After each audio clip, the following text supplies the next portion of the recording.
I don't think now is the right time to ask that question, I tell him, trying to remain calm. He was making it very hard for me, however. He doesn't realize yet that he wasn't prepared to hear the answer to that question. I've kept my feelings for him hidden for a long time. Atticus doesn't know how much he means to me. That's why he doesn't understand why I would put myself in danger to protect him. He also didn't realize that I would do it again in the blink of an eye as long as it concerned him. Tell me, he growls. I chose to remain quiet. My hands tightened into fists at my sides. I was fighting back the urge to tell him the truth. I'd managed to keep it a secret all these years, but he was digging it out from under me. If he continued to ask, it was only a matter of time before I snapped. I had to get out of there before I caved and regretted it for the rest of my life. Before he could ask again, I spun around, ready to leave. My hands are already on the door handle when he stops me. Answer me, damn it. Why Autumn? Why did you do it? He demands. You don't get to run away from this. I want you to tell me the truth. Can't you do that much for me? Can't I do that much for him? What kind of question was that? Does he even know the extent of what I'd do just for him? I slowly turn back around and face him with a fierce gaze. Are you sure you want to know the answer to your question? I ask him.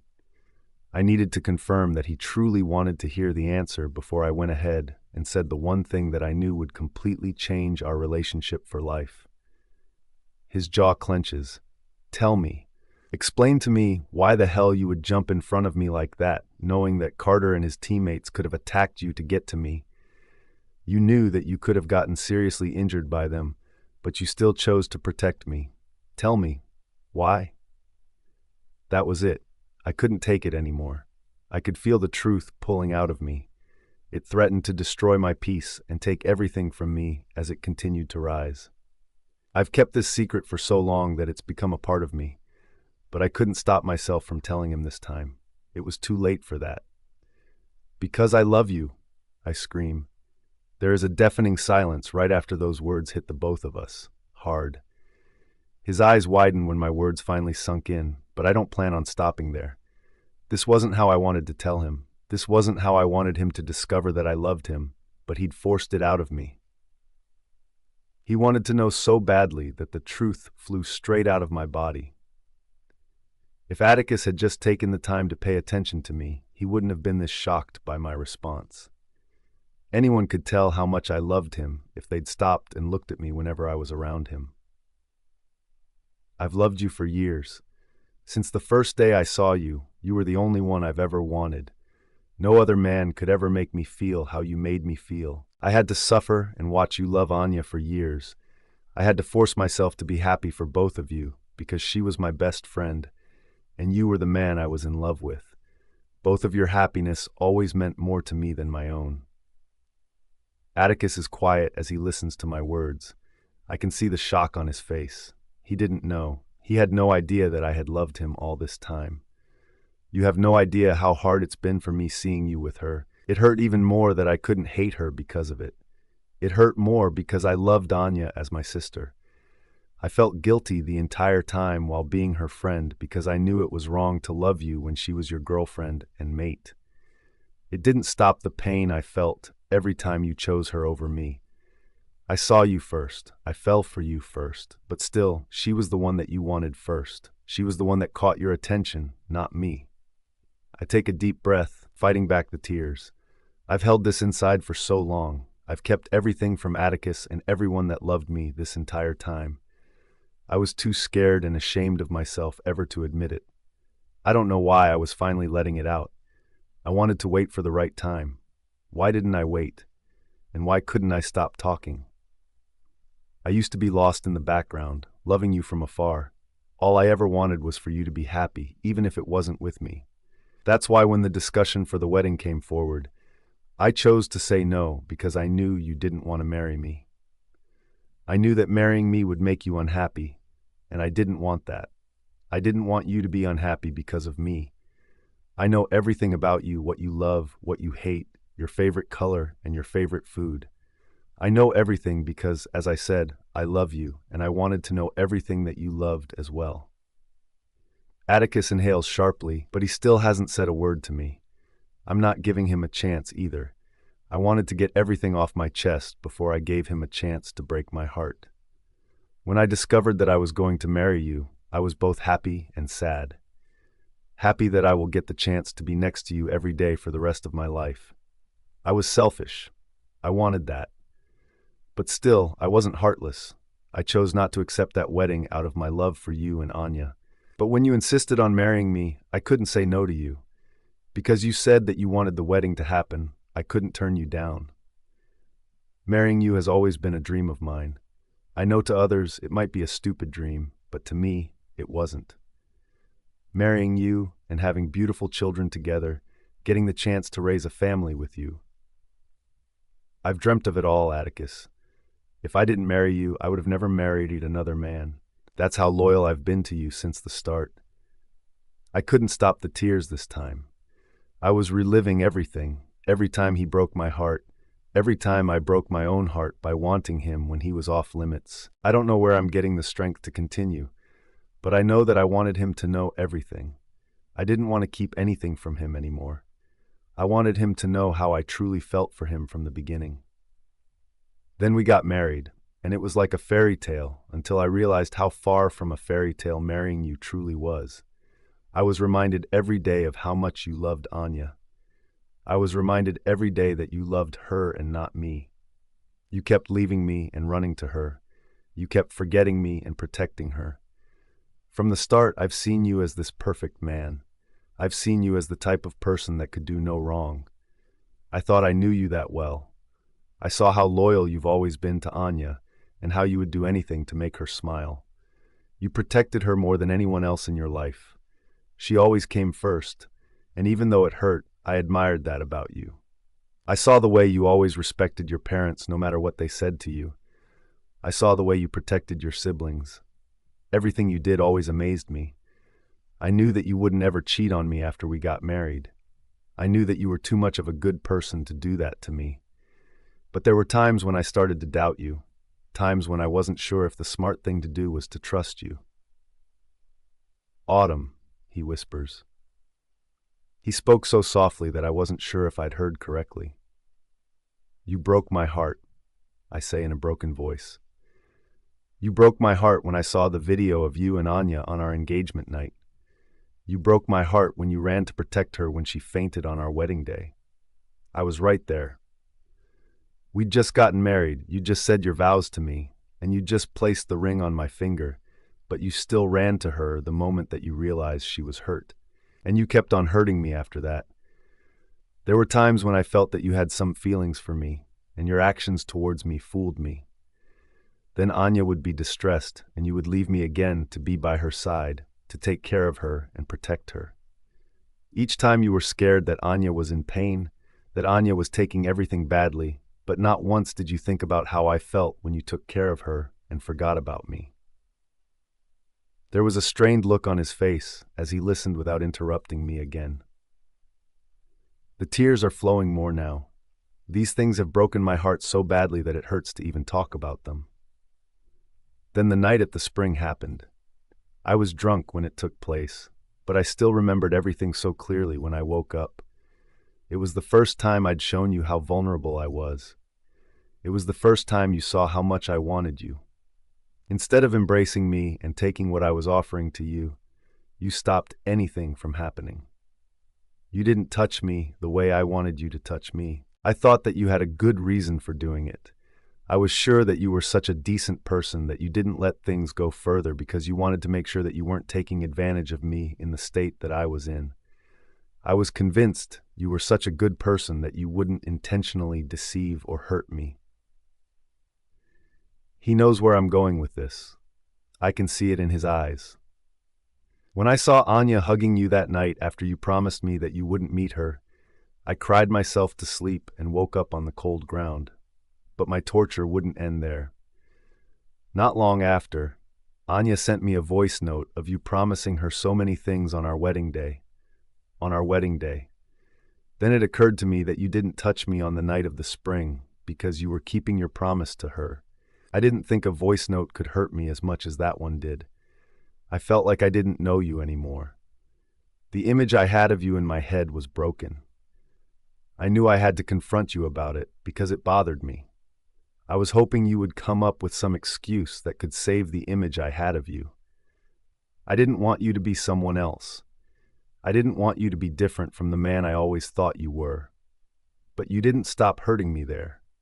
You broke my heart once again when you left me at Austin's home and went running to Anya. I sent you the voice note that night. I waited for you to listen to it. You saw how much I was hurting, but the moment you heard that Anya's life was in danger, you left me there without a second thought. That was the last thing that did it for me. I knew I had to protect my heart from loving you after that last incident.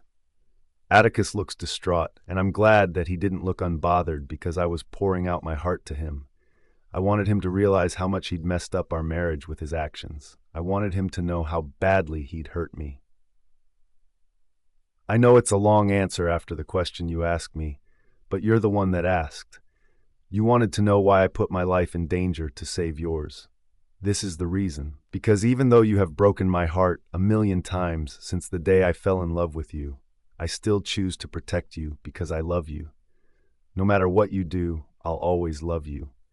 But that doesn't mean that I will accept you the way I would have done in the past. You've done too much to me in a small space of time, too much that it's hard for me to love you as freely as I did in the past. My heart is guarded now, and it will stay that way until I feel safe around you, until my heart feels safe around you. I wiped the tears from my face, and even though I wanted to run to him to hear what he had to say in response to my words, I did the opposite. I turned and ran out of his room. Clarissa calls out to me, and Anya smiles as she sees the tears in my eyes, but I don't pay any attention to them. I ran straight out of the hospital and into the Jeep as I let out all the tears I'd been holding back. Atticus knew the truth now. He knew how much I loved him. The secret was out in the open now, and I wasn't sure how I felt about it. What would he think of me now? Would he hate me for loving him while he was with Anya? Would he believe I was a horrible person and friend for wanting him when he was in love with her? I held a hand over my heart. It had to be said.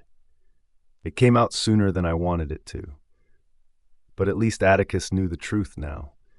It was up to him to decide what he wanted to do with that information. I just hoped he didn't break my heart any more than he'd already done in the past. Atticus. Was this what it felt like to go into complete shock? Many things in my life have surprised me, but hearing Autumn say to me that she'd loved me all along has made my entire body numb from shock. She loved me? Autumn loved me, and she's loved me for years? My mind is racing with all of the things she's mentioned to me. She saw me first. She fell for me. She wanted me before Anya even did. How did I not know any of this? How could I have been so blind? Since the beginning, I thought Autumn didn't have any feelings at all for me. When we got married, I felt that my actions wouldn't have hurt her because neither of us had feelings for each other. Now that I knew she loved me for so long, I understood the pain I'd put her through. I understood the damage I'd done without even realizing it.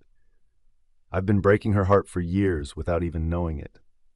I covered my face with my hand as I tried to come to terms with everything. I was unable to move. My body felt like it was glued to the bed. Nothing has ever managed to stun me as much as this had.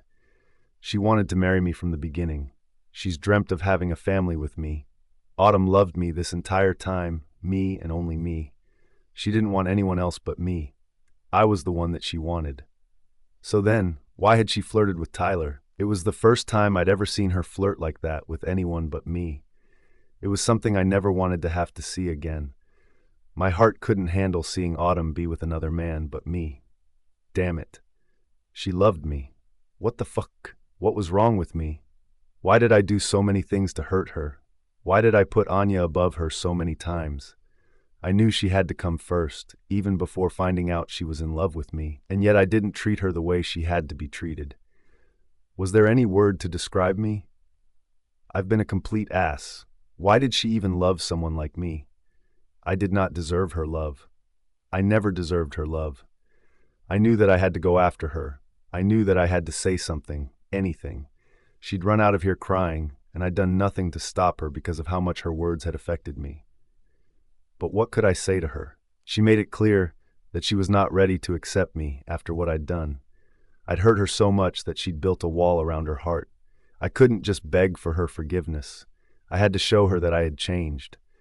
I had to show her that she was the most important person in my life. It was the truth. She was the most important person to me. I've never taken the time to think about my feelings toward her, but it was forced out of me today. I've been avoiding thinking about it, but I couldn't deny it any longer.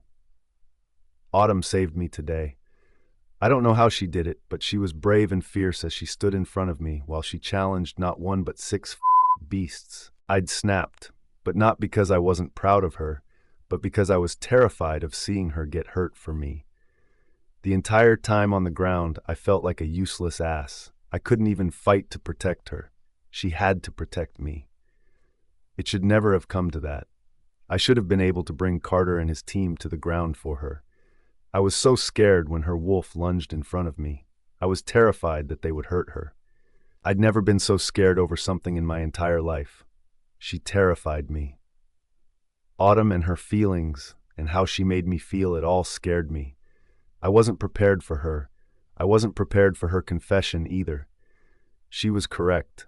I was the one who'd asked her to tell me the truth, but not once did I think her response would have been that she loved me or that she loved me from the very beginning.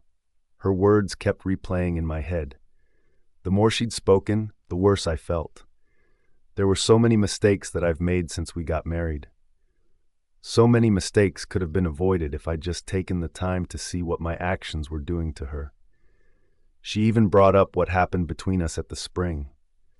She remembered everything, every single detail, even though she had been drunk when it all happened. How could she think I didn't want to touch her in the spring?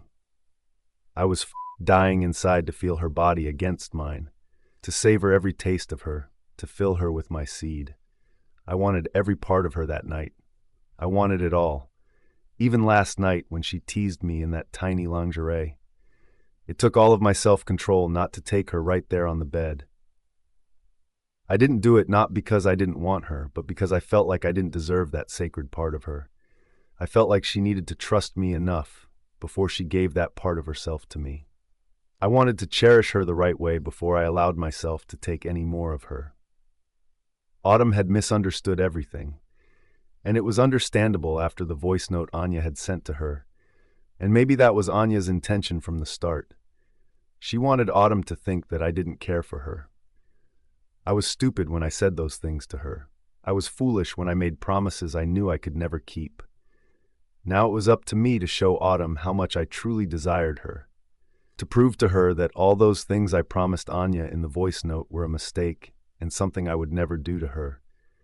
She had to know how much I truly craved her. I hadn't exactly hidden my desire for her. Every time I was near her, I lost all control. I could see the vision I still had of Autumn spreading her legs for me on the edge of the spring, teasing me, making me die inside for her. Did she not see the pain and torture on my face? I wanted her so much that it hurt. I hadn't been able to sleep peacefully since that night. Every night I would ache to be inside her. Every night I would deny myself the pleasure of touching her because I thought that she wasn't ready. If I'd known not touching her would have made her feel less desired, I would have taken her right then in the damn spring. I would have had her in every possible way. If she had a chance to read my thoughts, Autumn would understand the pain she put me through. She would know that Anya had nothing to do with me not touching her on those separate occasions. I was only thinking about her. I was only doing what I thought was best for her. How could I not see how much I'd been hurting her all along? Now that I knew the truth, there were so many things I wish I had done differently. There were so many ways I could have shown her how much she meant to me. If I'd shown my raw emotions to her, if I didn't try to stop my feelings for her, things wouldn't have been like this between us. She wouldn't have had to doubt me as much as she did now. Damn it, Atticus. What the did you do? Why? Why did you hurt her so much? I felt like punching the walls. I felt like doing anything to inflict pain upon myself for everything I'd put her through. The door opens then, and I see my family walking in with worried expressions. I can't pay attention to any of them right now. Autumn is the only person on my mind. She's been through so much, and she's kept it to herself this entire time. She's been tortured all this time, and she chose to bottle everything up inside of her. I closed my eyes as the realization of what I'd put her through finally sunk in. I'd been a fool this entire time. How could I have mistreated someone that loved me so much? Autumn loved me more than anyone, and I didn't even know it until now. How long was she planning on keeping this to herself? She wouldn't have told me if I hadn't pulled it out of her. If I hadn't insisted on her giving me an answer, I would have never known how much Autumn loved me. Did something happen? Clarissa asks me. Autumn left crying. Did you say something to her? I couldn't answer her. I was still lost in my thoughts of her. I couldn't believe how stupid I'd been not to notice how much she loved me. All of the signs were always there. I just chose to ignore them. Autumn wasn't good at hiding her feelings, but I wasn't any better at picking up on them. She was like an open book, and I chose not to read it. I've never been this disappointed in myself as I feel now. Son, my mother whispers, is everything okay between you and Autumn? Should we get her? I don't think that is necessary. Anya cuts in. She didn't even care enough to be here while he was lying in this hospital bed. She went home to look for clothes. Who does that when their husband is in so much pain? Atticus was right to put her in her place. She needs to give him some space and let him spend them with the people that actually care for him. Anya, Damon growls in a warning. For once, he'd stepped up to her. Even he realizes that she'd just crossed a very big line. What? She asks. It's the truth. Autumn does not care for Atticus. She's selfish and only cares for herself. Look at the way we found him on the side of the road, but there wasn't a single scratch on her. It shows that she didn't care enough to fight back against the fearsome. Don't talk about my wife like that, I roar. Anya's eyes widened at my words. She looked startled that I'd spoken to her in that tone. I've never once spoken to her like that before, but she'd asked for it. She had no right speaking about Autumn like that. She didn't know anything. She knew nothing about Autumn and the type of person that she was. Atticus, she gasps. I'm only trying to protect you. Why are you defending her when she doesn't care about you? I can see it. I'm sure everyone else can too. Stop it, I growl. You know nothing. Then please explain why you believe she cares for you. She huffs. Were you there when Carter and the other boys came to attack me? I ask her.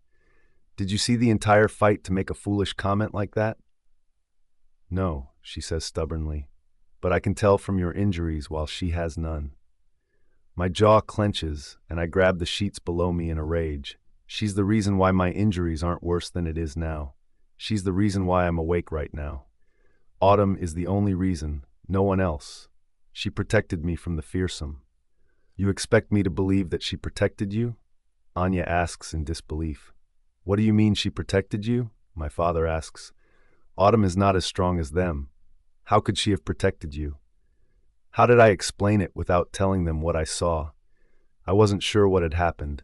All I remembered was being beaten on the ground when suddenly everyone flew in all different directions. When I looked over at her, her eyes were a different color, powerful and glowing. I didn't think even Autumn understood what was happening to her. Something was going on. Now I realized that tasting something strange in her blood wasn't coincidental. Autumn was not a regular werewolf. She was a hybrid.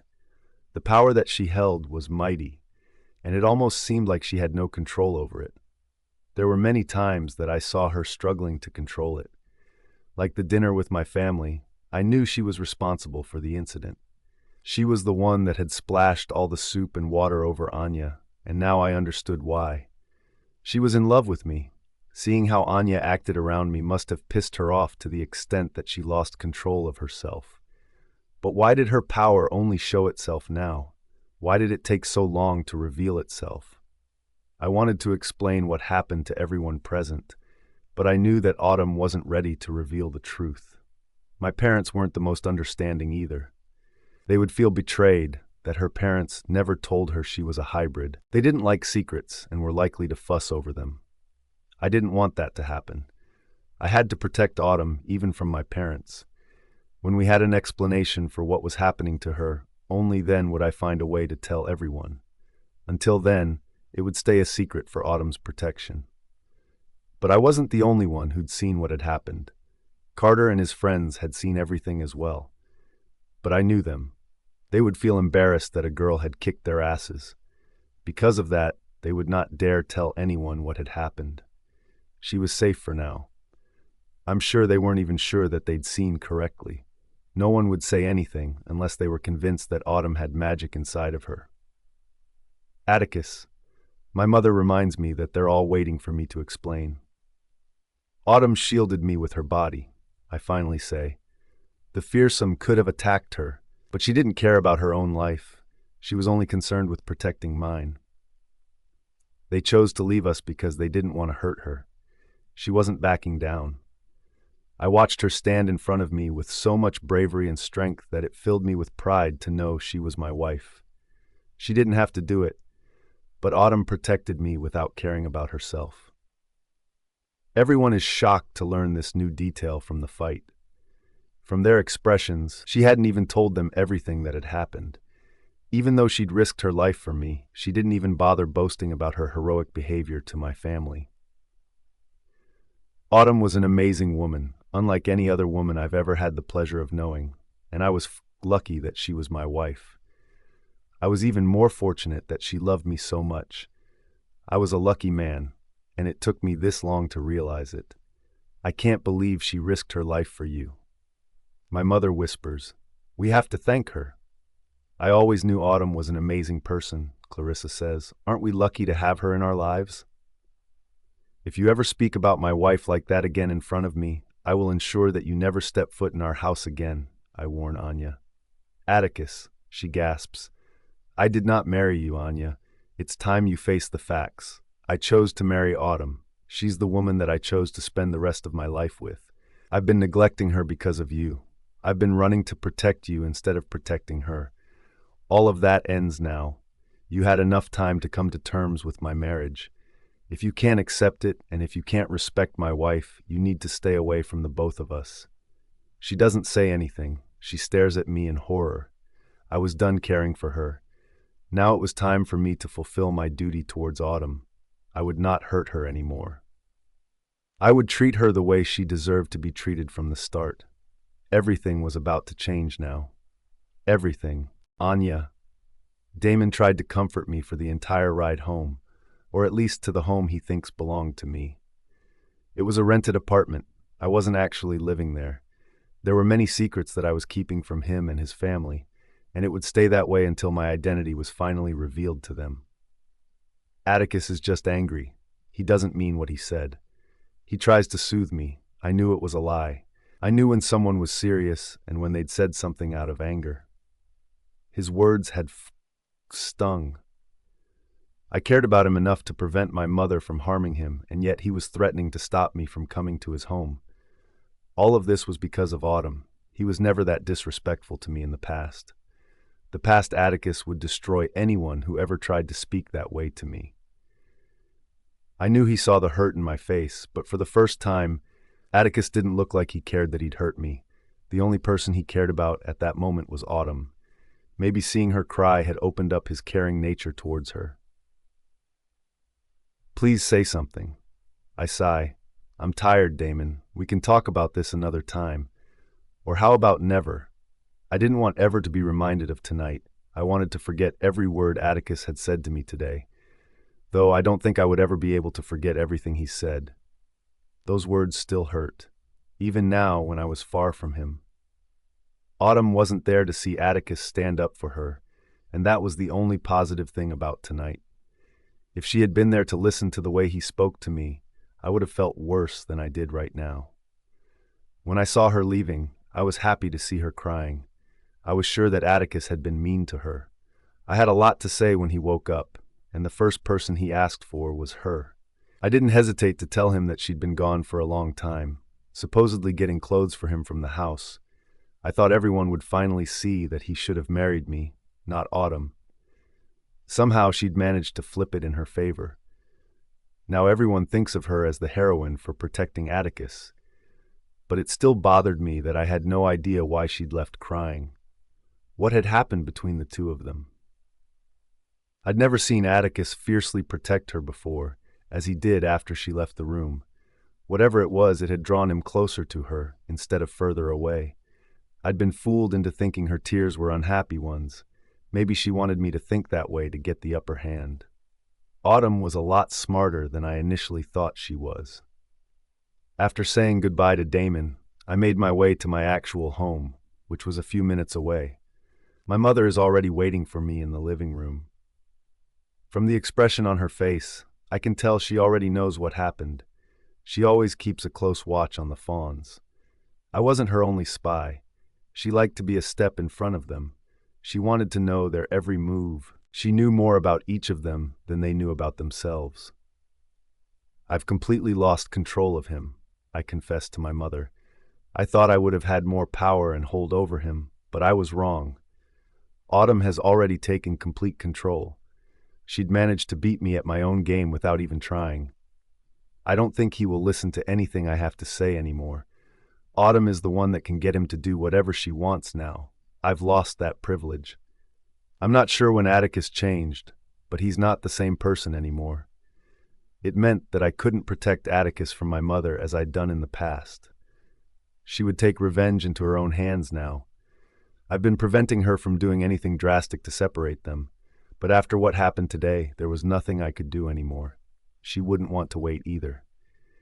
The Fawns had plenty coming their way, and very soon. I should have never listened to you, she snaps. You told me to trust you. You promised me that you would be able to get Atticus back under your control. You failed me yet again. I should have known if I wanted to get the job done, I'd have to do it myself. What's the point of having a useless daughter like you? I thought he loved me, I snap. I thought he would still listen to me and take my side over hers. I didn't think that I needed a spell or any other means. I was positive that he actually cared. I always thought that once my mother removed the spell she had on Atticus, he would still have feelings for me. She laughs. The only reason Atticus showed any interest in you was because of my spell. Now that he's in love with Autumn, the spell means nothing. It doesn't exist anymore. I take a deep breath. Hearing her say that he only showed interest in me because of the spell made me angry. I didn't believe it. I still wanted to believe that deep down Atticus still cared about me. He was only acting this way because of Autumn and her fake innocence. She was the reason for all of this. I couldn't wait for a chance to get back at her for the embarrassment I felt today. She was the one that left the hospital, but somehow I was the one that Atticus was angry with. I was standing up for him, yet he insulted me in front of everyone. I must find a way to get Atticus away from Autumn, she tells me. I may need to hire some friends to kidnap her. Kidnapping her did sound like a great idea. Getting rid of her for good would be even more perfect. With her out of the picture, I would have a chance with Atticus again. And that's what I wanted. I want you to write down their every move for me. From what time they leave home, what time they reach the academy, and what time they leave the academy. I'll need every single detail to make sure everything is done the right way. I'll also need you to distract Atticus long enough for it to happen. He told me if I didn't respect Autumn, he would ensure that I never step foot in their house again, I whisper. My mother slams her fists onto the wooden table in front of me. This is your chance to get your revenge with me. Yes, revenge. The one thing that my mother wanted more than anything else in the world. She was one of the scholarship students for the academy in the same year that Atticus's parents were attending. They were in the same class together. My mother was constantly bullied and picked on because she was a witch. One person who never bullied and protected her was Atticus's father. Because of his kindness, she quickly fell in love with him. She thought that he had feelings for her as well. They started dating and being closer to each other when one day he ended things with her and told her that he never wanted to see her again. She was heartbroken, especially when he got engaged to Atticus's mother a week later. She tried to fight for him. She loved him so much that she made a fool of herself in public for him. She begged him to take her back in front of everyone. Everyone said that the only reason why he was ever nice to her was that she'd done a love spell on him. They all believed a spell was responsible for his behavior before he ended things with her. In front of everyone, he told her he was only nice to her because of a bet between the men, a bet to make her fall in love with him and then dump her. He claimed that he never once cared for her. My mother was devastated. Still, she went to the academy every day and had to see him with his fiancée. They were very much in love, and it completely destroyed her to see their love for each other. When they finally got married, my mother was so angry that she vowed to make them pay for what they'd done to her. Her love had turned into hatred. She's been planning this even before my sister and I was born. My sister isn't aware of what we were up to. She was the more gentle one between the two of us, and my mother wanted to protect her at all costs since she reminded her of herself. She didn't want my sister to face any of her hardships. The first time she revealed this story to me, I was so angry that I wanted to help her get her revenge on the Fawns. I was pissed that they'd played such a dirty game and messed with my mother's innocent heart just because she was a witch that was not rich like the rest of them. I could still see the pain on her face every day as she relived those incidents. She was stuck in the past, unable to move on from the hurt and betrayal she felt. She was like this while the Fawns lived a lavish lifestyle. They were in love and had their perfect children.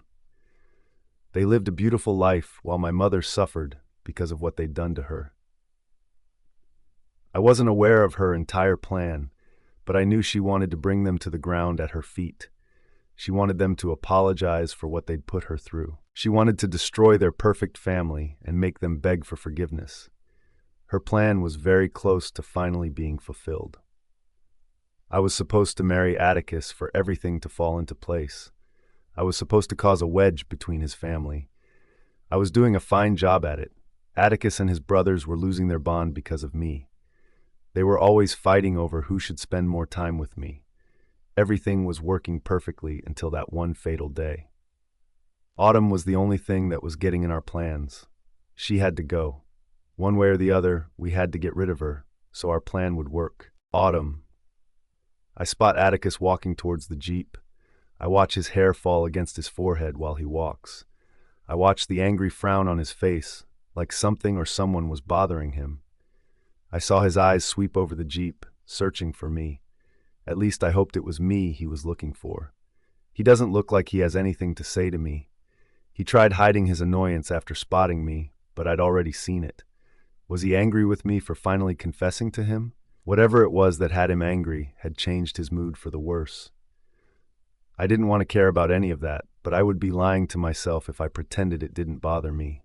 Anything that affected Atticus would also affect me.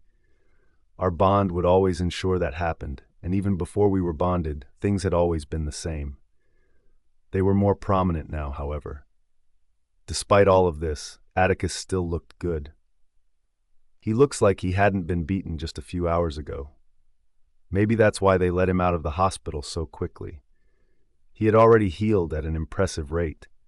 I wouldn't expect anything less from someone like him. His family is not far behind, and they're all separating into their vehicles. I can't imagine what they were thinking about me. I wasn't in the hospital while they were treating him, and I also left his room crying. It wasn't a good look for me. And I was positive that Anya had tried to make me look worse. Anya and Damon had left earlier than everyone else. She looked unhappy when they'd left, and it had surprised me. She had been happy just a while ago when she saw me crying and leaving Atticus's room. What could have possibly happened in such a short space of time to cause her to leave the hospital in that state? I don't have time to think about Anya right now. Atticus was nearing the jeep, and I was going into panic mood. I tried to stay calm as he opened the door to the driver's side. I held my breath when he jumped into the vehicle and shut the door behind him. He was quiet to my surprise. He was not saying a word. I'm not sure what he's thinking, or if he's planning on staying this way for the rest of the night. I didn't give him a chance to say anything after running out of the room. I know that I'm not prepared for his response to everything I'd said to him. That's partly why I left, but I also knew I couldn't avoid him for the rest of my life. I know that Atticus doesn't love me. I knew that he loved Anya. I didn't expect anything in return for my confession. I didn't expect anything to change between us. I was just relieved that I'd gotten it out of my chest. It's been inside of me for too long, dragging me down, keeping me back from being happy. It was finally out in the open, and I felt like I could breathe again. Autumn. I don't want to hear anything you have to say, Atticus. I interrupt him.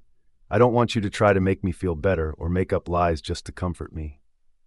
His hands tighten on the steering wheel, and he doesn't try to say anything else as he starts the Jeep and pulls out of the parking lot. My heart was racing in my chest, and it felt like someone was squeezing it in their hands. I felt like I was bleeding inside. I'd poured my heart out to Atticus, and I did it sooner than planned. He knew my deepest, darkest secrets. Things I've kept inside for so long. He now knows them all. The rest of the drive was a quiet one. My mind was racing, wondering what he wanted to say to me.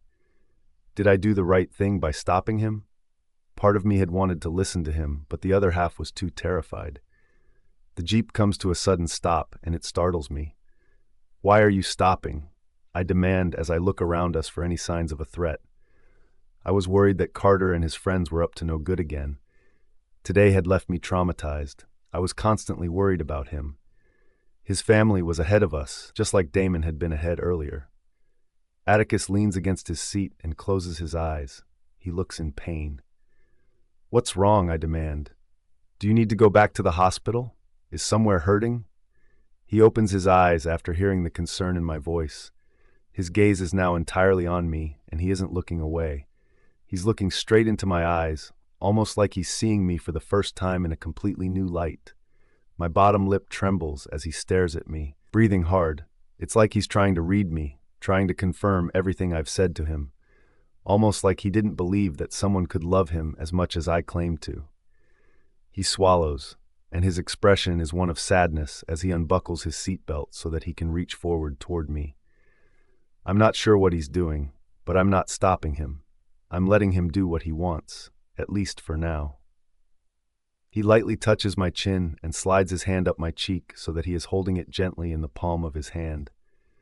Do you know how beautiful you are to me, Autumn? He whispers. What?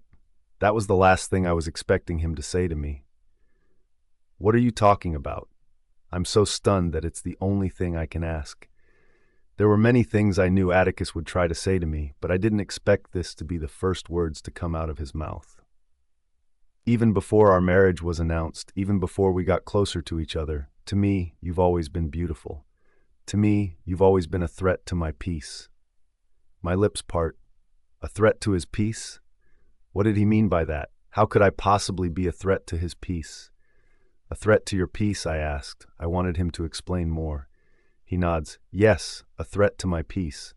I kept my distance from you because I always felt something around you that terrified me. I don't know how to describe it, but all I can say is that it's threatened my peace. That's why even before we got married, I kept my distance from you. Even though you were Anya's closest friend, I chose to stay away from you for my own good. I'm not sure how to feel about this. He wasn't making any sense to me. His feelings for me terrified him. And did this mean that he had feelings for me even while he was with Anya? What kind of feelings were they? You're the most beautiful woman in my eyes, and you'll continue to be the most beautiful woman for the rest of my life.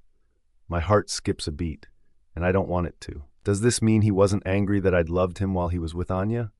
His gaze drops to my lips. There are so many things that I want to say to you, so many things that I want to explain, but I'm afraid that you won't believe me even if I told you. I'll spend every day proving how much you mean to me. He has left me speechless. What could I say to that? He slowly drops his hand from my cheek and turns the Jeep back onto the road. It doesn't take long to get back home, and when we do, his parents are waiting for us. I'm surprised when his mother pulls me into a long hug. Thank you, Autumn. Thank you for protecting my son. I freeze. How did they know that I protected him? Did he tell them everything that had happened? Atticus told us that you stood before him, not once considering your safety. You've proven we made the right choice by choosing you for our son. His father praises me. I look at him, and I can tell he kept the part about me using magic from his parents. You are so brave for what you did, his mother tells me. I'm so proud of you. You're a wonderful addition to our family. Thank you, Autumn. Thank you for being the woman I'm happy that my son got married to. You both have a bright future ahead of you. They weren't the only ones. Clarissa held me tight, thanking me. She also said that she had something important to tell me. Autumn needs her rest. Atticus cuts in. Everyone can talk to her tomorrow when she wakes up. I peer up at him in shock. Since when did Atticus care if I needed to rest? Clarissa sighs. It's the one time I agree with him. I'll tell you everything tomorrow. Get your rest, Autumn. You deserve it after today. I was curious. It seemed like good news. She looked excited to tell me about it. Atticus waited for me to join him in the bedroom, and I didn't know what to think of this sudden change in his behavior. I knew I had to be careful because of how much he affected my heart. He opens my drawer, chooses my nightgown, and starts the bath for me. What did this mean? What was he trying to do? Was he trying to be nice to me because of everything? I didn't want his sympathy. After I bathed and got dressed for bed, Atticus did the same. We were both lying on the bed, and neither of us was saying a single word. It was just like last night, only much, much different. Now Atticus knew that I was in love with him. Now he knew how quickly my heart beats, and only for him. The truth was out in the open and screaming in my face. Was this another night when I wouldn't be able to fall asleep? Would I ever be able to get a good night's rest again? The way I saw it, things would always be uncomfortable between us. Autumn. Atticus tries once more. There is desperation in his voice, and this time I want to know what he has to say to me. He'd called me beautiful before. I didn't ever once think that Atticus considered me to be beautiful, let alone the most beautiful woman in the world. My breath hitches when he moves closer to me, so our bodies are inches apart. He knows how much his closeness would affect me. He knows everything. It makes me feel even more vulnerable than before. I know he's listening to how my heart raced while near him. His nose is under my ear. He's inhaling the mark he left on me, and I can feel how happy it makes him that it's still there. How happy it makes him that I didn't put perfume over it tonight. I'd listened to him even though I was tempted to test his patience. I loved when he got all hot and bothered because of me. I always wanted to have him on his toes around me. "What are you doing, Atticus?" I asked in a breathy manner. Now it was my turn to be affected by his actions. He knew exactly what he was doing to me. He knew how much it made me want him. He knew it would make me forget about everything I'd promised myself in order to stay away from him. He was intentionally messing with my mind and heart. "Autumn," he whispers as he gently cups my cheek in his hand while still leaning into my neck. I can feel my pores rise from the way he said my name. I swallow without answering him. "Let me love you," he begs. "Please." My heart felt like it had just gotten the shock of its life. What exactly was Atticus asking from me? Let him love me? There were so many different possible meanings to that sentence. I was breathing hard, and I knew that he could hear it. He could even feel it with how close he was to me, and I think that he loved the way my body reacted to him. "I'm not asking you to let me touch you tonight," he whispers as if reading my mind. "I'm asking for a chance to let me prove to you that I'm different now. I'm asking for a chance to prove that you're the most important woman in my life, no one else. I know I can't just say words and expect you to believe them, but please, give me this one chance. I can't function knowing you've given up on me, Autumn. I need to know that there is still time to fix things between us. After everything you've been through, this may be asking too much of you, but please, give me this chance." My heart was practically jumping in my chest. I wanted to scold myself for getting so excited and happy over his words. I didn't want to allow him back into my heart that easily. I wanted to give myself time to forgive him for everything he'd done. I wanted time to forgive him for his promises to Anya on our wedding day. I wanted time to forgive him for leaving me to go to her multiple times. Many things still broke my heart every time I remembered them. It wouldn't be easy for me to simply forget about it. I needed the chance to heal from all of it, and I think Atticus understood that. That's why he was being so gentle with me. I loved him, and because I loved him, I was willing to give him one more chance to prove that everything he said to me was true. Okay, I whisper. You have one chance, Atticus. One chance only. He breathes a sigh of relief, and his happiness gives me life. Can I continue to hold you like this for the rest of the night? He pleads. I swallow. I loved having him this close to me. It made me act stupidly, but would it be so bad to allow him to hold me just for one night? No. This was for me. I was doing it for me, not for him, for my pleasure. You can, I finally answer. I held my breath as his hand slid over my waist and pulled my body tighter against his. His face was now snuggled against my neck, and his hot breath tickled my skin. I've never wanted to be held this way by anyone but Atticus. It felt so good to be in his arms. I never wanted to lose this. I always wanted to be here, right next to him. We spend the rest of the night wrapped in each other's arms. It was the best sleep I'd gotten in my entire life. It was something I could look forward to every night for the rest of my life. Our ride to school the next day was a quiet one. Atticus didn't have anything to say to me, and I didn't say anything to him either. Surprisingly, when we arrived, Damon and Clarissa had come alone. Anya was not in the vehicle with them. It was very rare for her not to show up for the academy. Where could she be? Our first classes had been rushed, and it seemed like Atticus was uneasy about something for the entire day. He looked like he was anxious, and it bothered me. The first thing on my mind was whether or not he was bothered that Anya hadn't shown up for class today. I want to believe that he has changed, but I didn't think anyone could change their old habits in one day. Dante wasn't here either. It was only the four of us as we walked into the cafeteria. Damon and Atticus excused themselves to get some food for Clarissa and me, and we watched them leave. As soon as they're a reasonable distance away from us, Clarissa turns to me with a massive grin. I need to tell you what happened in the hospital while you were gone, she says while clapping her hands in excitement. It must have been really good for her to be this happy. Did it have something to do with Damon? But she's never confided in me, so it had to be something concerning Anya. What happened? I ask. I knew I didn't have to worry about it being anything I didn't want to hear since Clarissa was telling the story. After you left the room crying, Anya started saying horrible stuff about you. She said that you didn't care about Atticus and weren't even there while he was healing in the hospital bed. Then she mentioned that it was clear that you didn't help him when Carter and the team attacked him. She claimed that was why he was so severely beaten, and you didn't have a single scratch on you. I dug my nails into my jeans at her comment. I knew she would have done something like that. I didn't expect anything else from her. Anya was always looking for ways to drag me to the ground. But Atticus surprised everyone when he told her to watch her mouth. She says, surprising me. He did? She nods. His exact words were, "Don't talk about my wife like that." Everyone was stunned, speechless that he'd spoken to Anya like that. I've never heard anyone in my life ever speak to her that way before, and to know that it came from Atticus was even more mind-blowing. I couldn't believe Atticus had stood up for me like that. I was so scared that confessing my love would push him away from me, but it had done the exact opposite. But still, I didn't want to forgive him just yet. I needed more.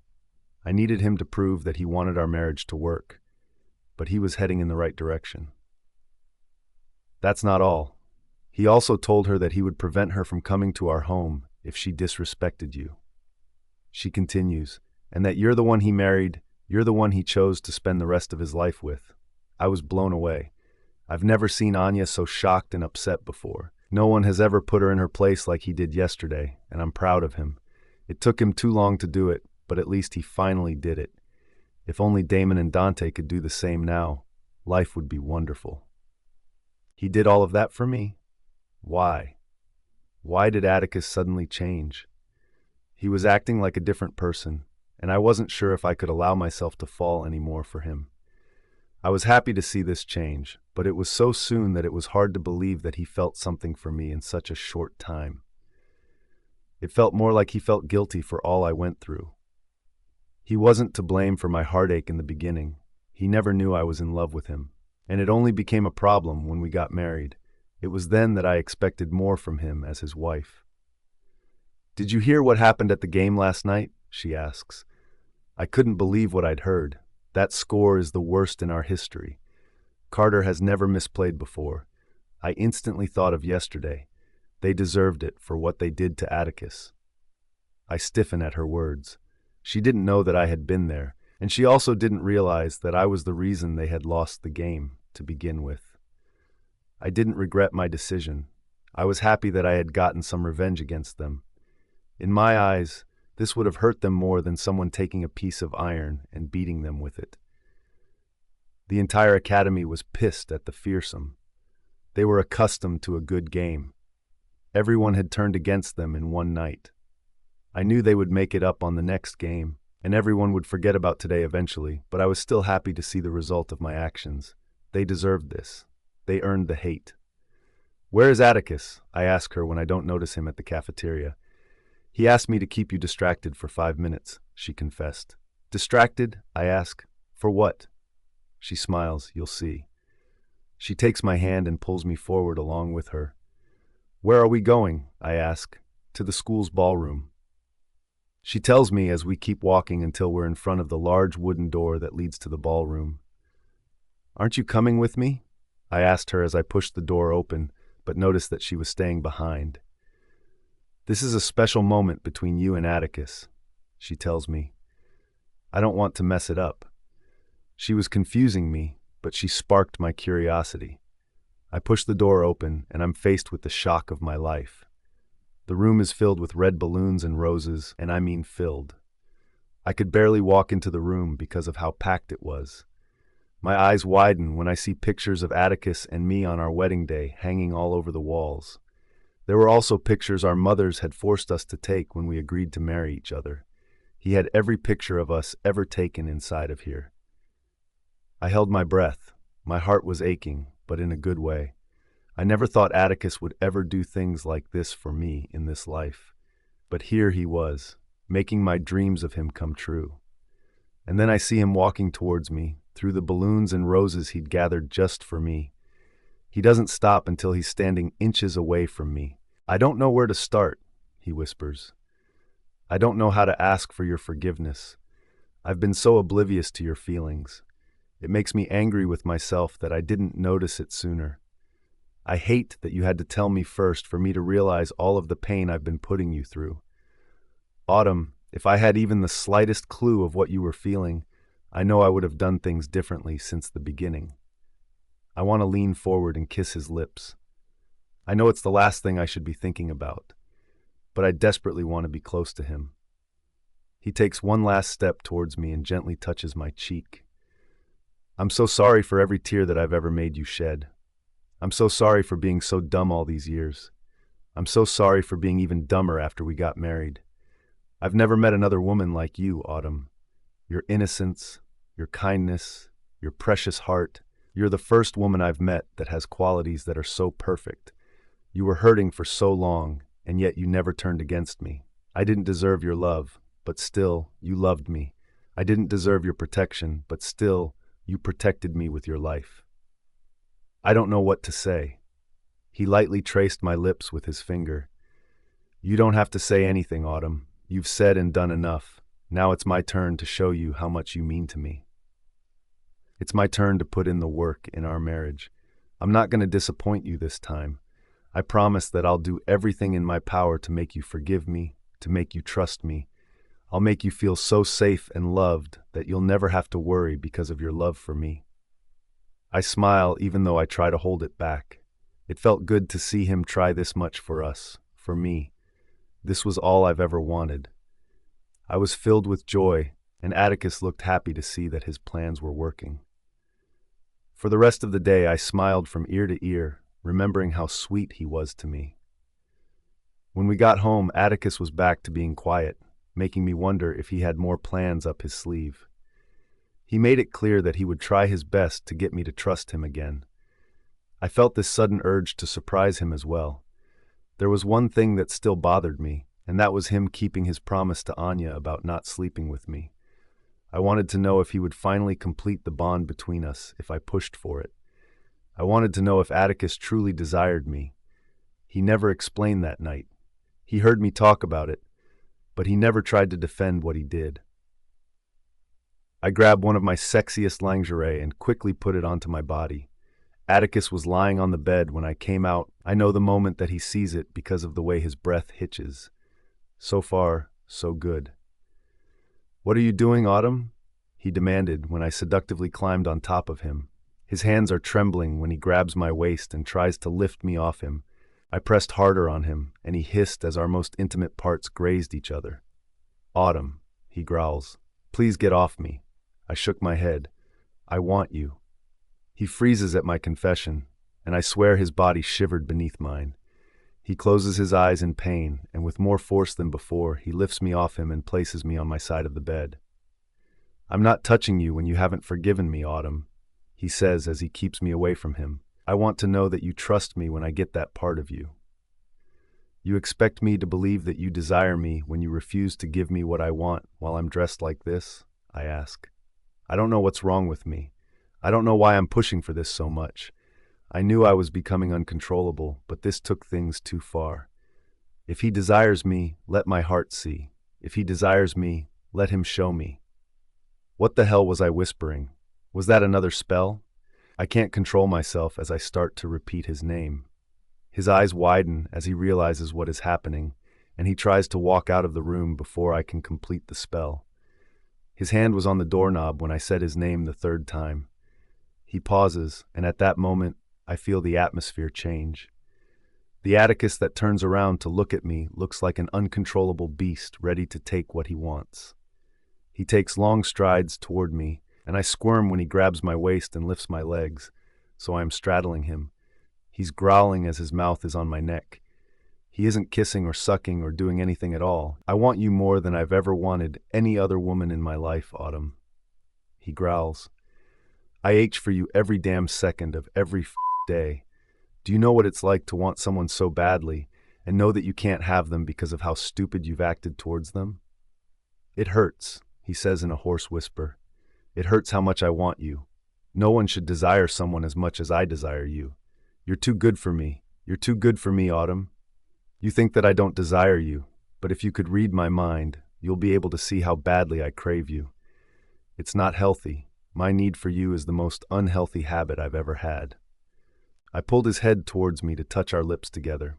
He sucks on my lower lip, but only for a second before pulling away. "I don't want to rush this," he whispers. "I want to savor every second I get to be with you tonight. I want to remember every touch and every taste for the rest of my life. I want the image of your body in my mind. I want to know every scar, every mole, every mark on your body. I want to remember it all." He lowers his head, so his lips are buried in my neck. He wasn't kidding when he said he wanted to savor every second of tonight. He was slow and torturous as he kissed every inch of my neck. He lingers on his mark on me, and I know that's his favorite part. The mark he left on me. He loves that he's the one that left it there. His hands travel down my body, moving it up and down the sides. "Do you know how happy it makes me know that I'm the only one you've loved all this time, Autumn?" he asks. "Do you even understand what that means to me? I had the most amazing woman loving me for years, and I didn't know it. I wish you had told me sooner. I wish I had known. There is no way I would have ever been able to say no to you." I gasped when one of his hands traveled up my bare leg and inches closer to the part of me that was aching for him to touch me. He stops halfway and touches his lips to mine. He eases me into the kiss until I feel like I'm floating on cloud 9. It's the best feeling in the world, being kissed like this by Atticus. "Your lips are the softest I've ever had the pleasure of tasting," he growls, "and the taste of you. How the f*** have I not taken you sooner? How the f*** have I not known how kissable these lips are just by looking at them?" His mouth is on my chest now. He's kissing his way from left to right, and my body arched against his. I want to be closer to him. I want to be as close as our bodies will let us be. We were finally joined in every way possible, and I couldn't be happier. The only other thing that could make this entire night perfect is for Atticus to tell me that he loved me too. It doesn't look like he's going to, however. I knew now that Atticus desired me, and I also knew that he cared for me, but I didn't think that he loved me. For now, I was at least happy to have him like this, to myself. I will remember this night for the rest of my life. Nothing would ever make me forget it, and I hoped that he never did either. Atticus. Ugh, what had I done? Autumn and her spells were becoming dangerous. I never wanted to sleep with her until I'd gotten her complete forgiveness. She hadn't forgiven me yet. I knew she hadn't. I would know when she'd forgiven me, when she looked at me the way she'd done so freely in the past. Only then would I know that Autumn had forgiven me for everything I'd done to her. I knew I still had plenty of work to put in, and I wanted to do them all before what happened last night. I wanted to be worthy of her before I took such a sacred part of her. I knew Autumn wanted it, but f*** me. Even though I wanted it too, I wanted it to happen at the right time. Was that so wrong? But I also didn't want her to think that I didn't desire her, or that I didn't want to touch her because of the promises I had made to Anya. She was all that I cared about. Her feelings were all that mattered to me. I didn't want to disappoint her or hurt her anymore. There were so many things that I had planned for us, so many things that I wanted to do for her, to make her smile, to make her trust me, and to remind her that I was the same person she fell in love with. I wanted to show her that I would never disappoint her again as I'd done in the past. She's still tucked in my arms. Last night was amazing. Spell or not, I wanted her like crazy. If it didn't happen last night, it was bound to happen some other time. I couldn't have kept holding back myself, and yesterday was enough proof of that. I gently moved her hair out of her face and gave her forehead a soft kiss. She stirred in my arms, and when she finally opened her eyes, she got all shy and covered her face against my chest. I chuckle. She was adorable. "How are you feeling?" I whisper. I knew that she would be sore. Last night I almost took her more than once, but thankfully, the spell had disappeared by then. I was still ready for her now, but I was forcing myself to be good. I had prepared breakfast and a warm bath for her already. I'd made sure to wake up early to get everything done. She deserved to finally be treated the right way. "I'm okay. I'm still tingling down there," she whispers with a blush. Fuck. My dirty mind wanted to go down on her some more. To help with the tingling, maybe add some more, but I won't do it. Last night I'd gotten more than I deserved from her. I had more to do before I ever got more of her. "I prepared a bath for you," I tell her. We were late for the academy, and it wouldn't be long before my parents reminded us of that. She nods and flies out of bed, giving me a nice view of her naked ass. My dock stirs under the sheets, and I stifle a groan. I wanted her again. Now that I knew what it was like to be inside Autumn, things had taken a more dangerous turn. I wanted her more than ever, and it would be harder to resist her now, especially when she walked around my room with nothing on. I had to get out of there and clear my head before I walked into the bathroom and f***ed her under the shower and against the bathroom tiles. I shook that thought out of my head. Get a hold of yourself, Atticus. Autumn deserves more. Give her more before you take more from her. I had other plans for tonight, so many plans. I was taking her for a private dinner, but it wouldn't be near our home. I was using our private jet for this one. I couldn't wait to surprise her. Clarissa had helped set everything up. Now, all we had to do was keep the secret from her. It was the end of classes, and I was prepared to get everything done for Autumn. The surprise was already going according to plan. She still wasn't aware that we were going on a date tonight. I had done an excellent job hiding it from her, and so had Clarissa. I spot Anya on the way to the Jeep, and I can already tell she's up to no good. After everything I'd said to her, had she not learned her lesson? She wasn't in the academy yesterday, but she was here today. I hadn't seen her in any of our classes, however, so it was a surprise to see her in front of us now. What was she doing here? I had to protect Autumn from her. We were finally getting on better terms, and whenever Anya came around, she made things worse between us. I wouldn't let that happen today. "Wait for me by the Jeep," I tell Autumn. "I'll deal with Anya." She nods, and I can see the hesitation and worry on her face. I hate that I did that to her. She doesn't trust me around Anya at all.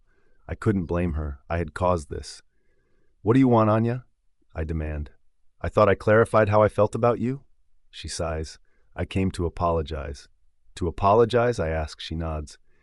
"Do you mean one of those fake apologies that you love to do so much?" I demand. Her cheeks are red as she stares at me, Of course not. I should have never said those things about Autumn to you. I crossed the line.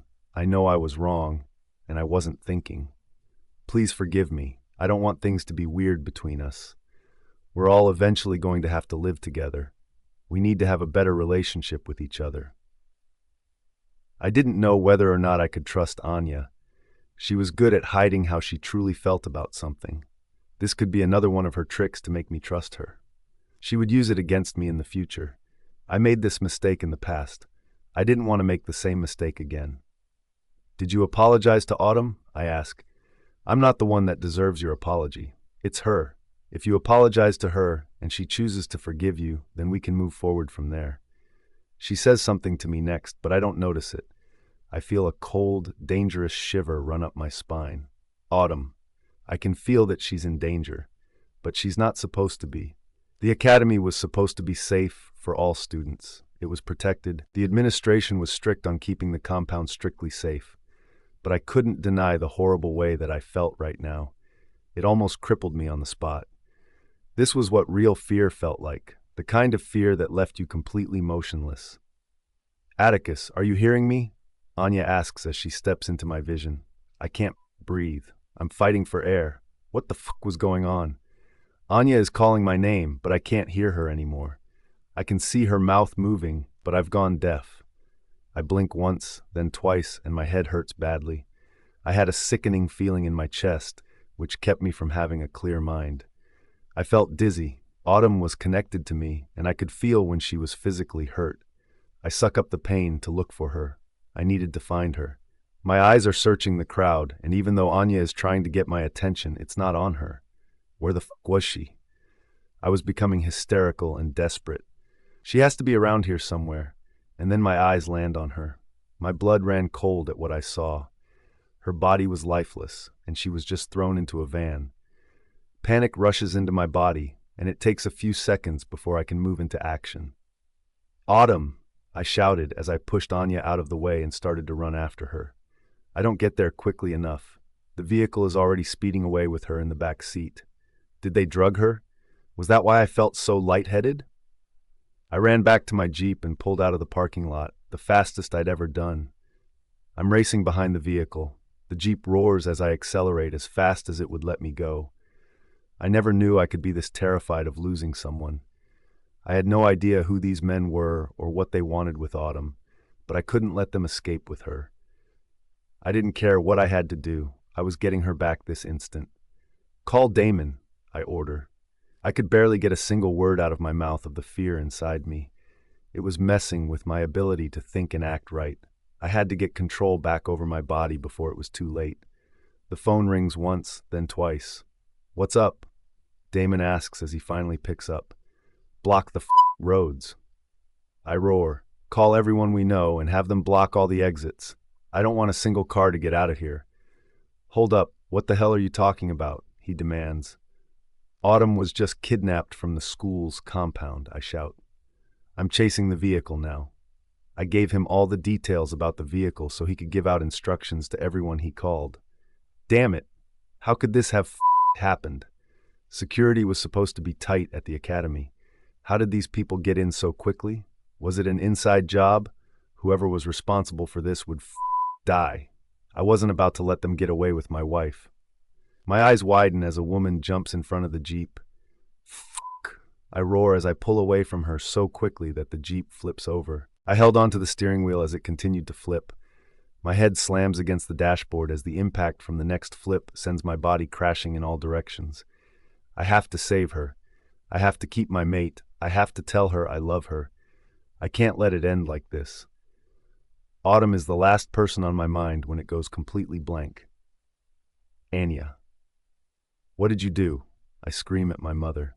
Why did you hurt Atticus? You were only supposed to take Autumn away. You were never supposed to hurt him. Relax, she says. I couldn't tell you this part of the plan because I knew you would have freaked out and spoiled the entire thing. How is this part of your plan? I demand. Why did you cause that accident? I know it was you, Mother. Why did you cause it? You promised me you wouldn't hurt him, and you did the exact opposite of that. You're supposed to care about my feelings. What kind of mother are you? You will realize soon enough what I meant to accomplish by causing the accident. Atticus was hit in the head pretty badly from the accident. That will work in your favor in the near future.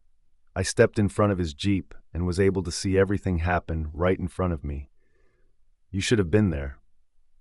What the hell was she getting at? Why are you even here? She demands. You should be in the hospital with Atticus.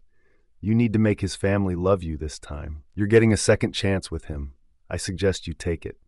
Don't make the same mistake that you made in the past. Why did she think that Atticus would want anything to do with me now that Autumn had been kidnapped? I'm about to respond when there's a knock on the door. 2 vampires enter when my mother opens it for them.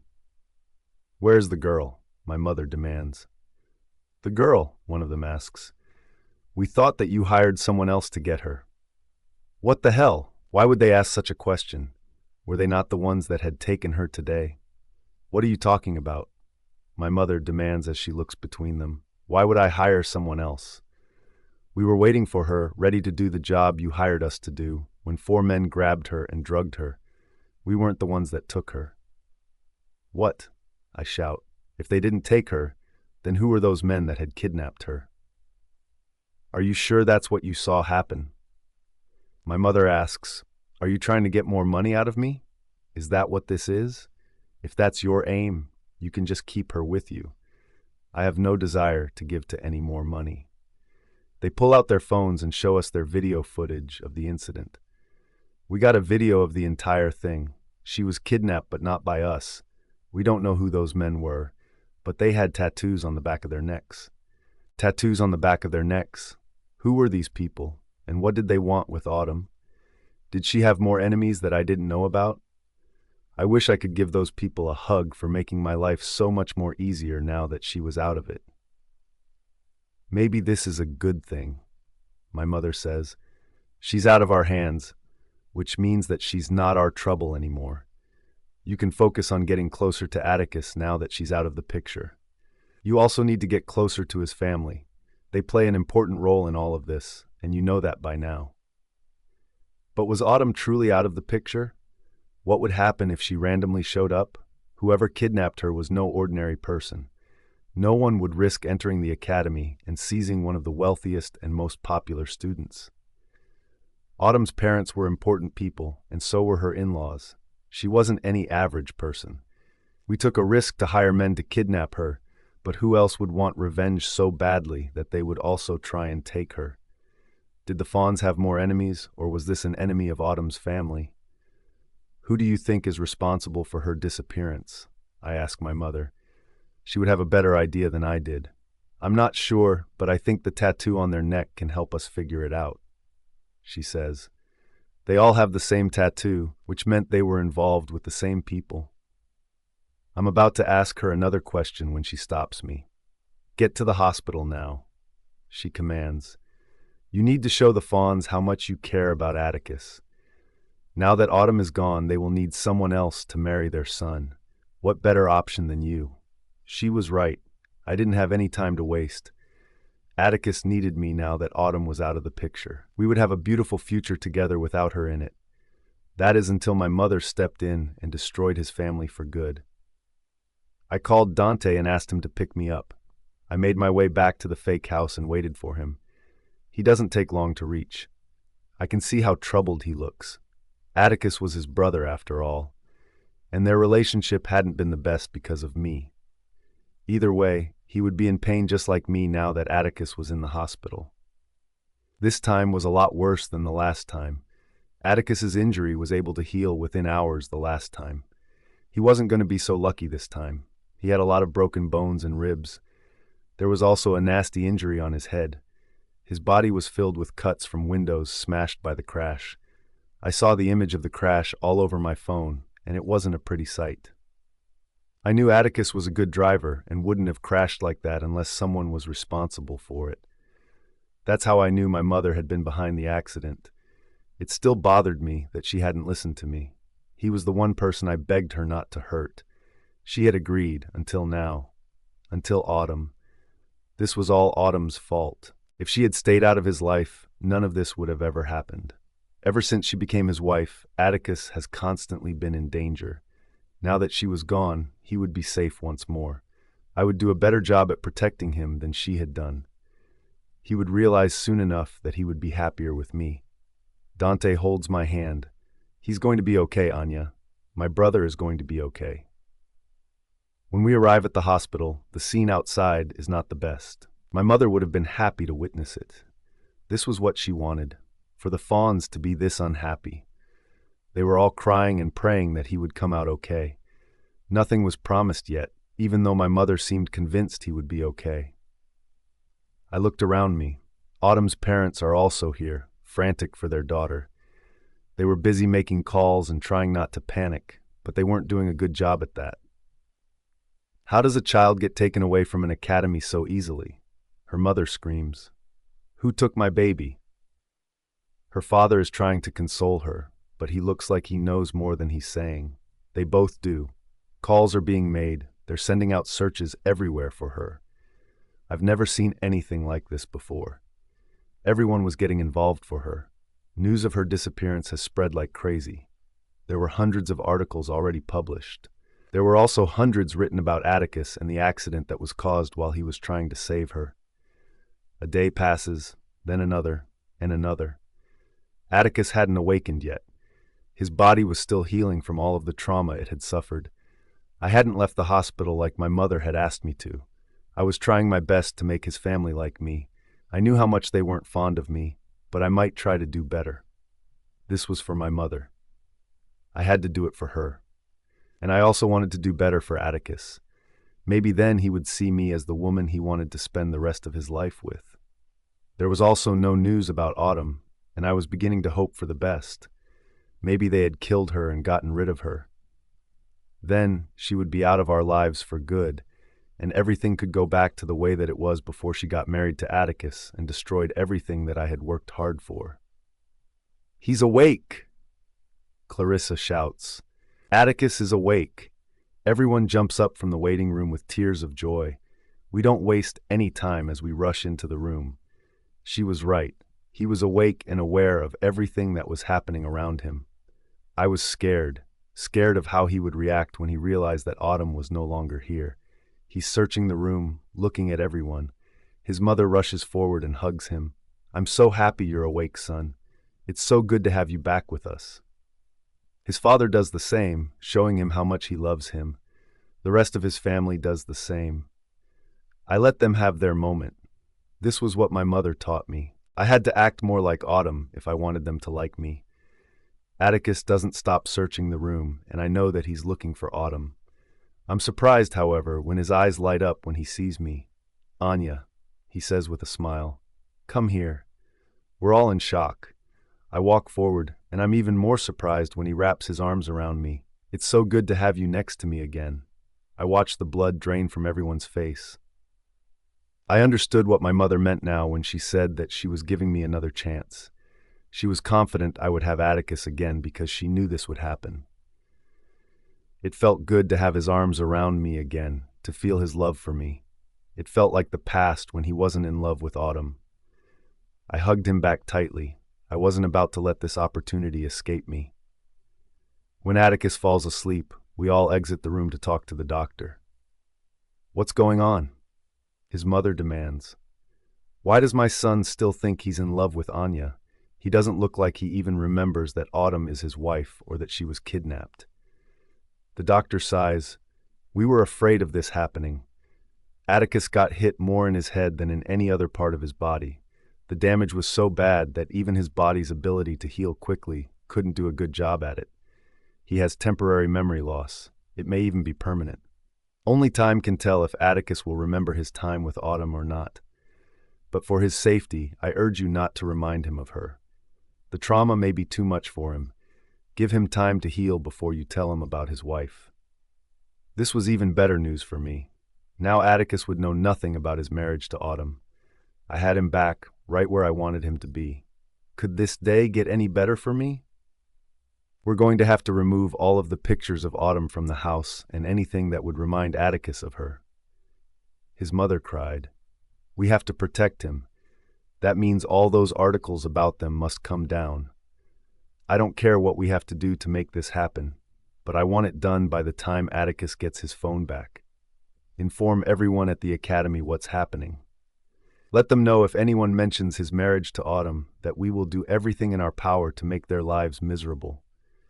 Atticus would want to remember her. Clarissa screamed suddenly. Her words echoed throughout the quiet hospital. We can't keep this from him. We can't let him believe that he's still in love with Anya.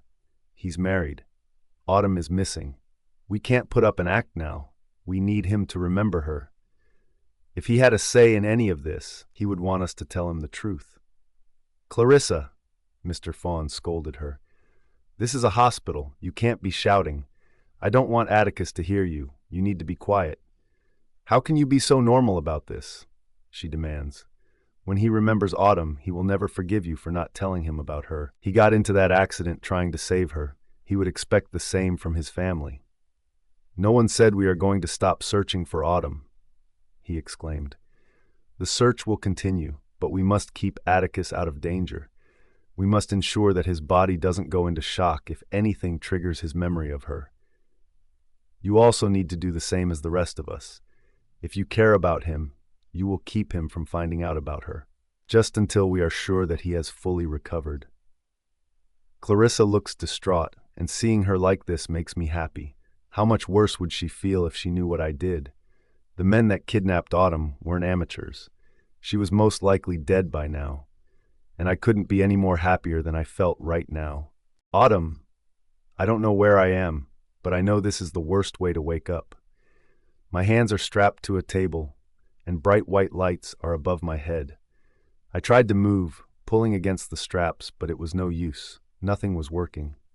Where the hell am I? I couldn't see anything because of the lights, which made me panic more than before. The last thing I remembered was being dragged from the jeep and someone placing a cloth over my mouth. I tried to call for help from Atticus, but Anya had blocked his view of me, and he hadn't been looking in my direction either. I remember feeling terrified, trying to catch anyone's attention. It was the one time I wanted eyes to be on me, and magically no one was seeing what was happening to me. No one saw me being kidnapped. I was reliving the horror, and it made me feel worse than I already did. I saw Anya saying something to Atticus. That's the last thing I remembered before everything went black. Now I'm awake and strapped to a table with no idea how long I've been here. There were multiple machines around me. I could hear them, and I wasn't sure what they were used for. A shiver runs down my spine as I wonder if those things will be used on me. I was trying to stay positive, but no matter how I looked at it, this wouldn't be easy on me. Look who's finally awakened. The voice echoed throughout the room, and my body went completely still. I didn't recognize the sound. It wasn't anyone I'd ever met. That crossed out any of our known enemies being responsible for my kidnapping. So then, who was this? What did he want with me? It was a male's voice. I was sure of that part at least, but it didn't make me feel any better. Who are you? I demand. Where am I? The question you should be asking yourself is, who are you? Do you even know who you are, Autumn Rosetta Rain? He was still far from my sight. His voice was the only thing that let me know I wasn't alone in the room. That's not my name, I snap. I'm Autumn Rivera Fawn. I don't know who's Autumn Rosetta Rain, and quite frankly, that's none of my business. Just get me out of here. I don't want to be here. You have no right taking me without my consent. He chuckles. You're not leaving here without my permission. Not today, not ever. Your mother did an outstanding job at hiding you from us. If I had the opportunity to see her again, I'd tell her what a great job she did. Who would have thought that you were given to a billionaire and given a normal life to live like all those privileged rich kids? Not that it mattered, since we still found you in the end. I rather find you at this age where you can be of assistance to us than when you're still just a child. This man was insane. It's the only explanation I had for the nonsense that he was speaking. I wasn't given to a billionaire. I'm the daughter of billionaires. He has to have me confused with someone else. Was there someone else that looked just like me and had the name Autumn? The more I thought of his words, the more I was convinced that I had been kidnapped by a lunatic. I'm sorry that you have me confused with someone else. This is just some small misunderstanding. Can you please let me leave so there won't be any trouble? You don't know my family. They will be searching for me. I'm sure there are already hundreds of people looking for me. My parents, Atticus, his parents, his siblings, my friends, the academy, everyone will be out trying to find me. If you let me go, I'll let this slide. If you don't, things will get very difficult for you. I warn him. I was trying to intimidate him. I hoped that if I tried hard enough, he would feel pressured into letting me go. However, the chances were not very high. I'm very aware that people are searching for you, he informs me. But you're out of luck. They can't find you where we are. We're underground, you see. Not many people know about us. We stay hidden, and we've been waiting for you for a long time, Princess. Princess? I was getting a freaking headache from every word coming out of this freak's mouth. Who did he think he was? He had to be crazy to mess with me, knowing who my family was. This is your last chance to let me go, I growl. I didn't want to show him my power, but if it were the only way to break free from his hold, I would do it. I was desperate to get away from him. I was desperate to return home to the people that loved me. He laughs. What can you do? Show me what you can do, and maybe then I'll consider letting you go. Come on, Autumn Rain. Impress me. Let me see what you got. That was it. I hope he eats his words after I'm done with him. My hands are shaking as I try to use a spell to free myself. I barely knew how to control my power, but I was willing to do anything at all right now. However, nothing happens even though I'm trying the hardest I've ever done before. It shouldn't be this hard. The last few times I used my power, it flowed out of me. Maybe I'm not angry enough for it to work. He chuckles. Well, that was surprisingly entertaining. I should inform you that you can't use your power. The straps on the table restrict your power and prevent you from using it. No matter how hard you try, nothing is going to happen as long as you're strapped to that table. I gasped. He knew about my power. Suddenly, I didn't think he'd kidnapped me while thinking I was someone else. It seemed like he knew more about me than I knew about myself. I was even more terrified now that I knew things were a lot more complicated than I initially thought it was. Maybe that's why I was here to begin with. Because of my power. Why hadn't I thought of that at first? The machines made sense now. The probability of them being used on me had just increased. I felt dizzy. I didn't know how to help myself. I didn't know what to do to get my freedom once more. You're suddenly very quiet. Do you realize now that you can't escape unless I want you to? He asks. Who are you? I whisper. I could barely recognize my voice. The fear was hard to miss. I can tell that he heard it as well. I can sense his happiness from all the way over here. He knew that he had trapped me. He knew that I was at his mercy. That's what he wanted all along, for me to realize that I didn't have any other options but to listen to him. Let's talk about you before we talk about me, shall we? He asks. I don't say anything. I didn't think I had a say in this. He was going to tell me even if I said no. He's quiet as he waits for me to respond, but when I continue to remain silent, he says, I'll start by telling you about your father.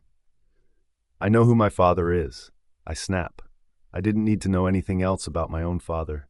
I grew up with him. I knew more about him than this stranger did. No. He cuts me off. You don't know. Your father isn't some weak billionaire. Your father is a man with incredible power, the kind of power that terrified those around him. There's no one like him, no one of his kind that can beat that kind of power. Your father is none other than Azai Rain, the most powerful of his kind that ever walked the earth. There is an awkward silence that follows after. He waits for me to say something, but I'm unsure how to respond. This had to be a joke. Who the hell was Azai Rain? Why was I now hearing about him? If he was so powerful and people feared him, we would have learned about him at the academy by now. I paid attention to all my classes. I would have remembered a name like that. He had to be messing with me. But why would he? What would he achieve by lying to me about my father? I've never heard of an Azai Rain. I finally respond. He sighs.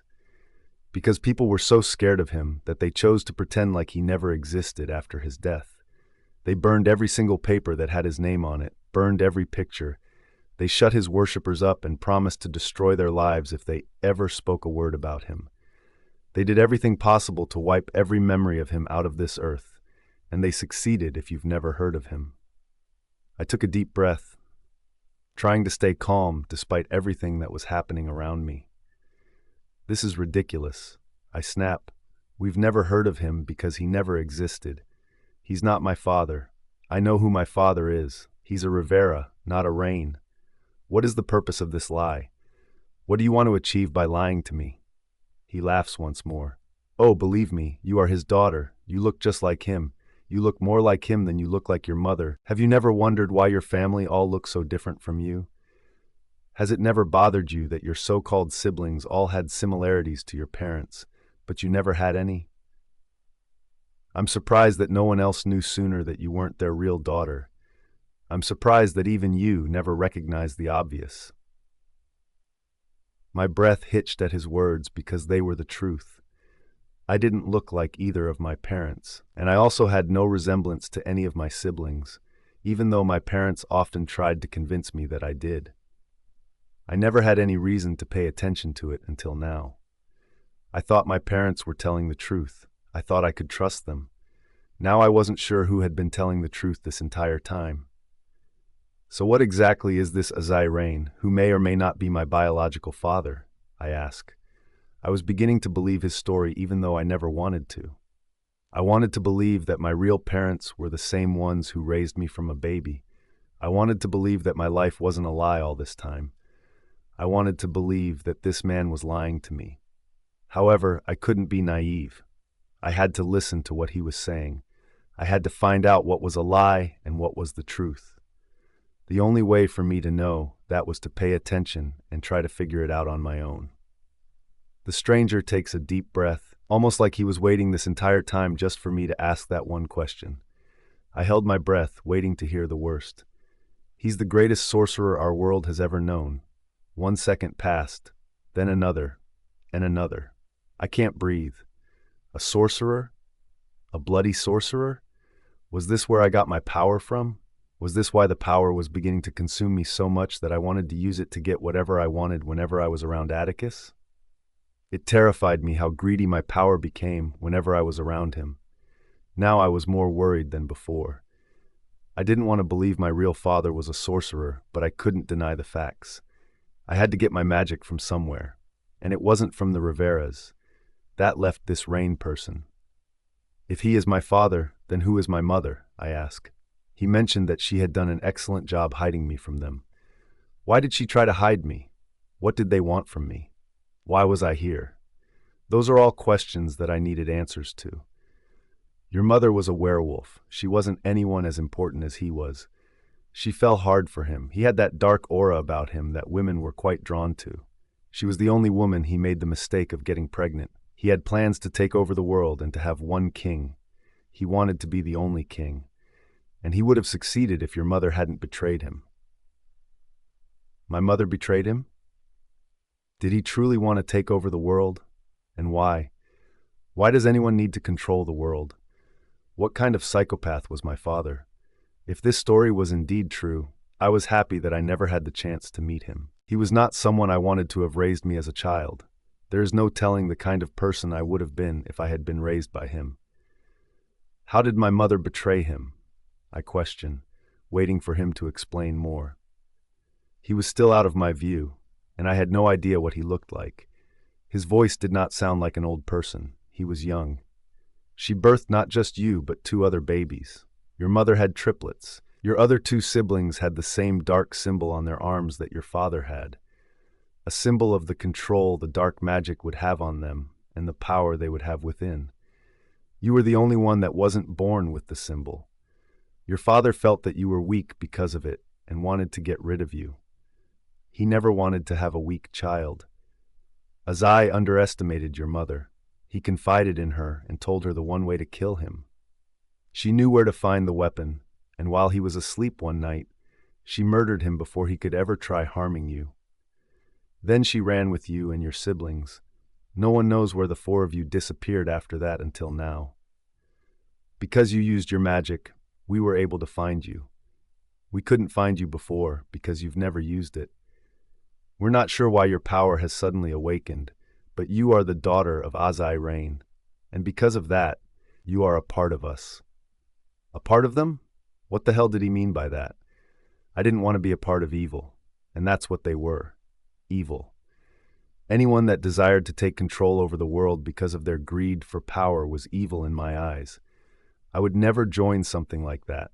I would never fulfill my father's wishes. I was better than that. I wasn't perfect, but I wasn't evil either. I knew that much about myself. But what happened to my mother? He claimed that they never found her after the day she murdered my father and ran. And what about my siblings? My entire life was flashing before my eyes. My parents weren't my true parents, and my birth parents had a messed up life. My mother fell for an evil sorcerer and had triplets. I was one of them, but I had no idea where the other two were. My mind was spinning with all of this new information. I didn't want to be a part of it. I was happy with my life before they kidnapped me and informed me of things I wish I didn't know. Did this mean that I would become just as horrible as my father was? He did awful things. He wanted to rule the world. That was what he desired the most, and his power paved the way for that to become possible. I've done that without even knowing about him. I used my power to seduce Atticus. I used my power that night he slept with me. I felt sick to my stomach. I wasn't that different from my father. This wasn't good. My power was already beginning to control me without me even realizing it. From the look on your face, I can tell you finally believe me, he says. Why am I here? I demand. My father is dead. My mother and siblings are still missing, and for all we know, they're also dead. So why the hell do you want me? And you are you to my father. Why are you so determined to tell me these things about him? There's a shuffling noise and the sound of a chair hitting the ground. I held my breath as I heard footsteps. He was finally coming towards me. The light above me is suddenly switched off, and he's now standing next to me. My eyes fall on the tattoo on the side of his neck that traveled down to his left arm. It's a tattoo of a serpent.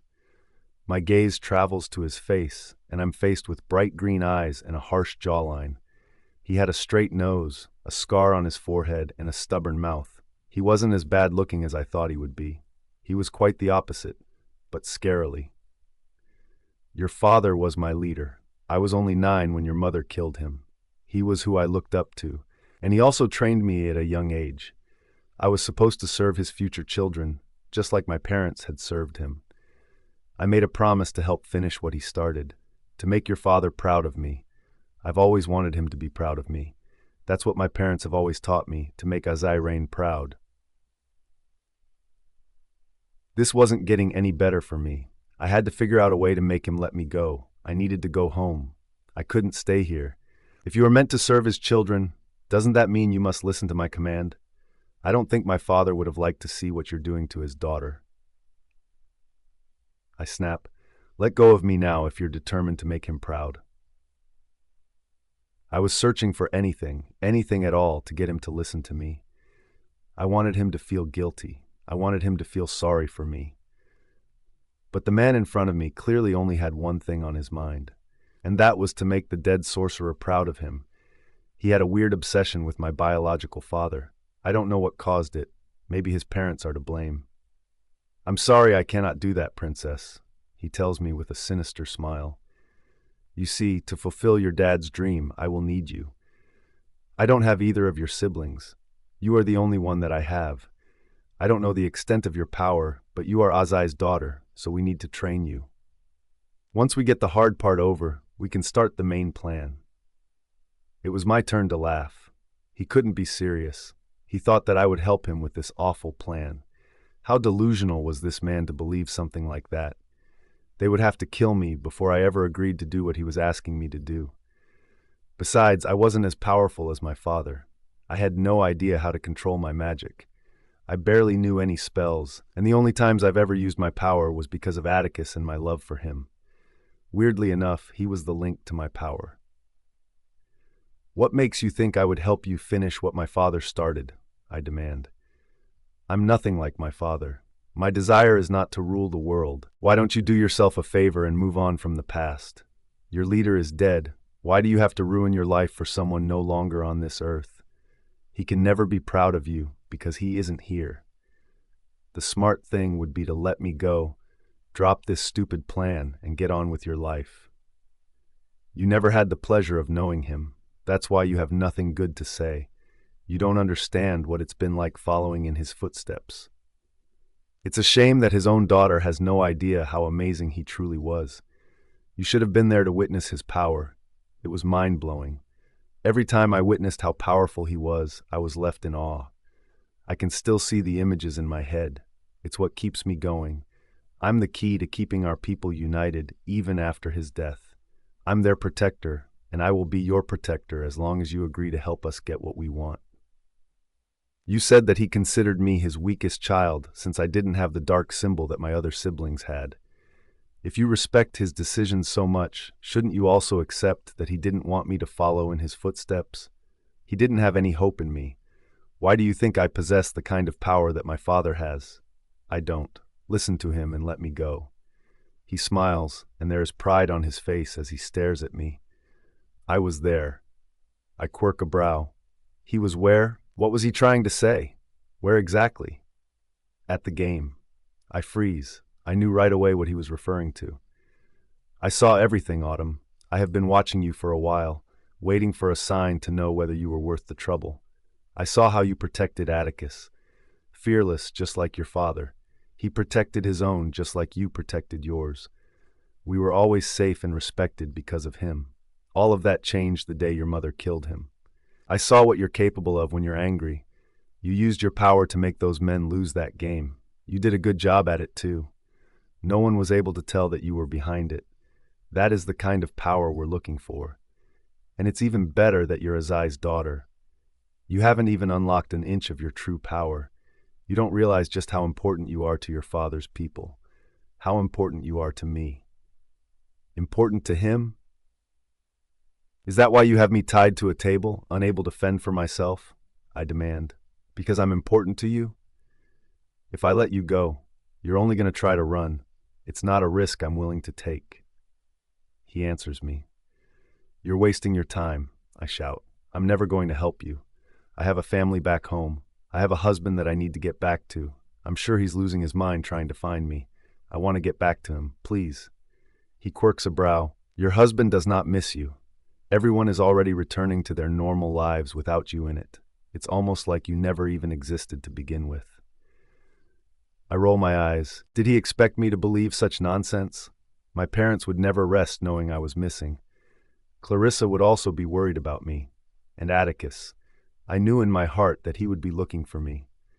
You're crazy if you expect me to believe such a lie, I tell him. They love me. They're all searching for me. You can't convince me otherwise. You can stop trying to make me lose hope. I'm not lying to you, Autumn, he assured me. Atticus has already moved on with his life. He's back with that woman he loves so much. I froze. He couldn't be talking about Anya. Atticus already made it clear to me that everything with her was over.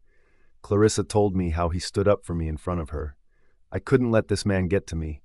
He was trying to mess with my head. I couldn't let him win. Atticus would never do that to me. I snap. He may have done so in the past, but he has changed. I'm the one he wants to be with, not Anya. I don't believe a word you're saying to me. He pulls his phone out of his pocket and types something in front of me. I hate showing you this, but you will have to see it eventually. I narrow my eyes, waiting for him to show me whatever lies he has up his sleeve. He points the phone at me, and I drag my gaze from his face to the screen in front of me. It takes me a second, but when I finally see what he's showing me, my heart drops. It's pictures and videos of Atticus and Anya, recent pictures. They're holding hands, kissing, and back together and happier than ever. No, my heart could barely take what he showed me. One after the next, he wasn't stopping. The pictures and videos kept coming at me, like he was prepared to show this to me. This couldn't be true. Atticus wouldn't do this to me. He wouldn't. Atticus. Hold me tighter, Anya says as I wrap my arms around her. I do as she says, but something doesn't seem right. She's still the same woman I fell in love with. She looks the same and acts the same, but there was something that made me feel uncomfortable about the entire thing. Ever since I recovered from the accident that I had no memory of ever happening, my feelings for Anya felt wrong. I couldn't tell her that without hurting her feelings. So I kept it all to myself. but it was bothering me ever since I woke up and felt a surge of emptiness when she hugged me on the hospital bed. I hadn't been able to focus on anything ever that day. Maybe the accident messed with my head and my heart. I constantly felt like I had forgotten someone important to me. I was searching the room for someone that day, and I never found her. I thought that it was Anya that I was looking for, but I soon realized that it wasn't her. It was someone else, but that didn't make sense to me. I considered speaking to Dante and Damon about it, but they haven't been acting normal around me. No one was acting normal. They treated me like they were afraid I would snap any second now. Atticus, Anya whispers. Whenever I touched her, I felt like I was betraying someone else. But who could I possibly be crossing? Yes, I finally respond even though my mind is far. Is everything okay? She asks hesitantly. You seem to be a bit distant with me recently. I feel like something is wrong. I'm here for you if you need someone to talk to. I nod. I know that you are. I'm just uneasy not knowing anything about the accident. No one wants to talk to me about it. The articles seem fake. The only proof I have of the accident is the Jeep. Ah, yes, my Jeep. I couldn't believe it was that badly totaled. I didn't want a new one. I wanted to fix it. Everyone is being secretive only because they want to protect you, Atticus, she assured me. The doctors made it clear that they didn't want you to relive the trauma. To make that possible and keep you safe, we all agreed to take down all the articles. Only the ones that can't remind you of the crash are still up. Please, for my sake, don't dig deeper into this. I sigh. You know I always do what you ask me to do. If that's truly what you want, I won't try to find out more about the accident. She smiles. You don't realize how hard those days were for me watching you in that hospital bed, wondering if you would ever wake up. I'm so happy you remembered me. I'm glad the crash is the only thing that you forgot. I don't know what I would ever do if you forgot about me and our love. I would usually melt whenever I saw Anya's smile. This time, I felt nothing. I feel nothing when I touch her. Absolutely nothing, except the feeling of betrayal. I knew she didn't want me to dig further into the accident, but I felt like it was the only way to get some answers about why I was suddenly feeling this way. Something important had to be causing it. I was missing some critical information. Clarissa walks down the beach towards us, and she looks annoyed, just like she always does when she sees me with Anya. The only difference I can spot is that there is a little more hatred than there was in the past. The tension between Anya and Clarissa had increased. What are you doing here? Anya demands from her. This is my date night with Atticus.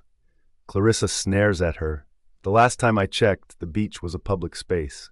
Anyone can come here when they please. Well, do you have to be next to the two of us? Anya demands. I'll leave after I ask one question, Clarissa answers her. And what is that? She demands. I haven't seen Autumn around in a while. She's your best friend. Do you know if she's doing okay? Clarissa asks. I immediately stiffened at the mention of Autumn. I've always felt uneasy around her, but this time when Clarissa mentioned her name, I felt a stabbing pain in my chest. It was so bad that I wanted to let go of Anya and place a hand over my heart.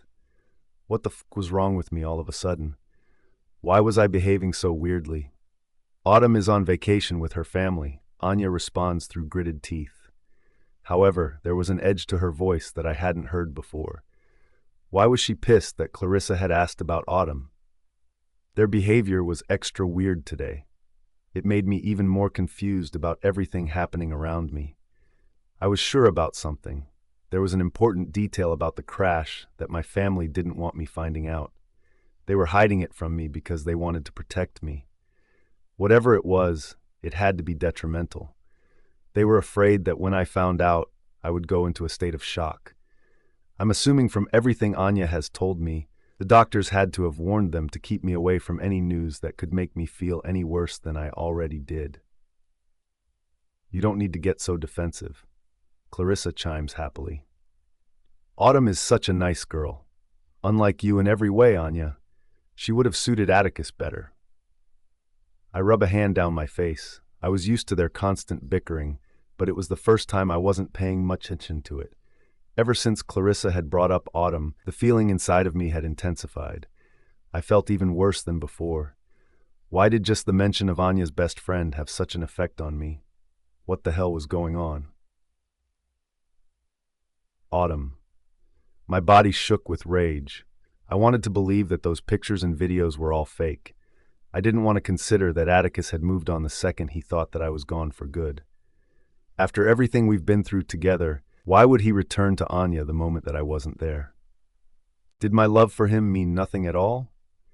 Did he not care that I was missing? Did the both of them set this entire thing up so they could be together again? So many thoughts are running in and out of my head, one after the next. My hands tighten into fists, and I can feel the power within me rising. The table began to shake as it tried to control my power. Skylar, the guy from earlier, told me his name before he left the room. I was glad that he wasn't here to see this. I didn't want him to know the extent of my power. I didn't want him to see what I was capable of doing. If I kept this up, not even this table could hold me to this room. The image of Anya and Atticus flashed before me once more, and that was all I needed to push my power to its full force, at least the amount of force necessary to break free from the straps.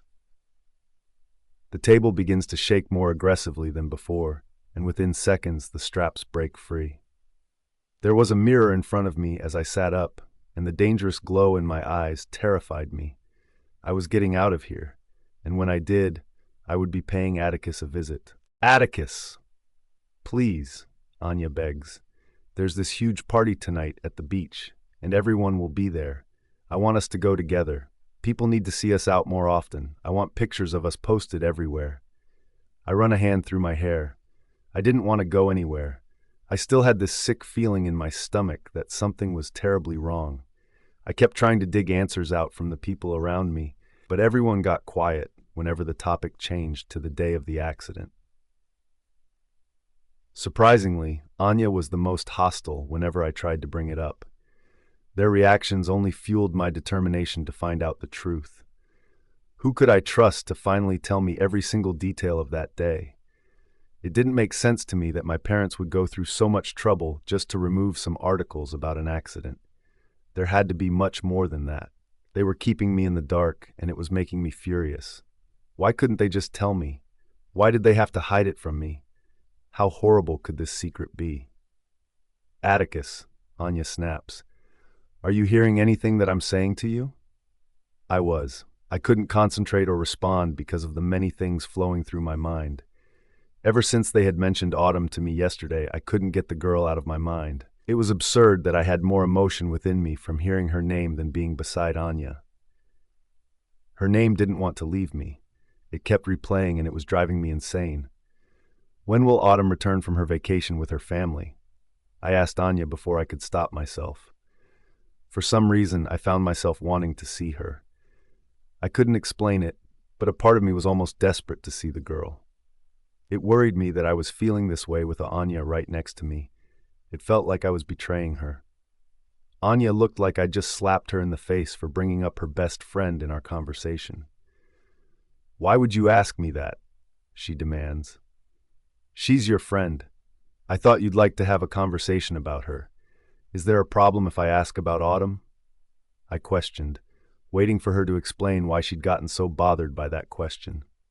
I knew Anya got angry at the simplest things, but I didn't think this would be one of them. Yes, there is a problem, she snaps. You barely ever mention Autumn to me. Why are you suddenly so concerned about her whereabouts? I was in the middle of asking you a question, a couple of questions actually, and you ignored all of them so that you could ask me about her. Is something going on that I should know about Atticus? She demands. Is there something that you're not telling me? That's the same question I wanted to ask her. What the hell was going on, and why was everyone so determined to keep it from me? I'm sorry if I offended you, Anya. I won't ask about her again if that makes you feel better. I promise her. It was better to keep Autumn out of my head. I was restless because of her, and I had no clue why. The safest thing would be to stop thinking about her. The only problem was that I wasn't sure how to do it. Back to what I was trying to say before you interrupted me, she says. The beach party tonight. Dante and Damon will also be there, but since I want to spend more time with you, they can find something else to do while at the party. We can spend more time together. What do you think? I sigh. Whatever makes you happy, Anya. I didn't want to go, but I'll do it just because you're asking me. She grins and hugs me. You're the absolute best. I'm going to choose my outfit.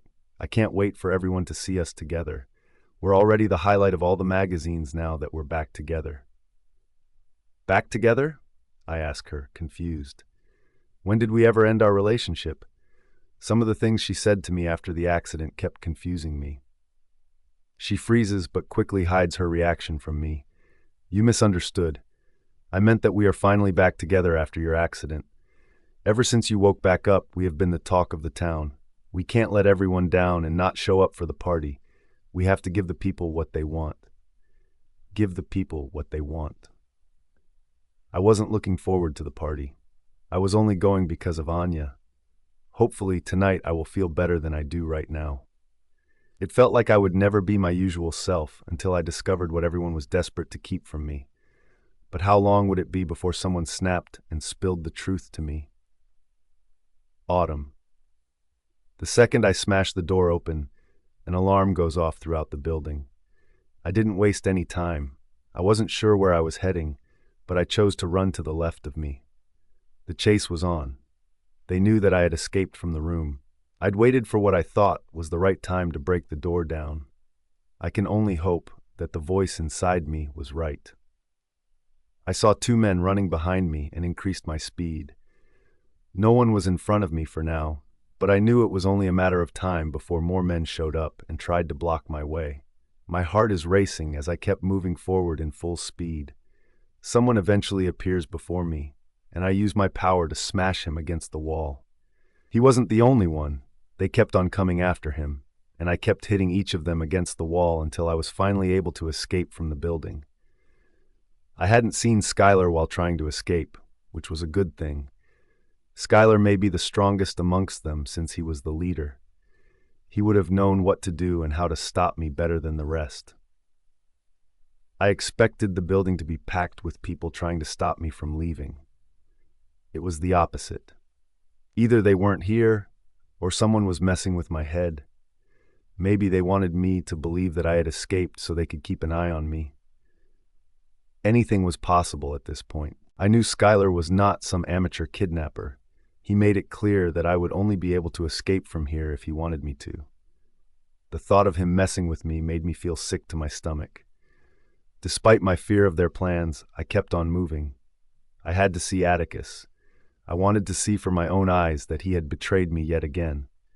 After everything, I couldn't believe I was so stupid to believe even for a second that he cared for me. I gave him my heart, and he stomped all over it. He was all over Anya. He didn't even wait until I was found, and he didn't even try to look for me. I thought for sure that he would be there for me, that he would protect me, that he would do all the things he promised to do for me. I couldn't have been any more wrong than I was about everything. I had no idea where I was. I didn't know what direction to turn. I was no longer underground, which meant that I could ask anyone for help. The problem was that there was no one around, and I couldn't just stay here and wait for Skylar to find me. For all I knew, he was already watching me and waiting for the right time to laugh in my face. I had to get back to my parents. They needed to tell me everything they knew. Why did they choose to raise me? Why did they accept me from my mother, even after knowing my father was Azirain? I've known them all my life, and they weren't the kind of people that got involved in situations that could land them in trouble.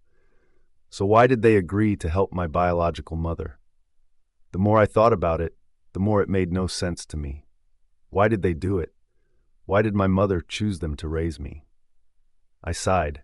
While I knew I needed the answers to all of these questions, I had to give my mind a break. I needed to breathe again. I was tired. My heart was exhausted from all of the pain and torture it's been through in the past few weeks. It's been a roller coaster ride, and it still hasn't stopped moving.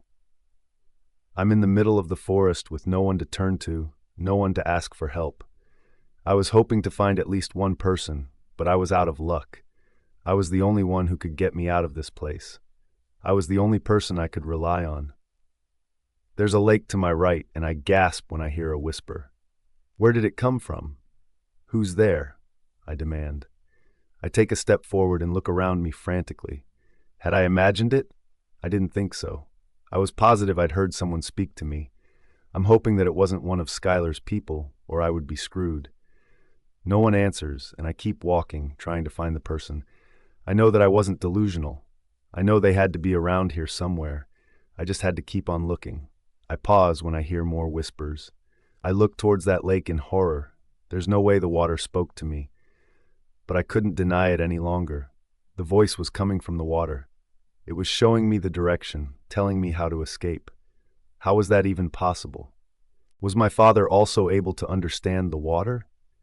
I've been terrified of water my entire life. Why did it seem like it was on my side this whole time? I shook that thought out of my head. I didn't have time to think about this. People were searching for me. Since I didn't have a single clue about my whereabouts, I decided that the best thing was to listen to the whispers. It was the only option I had left, and I was desperate to escape those psychopaths. I shifted into my wolf. I could escape much faster this way. The moment that I do, I'm racing through the woods, trying to find anything that points to the direction of home. I don't know how long I was racing through the forest, but I eventually spotted buildings. I wasn't sure if I had recognized them yet, so I kept going, and finally I found some hope. I breathe a sigh of relief when I spot houses that I recognize. I wasn't too far from home. I wasn't sure what day it was, but I was going to Atticus's house first. He had plenty of explaining to do. The rage inside me only intensified as I remembered the videos Skylar had shown me. It fueled my speed, and before I knew it, I had reached their home. Unfortunately, no one was there. The guards were the only ones present. Where was everyone? It was almost 7 in the evening. Everyone should have reached back from the academy by now. And why weren't his parents at least home? The guards were surprised to see me, but I explained to them that I didn't want anyone to know that I was back. I wanted to catch Atticus in the act. I didn't want to give him a chance to stop what he was doing with Anya. I wanted to look him in the eye and show him how much he'd hurt me. Not that it would matter. He knew how much he hurt me in the past, and still, he betrayed me in the end. Nothing I said or did now would affect Atticus. He was back with the love of his life. That was all that mattered to him. My greatest fear was finally thrown in my face. I walked into our room, grabbed some clothes, and was about to walk out when I noticed that our pictures had been removed. And then I realized it wasn't just our room. The entire house, every single reminder of me had been removed. I held a hand over my mouth in shock. Everyone knew that I had been kidnapped, and the first thing they chose to do was remove every picture and memory of me from the house. I thought the Fawns had liked me. I had hoped that they had considered me as their family. Now I realized that they'd had me fooled this entire time. I thought Anya was the one his parents had a problem with, but it turned out that they hadn't liked me either. Why else would they have removed every memory of me right after I went missing? They hadn't waited. None of them did. They all assumed I was gone for good and decided to move on with their lives like I hadn't existed to begin with. What other surprises were waiting for me? What else had they done to prove that I meant nothing to all of them? Did they think that I was dead? Were they hoping that I would have never returned? I fell back against the bed in pain, emotional pain. This was devastating. I was never important to any of them. And what about Clarissa? I thought that she at least genuinely liked me. I let out a frustrated scream as I pushed his desk to the ground. Everything came crashing down, one after the next. Everything was a lie, my entire life. Since the start, everyone has been lying to me, and they haven't stopped. No one ever truly cared about me or my feelings. I wouldn't let any of them get away with this. They would all pay for lying to me, hurting me, and replacing me like I was nothing. I didn't care what I had to do, but I wanted an explanation. I wanted to know why they would treat me this poorly. What had I done? Had I not been good to each of them? Why did they hate me this much? Everyone close to me kept betraying me. Apparently nothing had changed. I emptied the drawers, searching for a phone. There had to be something here that could tell me where everyone was. I wasn't going to sit here and wait for them to return home. I wanted to confront them in front of everyone. I wanted everyone to know just how selfish they all were. Even if everyone knew, what would that change? It's not like they were unaware of what was happening in front of them. They all knew that I was missing. They all knew that Atticus was married to me and Anya was his ex-girlfriend. Yet no one said anything. They were all quiet and back to normal. Absolutely no one cared about me and my feelings. Damn it. Where the hell could I find a phone? I didn't have mine. I was sure that Skylar had taken it from me when he had kidnapped me. I stormed out of the room after ransacking it. The room looked just like I felt right now. It was the least of Atticus's problems when I finally found him. I wasn't going to go easy on him this time. I was done being sad and depressed over him. This time, I was pissed, and this time, I wanted answers. And I was getting those answers even if I had to force them out of him. And if I didn't like those answers, all hell would break loose. They would all pay if there wasn't a proper explanation for all of this. I didn't stop in the room. I searched all over the house, still hoping to find a phone, and when I finally did, I didn't waste any time searching for the answer I was looking for. My eyes zeroed in on an article about a beach party tonight. It had just started, and that's where they were, no doubt. I slammed the phone onto the desk and stormed out of the house. Everyone was out partying while they all knew that I was missing. That's just how much I meant to each one of them. I didn't know whether to laugh or cry at my pathetic life. No one truly cared about me. My life was nothing but a game to each of them. They treated me like a pile of garbage. No, even garbage was treated better than this. Skylar hadn't been lying this entire time. They were all already moving on with their lives as if they thought I was dead. Is this how everyone would have reacted if I had indeed died? Would no one care at all? I looked around the house for Atticus's Jeep, and of course, it wasn't there. He must have carried Anya to the beach with it for the party. I searched for another vehicle, and within seconds I was out of the garage, speeding past the guards. They didn't try and stop me. Why would they? I was still the daughter-in-law of the house. At least the guards didn't forget that, as everyone else had. My hands were shaking as I drove. I was terrified of seeing Anya and Atticus in person. Seeing them together in pictures and videos was difficult, but I knew it would be excruciating to see it in person. I knew that nothing would ever be able to prepare me for something like that. I still wanted to believe that those pictures were all fake. I wanted to believe that Skylar had lied to me, but I knew better by now. They both had no shame. I knew Anya hated me, but Atticus, I didn't think he disliked me this much. There was no way he cared for me after what he'd done. I expected so much more from him. I would have never been able to smile if the same thing had happened to him. I would be out there searching for him without getting any sleep. Instead, he returned to Anya like our marriage never even happened. When I pull up to the beach, hundreds of cars are parked in all directions. I didn't even bother looking for a park as I jumped out of the vehicle and began searching the crowd for him. I wasn't sure how to find them in such a large crowd, but I wasn't leaving here tonight until I found them. I pushed through the groups, hoping to see at least one of the fawns.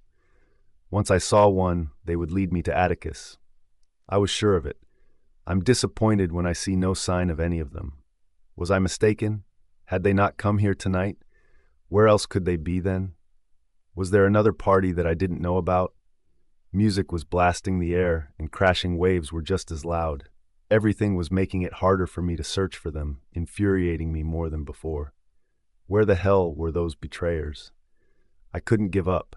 I had to have missed something. I knew they were here. I don't know how I knew it, but I just did. I continued to search once more. I wouldn't leave without searching every inch of this place, no matter how big it was. And then I see him. I was positive that it was him. I would know Atticus anywhere. He was leaning against Dante's Jeep, and Anya was in his arms. I swallow, and my heart aches at the sight of them together. So it was true. He had returned to her the second he thought I would never return. All along, he's been waiting for the right opportunity to run right back into Anya's arms. She looks the happiest she's looked in a long while. I couldn't tell whether Atticus was happy or not. The expression on his face was blank. I couldn't read him while he was with her. But did it matter at all? I take a step forward but stop myself. I wanted to confront Atticus when he was alone. I wanted to hear what he had to say to defend himself when Anya was not around. I wanted a proper explanation. I deserved an answer after what he did to me. I don't move. I watch them until Anya excuses herself. Maybe she's going for water. Perhaps she was leaving him for an opportunity to kiss one of his other brothers. I wasn't sure where she was heading, but I didn't care. It was my turn now. I wasn't leaving until I'd said everything on my mind. I push through the crowd and don't stop until I stand before him. He didn't notice me at first, but when his eyes finally fell on me, there was a look of confusion on his face. Was he confused that I was still alive? Was he disappointed to see me standing in front of him? "Autumn?" he asks as he quirks a brow. I clenched my jaw. His reaction to seeing me only made me angrier. It confirmed that he didn't care about me at all. Why did I expect more from Atticus? I should have known he would have done something like this to me. I should have known that he was nothing like the man I thought he was in the past. I wanted to laugh at my stupidity. "Do you have nothing to say for yourself?" I demand. I tried hard to remain calm, but it was hard. How could anyone remain calm under these conditions? He crosses his arms over his chest and stops, leaning against the Jeep. "I'm sorry. Am I missing something here?" I laugh. "You're truly pathetic, aren't you?" He looks at me as though I've lost my mind. He was the one who'd lost his mind. "I'm pathetic," he asks. "I think there's something wrong going on here. Did you drink? What are you even doing here, Autumn?" What was I doing here? Seriously? Was that the first question that he would look to ask me? He didn't even bother asking how I'd escaped or who had kidnapped me. It was clear that Atticus would have been happier if I had never shown up in front of him again for the rest of his life. "What am I doing here?" I ask with venom dripping from my voice. "What are you doing here with Anya?" "That's the question I should be asking you." He looked startled, but also very interested in what I was trying to say to him. "You're upset because I'm here with your best friend?" he asks, even more confused than before. "Is this some kind of joke? Is Anya playing a trick on me right now? If she is, it isn't funny." I gape at him. Did he hit his head somewhere? Why was he acting so clueless about everything that I was asking him? It was almost like he was back to the Atticus that barely knew I existed, which was absurd. We were married. I told him I loved him, and he gave me roses and teddy bears and decorated an entire ballroom with pictures of us. How dare he act like none of those things ever happened? How dare he behave like we were never close? "You're the joke." I snap. "I can't believe I ever had feelings for someone like you. I wish I had never met you, Atticus. I wish I never fell for someone as horrible as you are. You're weak and pathetic. You're not the man I thought you were. You make me sick just looking at you."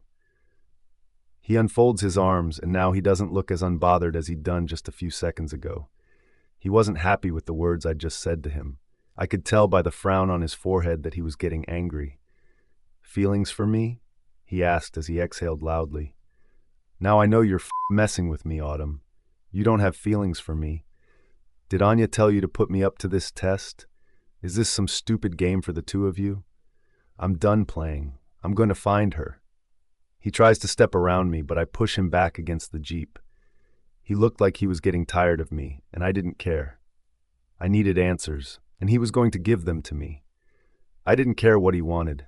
This was about me. I was a few seconds away from losing my mind. I was trying my best to stay calm until I got my answers, but if Atticus kept acting like I wasn't his wife, I would completely snap in front of him.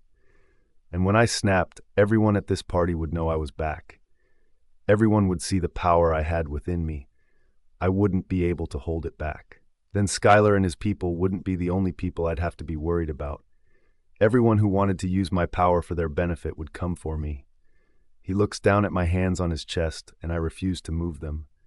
He wasn't going anywhere until he told me why he did this to me. "Let go of me, Autumn," he growls. "I'm trying to be patient with you because of Anya, but you're stepping on my patience." "Not until you give me answers," I shout. "Tell me, Atticus, why did you do it?" "Why? Do what?" he hissed. "I'm getting tired of this nonsense. If you don't let go of me in 4 seconds, I will make you regret it." He threatened. I wasn't scared. I didn't care about his threat. "One," he whispers. I don't move. not even an inch. 2. His eyes are now narrowed, and I know he's trying to intimidate me. 3. I roll my eyes. Did he think his countdown would affect me? Did he believe that he could frighten me into letting him go? He was about to get a rude awakening. 4. Nothing happens. He stands there glaring at me. We stay like that for a few seconds, neither of us saying anything. Without warning, he grabs my shoulders and jams me up against the Jeep. You have 1 minute to tell me what the f*** is happening here, Autumn. You're supposed to be on vacation with your family. That's what Anya told me. He snaps. You weren't supposed to be here. Now suddenly, you're in front of me and telling me things that make no sense. We barely spoke to each other in the past. Why are you speaking to me like we are in some relationship? I don't believe for 1 second that this is real. I know that something is going on. I know someone is trying to mess with my head. Do yourself a favor and tell me the truth now before I lose my mind. Vacation with my family? What the hell was he speaking about? Why did Anya tell him something like that? Did Atticus not know that I had been kidnapped? Was that why everyone was so normal with my disappearance? That day I remembered clearly that he hadn't seen when the men had snatched me. I had blacked out and had no idea what had happened next. But even if that was true, it still didn't explain why he was here with Anya being all romantic. It also didn't explain why he said that we barely ever spoke. Nothing about this was making any damn sense to me. I'm about to respond when his eyes narrow. Something else had caught his attention, and I wasn't sure what it was. To my surprise, he moved closer to me so that our bodies were pressed tightly together. I held my breath. Of course, he knew what his closeness would do to me. Maybe that was his plan, to distract me with his nearness. It wouldn't work this time. He leans lower so that his face is now near my neck. I remain completely still as his nose touches the mark he'd left on me below my ear. Atticus surprises me when he suddenly breathes me in. His body turns to stone. He stays completely still for a few seconds before moving again. His hands are now on both sides of me, pressing against the Jeep. His lips were right above my ear, and his body shook hard against mine. A low growl tore from his throat, and it startled me. "Why the f*** is my scent all over your body, Autumn?" I couldn't breathe, not with the way Atticus was looking at me. His eyes looked drugged but confused at the same time. What was there to be confused about? I was his. He was mine. How could he ask me that question? His mark was on me. I smell like him because he put that mark there. I smell like him because we're bonded. We are one. The person standing before me didn't seem to know any of this, which was simply absurd. How could he not know? I've been so confused by his reaction to me since I returned. Why was he acting this weirdly? What could have possibly happened for him to be behaving like this? Did Anya do something to him while I was gone? Was I crazy for thinking that way? She was capable of doing something sneaky, and she had threatened me in the past already. That thought soon flies out of my head as Atticus's touch becomes more desperate. He grabs my waist and pulls my body against his while inspecting my neck. His finger is slowly rubbing the mark, making me wonder what he's thinking. How could I stay mad at him when he was this close to my body? How could I be angry when my heart was racing because of his nearness? He always knew what his closeness did to me. Maybe he was doing it on purpose so that I couldn't make a scene in front of everyone. His hands were warm, and they sent tingles throughout my body. It was hard to control my need for him, even though I knew this wasn't the time for any of that. No. I had to find out what was going on before I let my heart flutter like this because of him. I made these same mistakes in the past. I didn't want to do it again. I was tired of letting Atticus win these arguments because of my feelings for him. How can you not know the answer to that question? I demand. The answer is staring you straight in the eyes. Are you blind? He looks even more confused at my words. His grip on my waist tightens, and it seems like he's having an inner battle with himself. "What the hell are you doing?" Someone shrieks. I didn't even have to look. I knew that voice well. Anya. She was back. Her annoying voice was all I needed to know that she was here. Couldn't she have stayed away a little longer? There was plenty I still wanted to ask Atticus, and I knew that with her being here, she would try her best to ensure I didn't get the opportunity to do so. I should have moved him. I should have continued this conversation somewhere else where no one could disturb us. It was too late for that now. It's good that she was here. I had plenty to say to her as well. She glared at Atticus, but when her eyes fell on me, they widened. She looked like she'd just seen a ghost. If one person were unhappy that I was back, it would be her. She doesn't try to hide her irritation at seeing me. "Are you surprised to see me, Anya?" I ask. "I mean, I'm supposed to be on vacation with my family. At least that's what Atticus told me that you said to him. Can you tell me where exactly we went? I think my memory might be playing games with me." Atticus looks between the two of us, and I can tell that he's completely lost. "What's going on?" Atticus asks. "I should be asking you that." Anya snaps. "Why are your arms still around her?"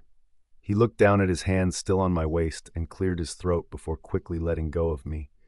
Why did he do it? Why did he act like touching me was wrong?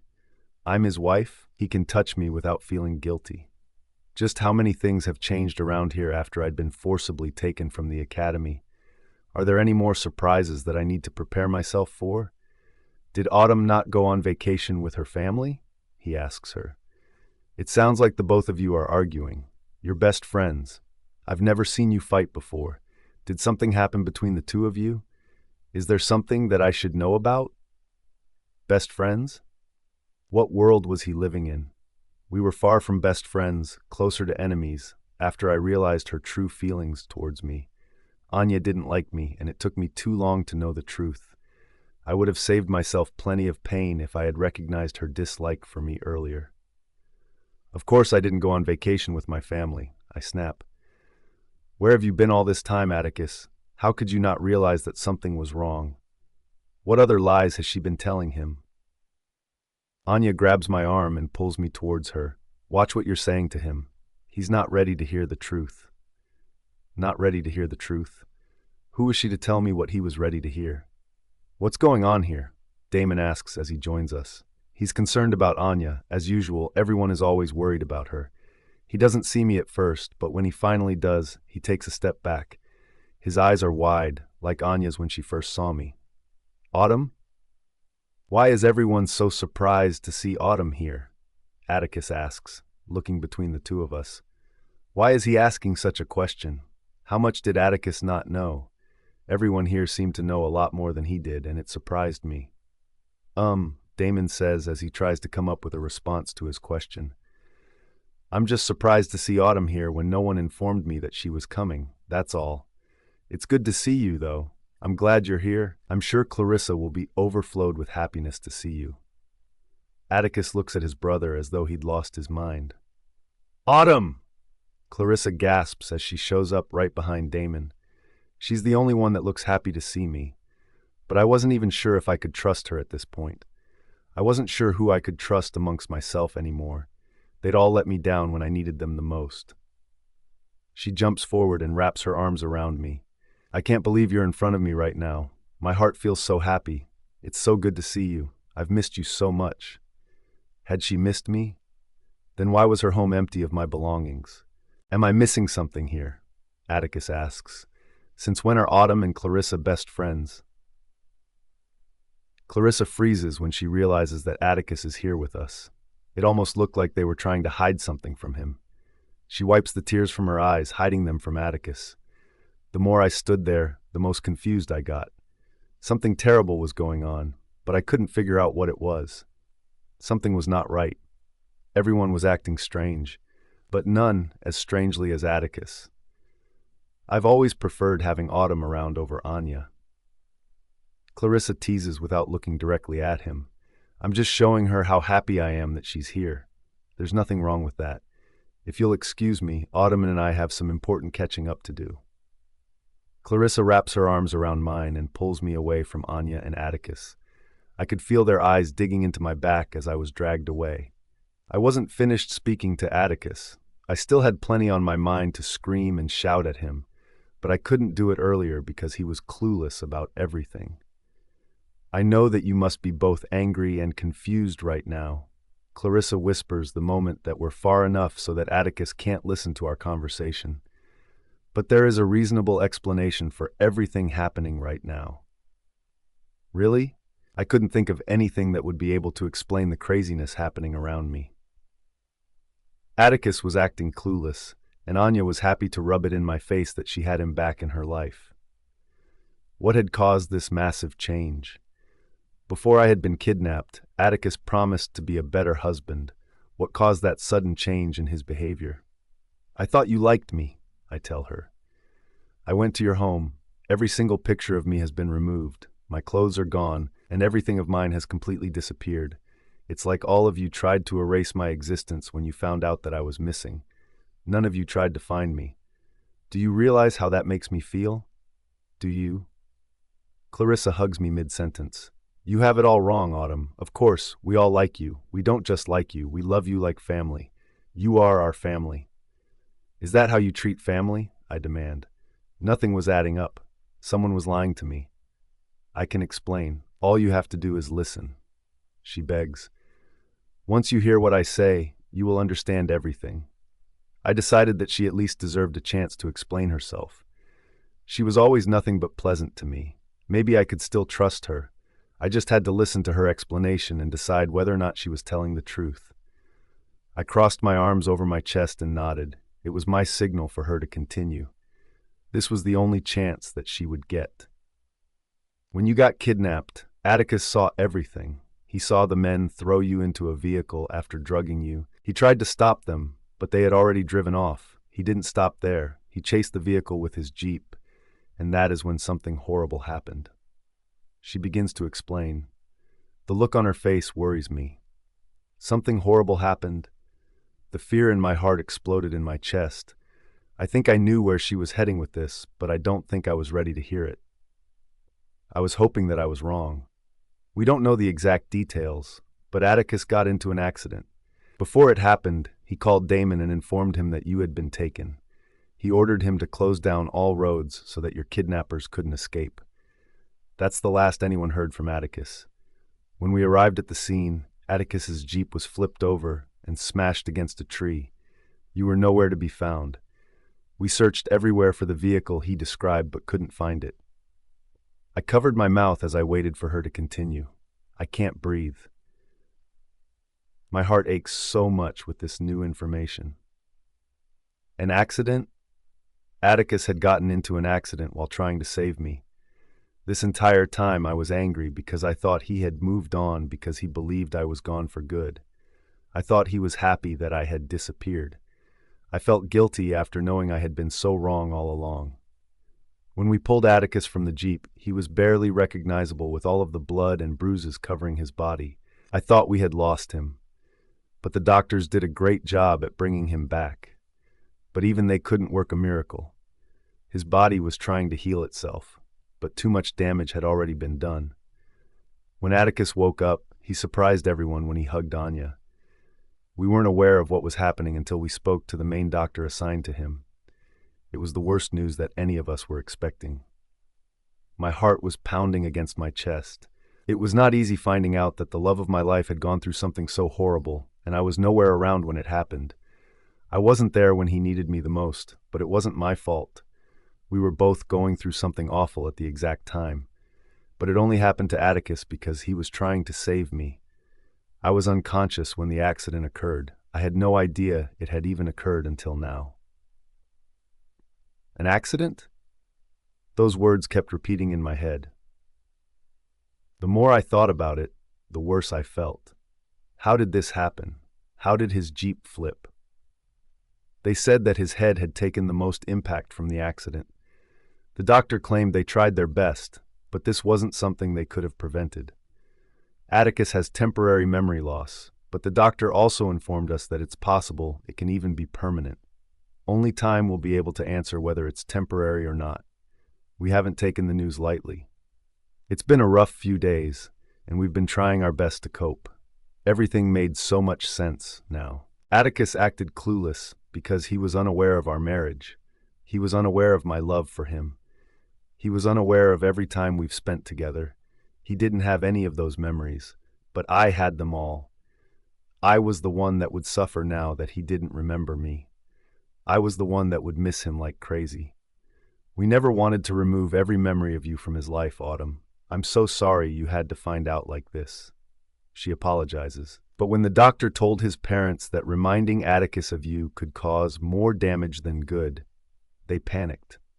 They removed everything that could remind him of you, including all of the articles about your marriage to him, even the articles about you being kidnapped. They worked hard to ensure that he never found out the truth. But I can assure you that everyone was still searching for you. Your parents, Damon, and all of us who remembered you kept looking for you. I begged them not to hide the truth from Atticus.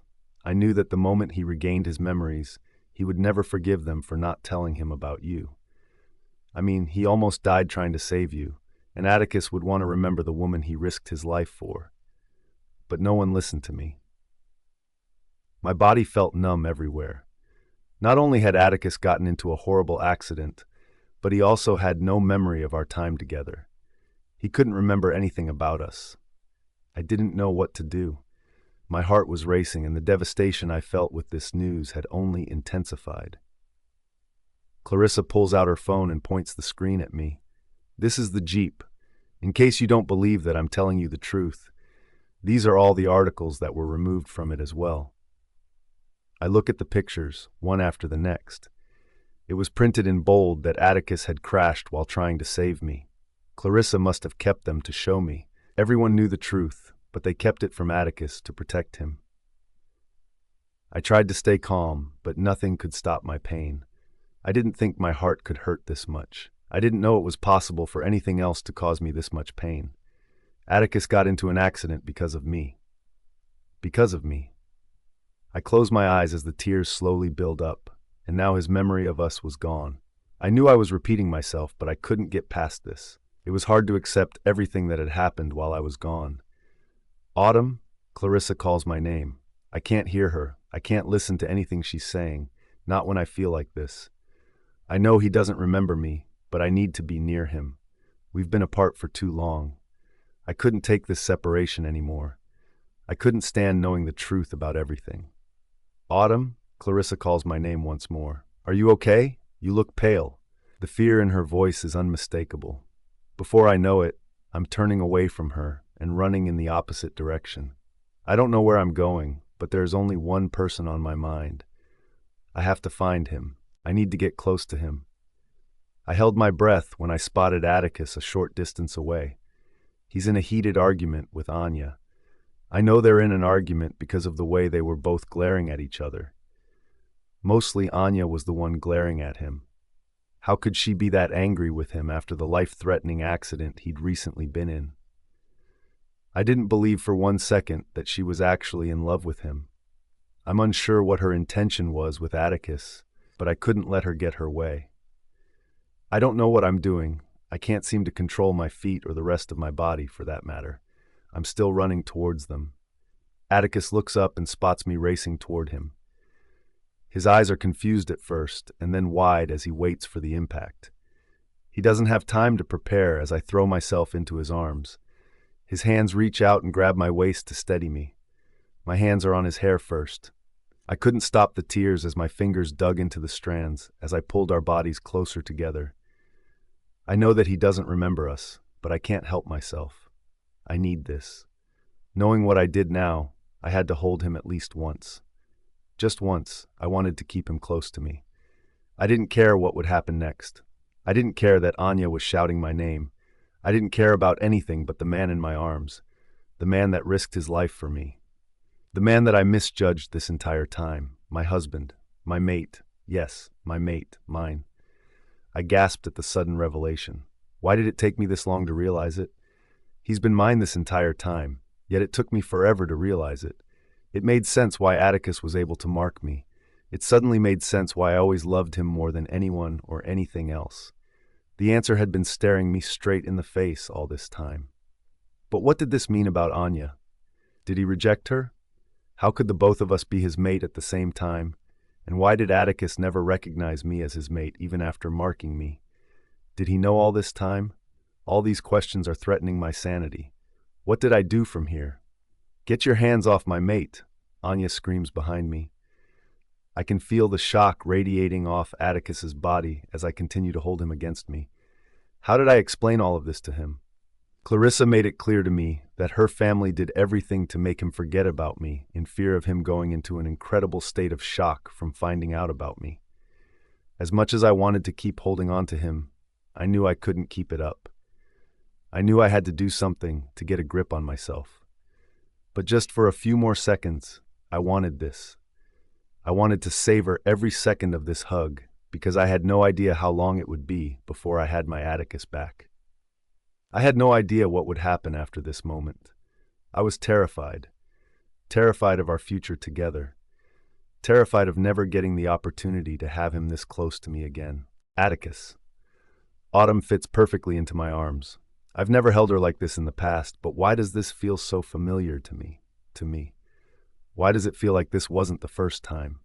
She smells amazing, a mixture of my scent coupled with her own. Since I returned from the hospital, my entire life seemed like a huge mess, a mystery waiting for me to solve. Why was Autumn holding on to me like this in front of Anya? They were best friends, yet they seemed more like enemies now. I've never seen such hatred in either of them before. And Clarissa, when did she become close friends with Autumn? Nothing could explain why Damon was so shocked to see her. Autumn made it clear that she wasn't on vacation with her family like Anya told me. So then where was she all this time? And why was everyone except Anya so happy to see her? How can I explain what I felt while holding Autumn? She was my mate's best friend, for crying out loud. This shouldn't be happening. I shouldn't feel like this because of her. But was Anya even my mate anymore? Why did I feel nothing for her? Instead, my feelings are for the woman with her arms wrapped around me. Her hands are on my hair, and me, it feels so good. I never want to let her go. I want to pick her up and hold on to her for the rest of my life. What was the meaning of these thoughts and feelings? I still didn't understand how she still smelled like me. The only thing that can explain a scent this strong. I didn't want to think about it because it wasn't possible. I wouldn't have marked Autumn. That's something I would have remembered doing. I loved Anya too much to mark her best friend and not her. Autumn slowly lets go of me, and my heart squeezes at the tears on her cheeks.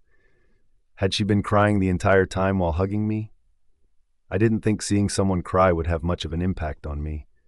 I didn't realize I cared this much until now. I'm sorry, she whispers as she wipes her tears. I didn't know about the accident. I'm sorry, Atticus. If I had known.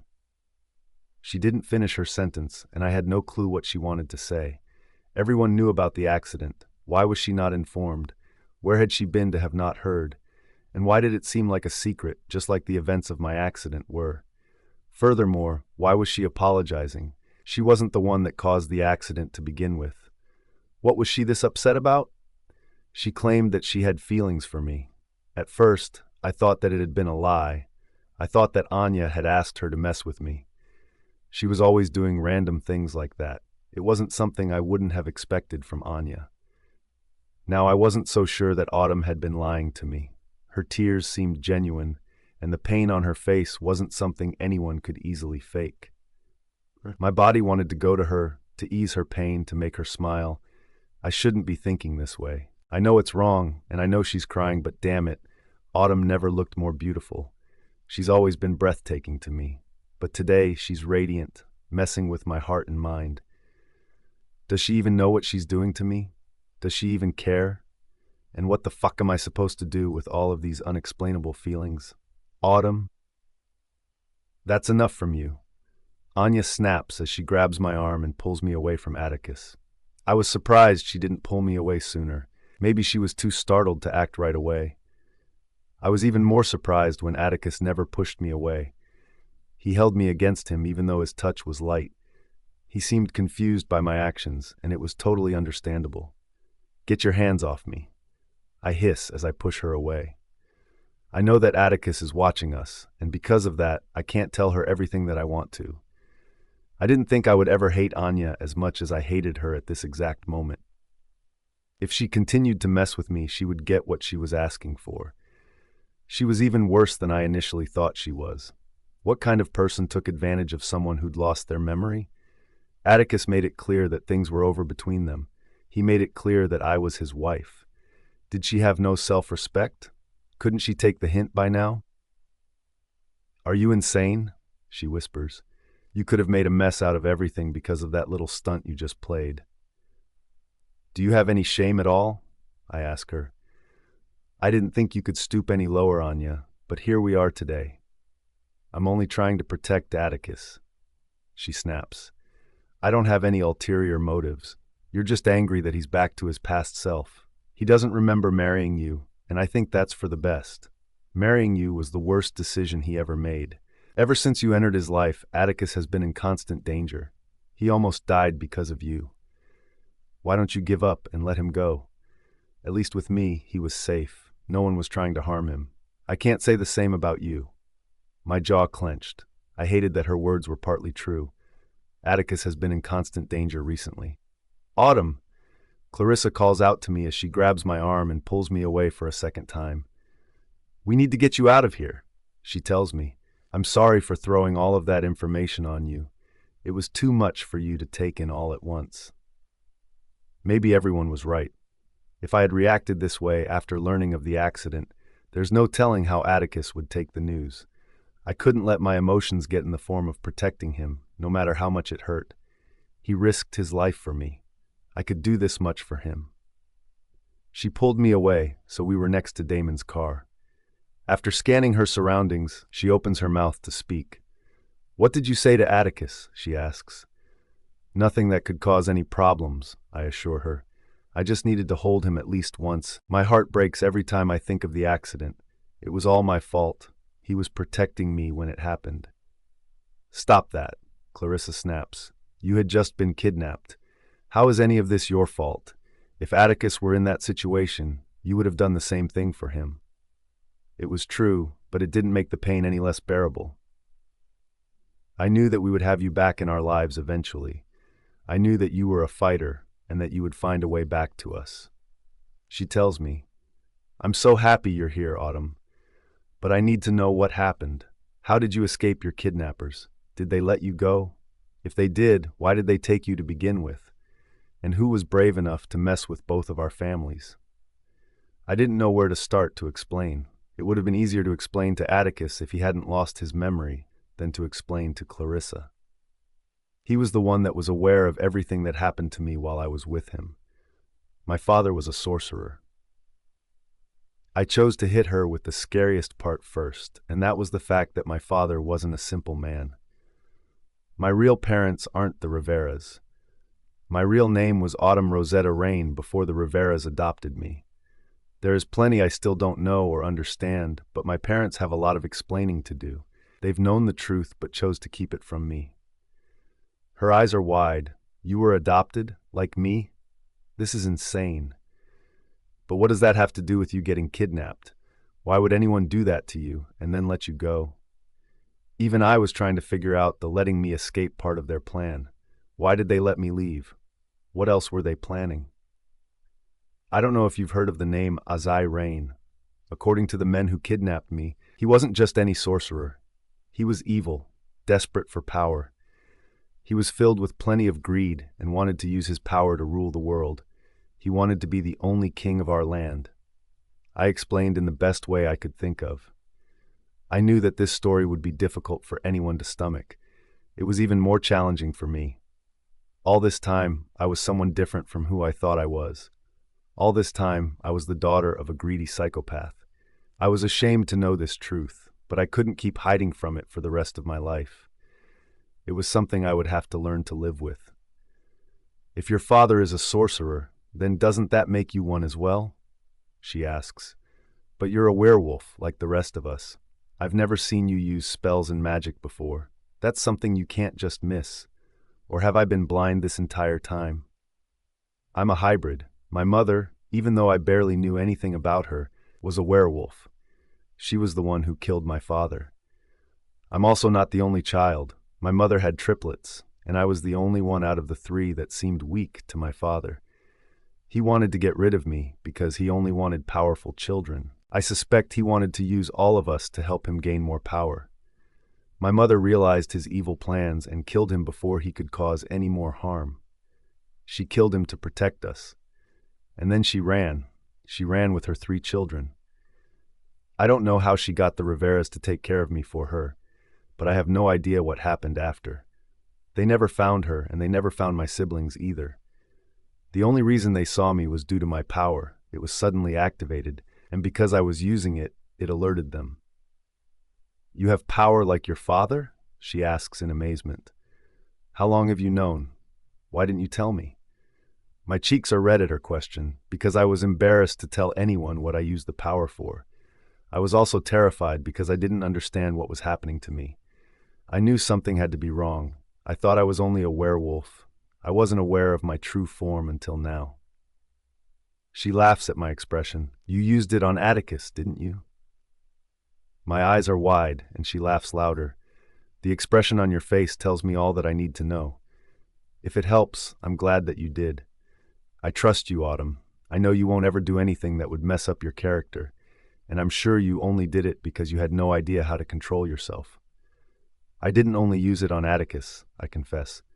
That day when Carter and the fearsome ambushed us, I used my power multiple times on that day. I used it to throw them off him, and I also used it on the night of the game. Do you remember when I asked you to cover for me? I was there at the game. I used my power to ensure that the fearsome beasts lost that game. I wanted to get revenge on them for hurting Atticus, and I knew the easiest way was to hit them where it would hurt the most. I knew it would hurt their egos if they lost the game, and I ensured they did. "What?" she shouts. "That's so freaking crazy. But in a good way. I can't believe you did that and no one knew. That's amazing, Autumn. You're amazing." I wouldn't say amazing, but I was happy that she was at least proud of me. I was afraid that others would judge me for what I'd done. It wouldn't have mattered if they had. I was just happy to get revenge on them. "But that still doesn't explain how you escaped from them." She points out, "They had me strapped to a table."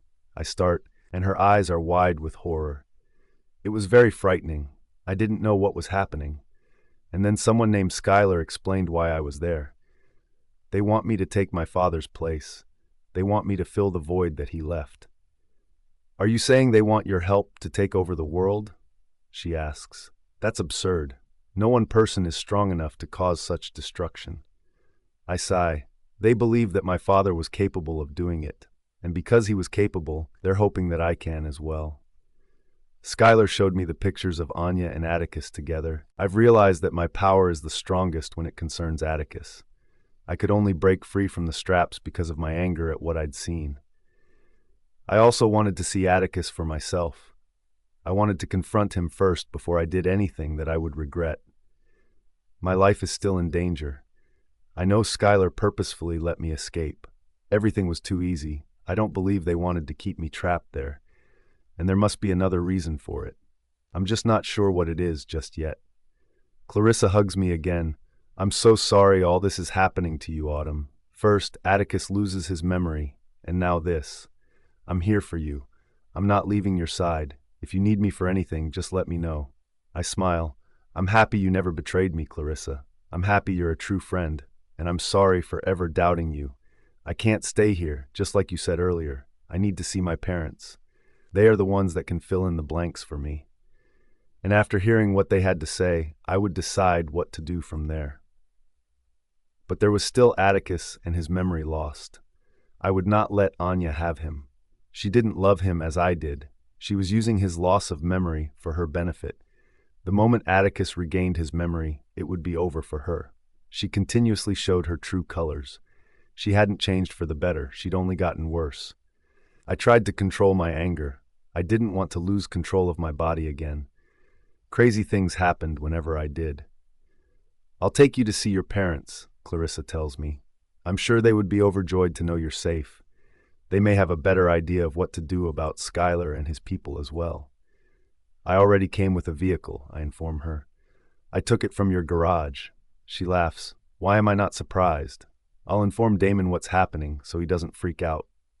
I nod and wait for her to return. When she does, he comes with her, however. She looks irritated as she rejoins my side. I could tell she didn't want him to follow us for once. "He doesn't want to let us leave alone," she sighs. "We're stuck with him for the night." "How the f*** am I supposed to leave you both alone when psychopaths are looking for Autumn?"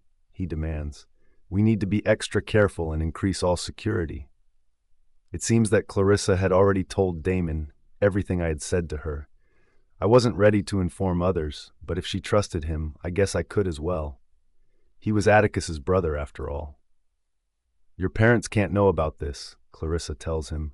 You know how crazy they would react if they realized who Autumn truly is. Atticus kept it from everyone, even before he knew the entire truth, because he wanted to protect Autumn. We need to honor his wishes and do the same. He nods. I already know that. I look back at Atticus and Anya. He's looking at me as I leave, and it breaks my heart to know that he doesn't remember what we had. I was finally beginning to trust him again. He was ultimately trying to be the man of my dreams, and everything was destroyed in a second. The ride to my home is a quiet one, and I can barely feel my legs when we pull into the parking lot. As soon as I entered the door and my mother's eyes fell on me, she screamed with joy. My heart hurt as she ran towards me and pulled me into her arms. It felt different now that I knew they'd lied to me since the beginning. I still loved and respected them, but I was hurt. If they'd told me, I would have understood. I spent my whole life never knowing they weren't my birth parents.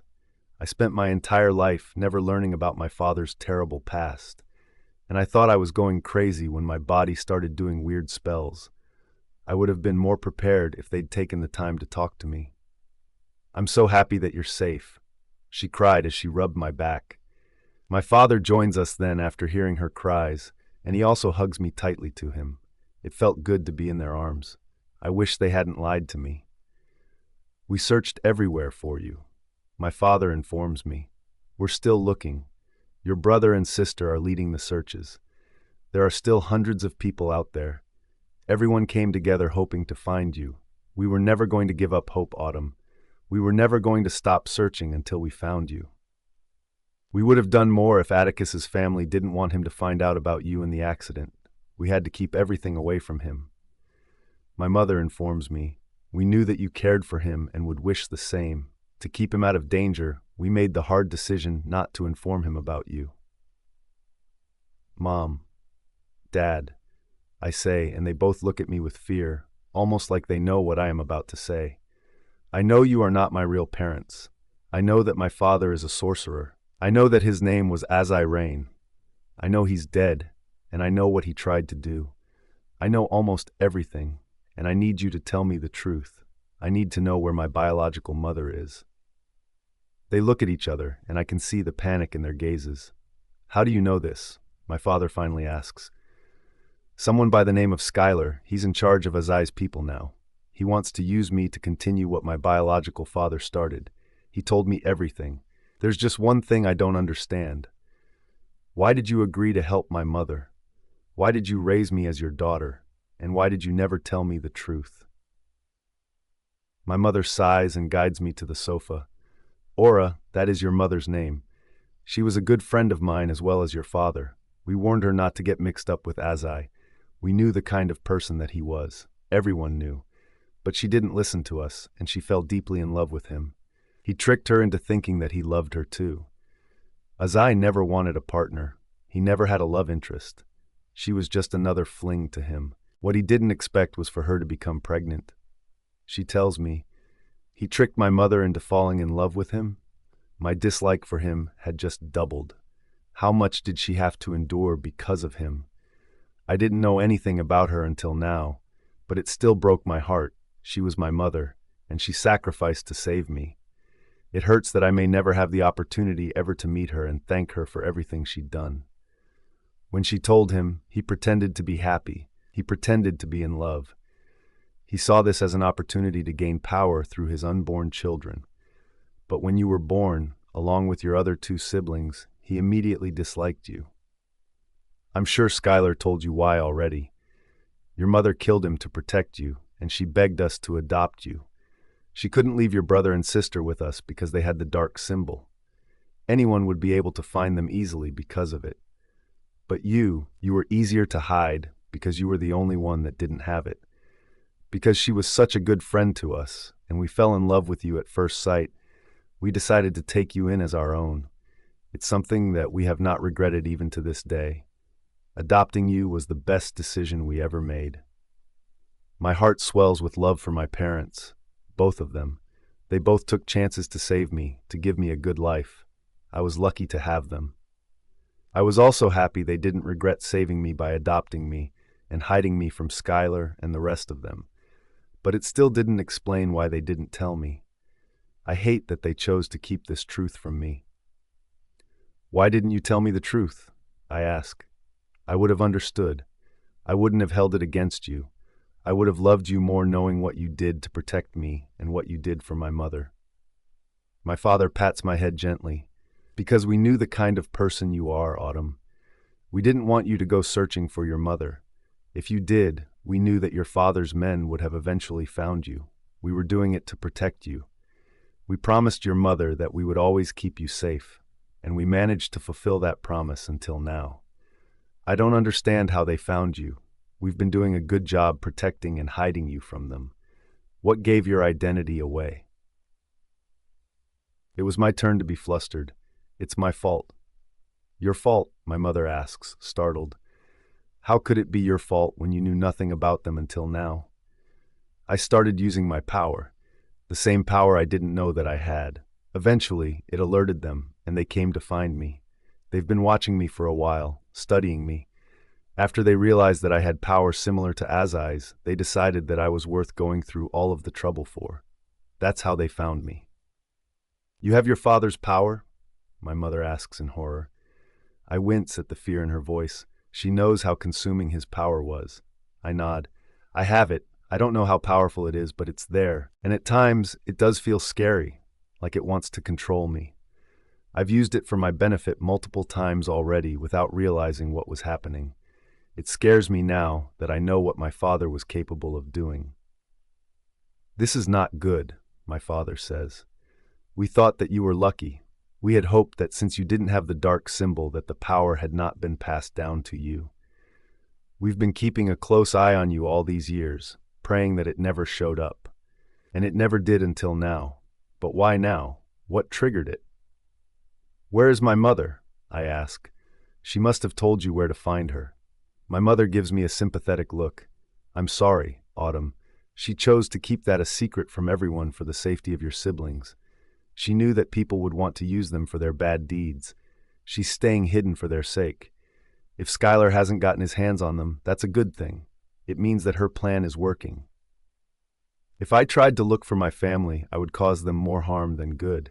It meant that I couldn't look for them without them getting hurt. There was nothing I could do about it. If my mother wanted to find me, she knew where I was. I can only hope that they were safe where they were. In the meantime, I had to find a way to prevent Skylar from trying to kidnap me again. I knew it wasn't over. I knew that he still had plenty planned. Evil plans. Plans to use me for his own greedy needs.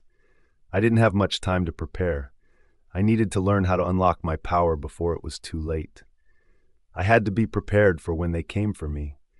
I had to learn how to fight back to protect myself and everyone that mattered to me. I had to fight back for Atticus. I had to remind him of us. And I had to do it in a way that would not cause him harm. It was my first day back to school since being kidnapped. My parents had increased security everywhere. The academy had tripled its guards. As per their wish, I had 2 bodyguards following me wherever I went, even in the academy, considering that's where I'd gotten kidnapped in the first place. My parents were now afraid of every step I took away from them. I wouldn't be surprised if they were waiting for me in their vehicles right outside. They didn't want me to return. They said it was too risky. I chose to do it because I wanted to be near Atticus. He wouldn't be able to remember me if I was nowhere around to remind him of us. I was no longer living with Atticus. Since he wasn't aware that we were married, I would have to stay with my parents for now. It wasn't easy knowing that things had changed so much between us in just a few days, but I had to learn to come to terms with it. I was just happy that he'd survived the crash. I loved being near my family, but I loved being next to Atticus more. I wanted to be back in our room together, watching him sleep next to me and tease him when I wanted to. I wanted things to return to where they were before I'd lost him to memory loss. I wish there were a way for me to return to the Fawn's home without Atticus suspecting anything. I didn't like being this far from him, I hated it so much. Now that I knew he almost died while trying to save me, I was even more desperate to be next to him. I wanted to thank him for trying his best to protect me, and I wanted to apologize for immediately thinking the worst when I saw the images of him and Anya together. He wasn't the horrible one. She was.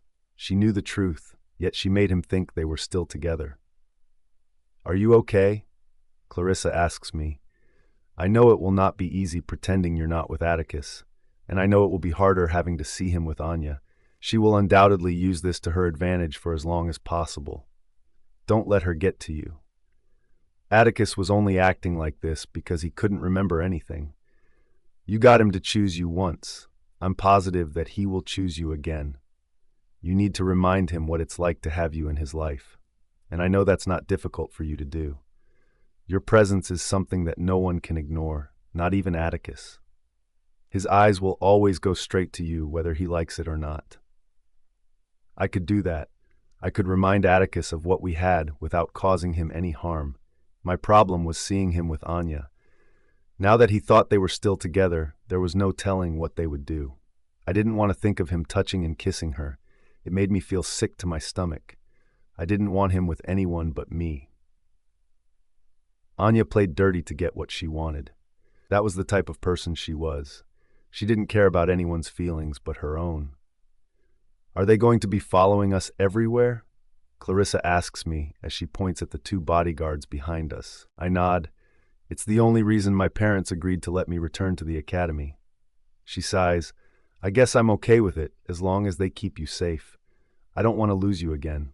It was a horrifying experience and I never want to relive it. We stop walking when we see Atticus and Anya in front of us. He's hugging her and her arms are wrapped tightly around his neck. The immediate pain in my chest at the sight almost made me trip over my own 2 feet. It's already beginning. The pain. What could I do to make this easier? Clarissa held my hand, giving me the strength that I needed. You can do this. Remember, you're the one he wants. His heart knows it, even if his mind doesn't. His heart will always win the battle. Anya can't do anything to change that. I was grateful to have Clarissa with me. I felt guilty for ever thinking that she had betrayed me. I should have known that she was genuine and kind. Anya turns around and spots us. There is a triumphant smile on her face as she leans into Atticus. Her head is on his chest, and her hands are holding onto his arms. Atticus follows her gaze, and his entire body goes rigid when his eyes fall on me. There is obvious tension between the two of us. He doesn't even look at Anya like that, Clarissa whispers. And he doesn't even remember being married to you. It's proof that his heart still belongs to you. He must remember that. Anya whispers something to him, and he looks away from me. I guess that she told him to stop staring. I'm so glad to have you back, Anya says. I was in shock yesterday since you didn't tell me that you were returning. But today, I'm just happy to see you. Of course, she had to continue the lie she told Atticus. She also had to pretend that we were still best friends. That's the last thing Atticus would remember, us being on good terms with each other. It's good to be back as well, I respond. Things are different from what I remember them to be. Well, sometimes change is a good thing, Autumn. You'll be happier if you accept what it is now. Atticus looks between us, and I can tell how confused he is. He doesn't know what we're speaking about. He also doesn't know that it's all about him. We're having a party tonight at our home, Atticus says suddenly. Why don't you come? Anya glares at him, surprised that he'd asked me. Even I was surprised that he'd invited me to his home. In the past, before we were married, Atticus never did things like this. He never asked me to any parties. What made this different? Maybe Clarissa was right. Perhaps he still had our memories in his heart and couldn't control his actions around me. Why are you inviting her? Anya demands. Atticus looks taken aback by her question. I thought that's what you wanted me to do. You just said that you're happy that she's back. Wouldn't you be happier if Autumn was there tonight? She was trapped. She was the one pretending that everything was perfect between us. Now what could she say to defend her actions? How long would she keep pretending that she considered me her friend? I knew her well. Eventually, she would slip up and tell Atticus the truth about us not being on good terms. Would she tell him why, though? I knew the answer. She would make something up to make me look bad.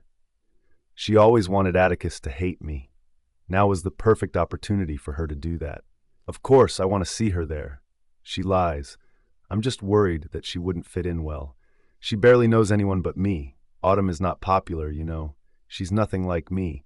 Not everyone is as lucky as I am. Clarissa rolls her eyes. The only reason you're popular is because of Atticus, Dante, and Damon. No one would know you existed if it weren't for them.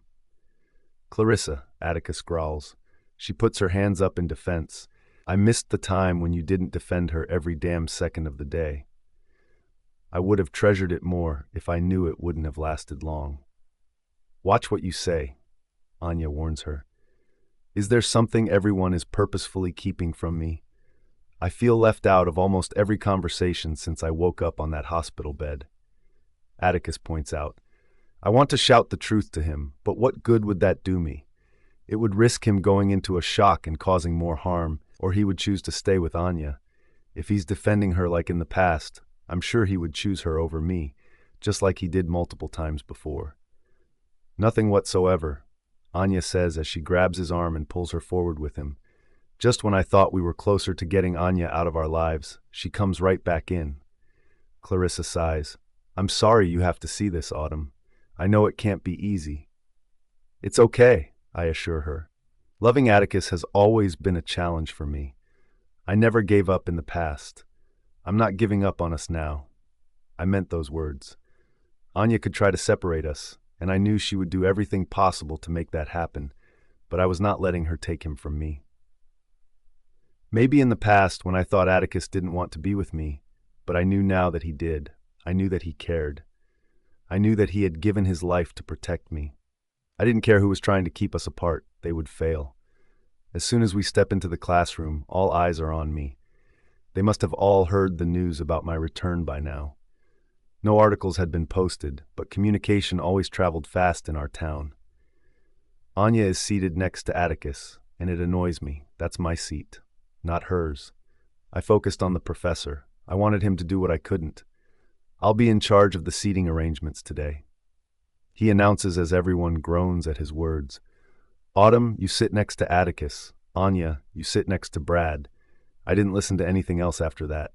I'd gotten what I wanted, a chance to be next to Atticus. The more time I spent with him, the easier it would become for me to help him regain his memories. If Anya continued to get closer to him, it would make things even more difficult for me. I couldn't let that happen. Atticus surprised me when he pulled the chair out for me. I sat beside him quietly, and he didn't try speaking to me while Mr. Henry started the class. I want to know more about the accident, I whisper. He tilted his head slightly so that he was now looking at me. How are you? Are you traumatized from experience? I truly wanted to know everything. I hate that I couldn't be there for him while he was in the hospital. Traumatized? He asks. No. That was good, but he could just be telling me that. His answer was short and nothing like what I was used to after marrying him.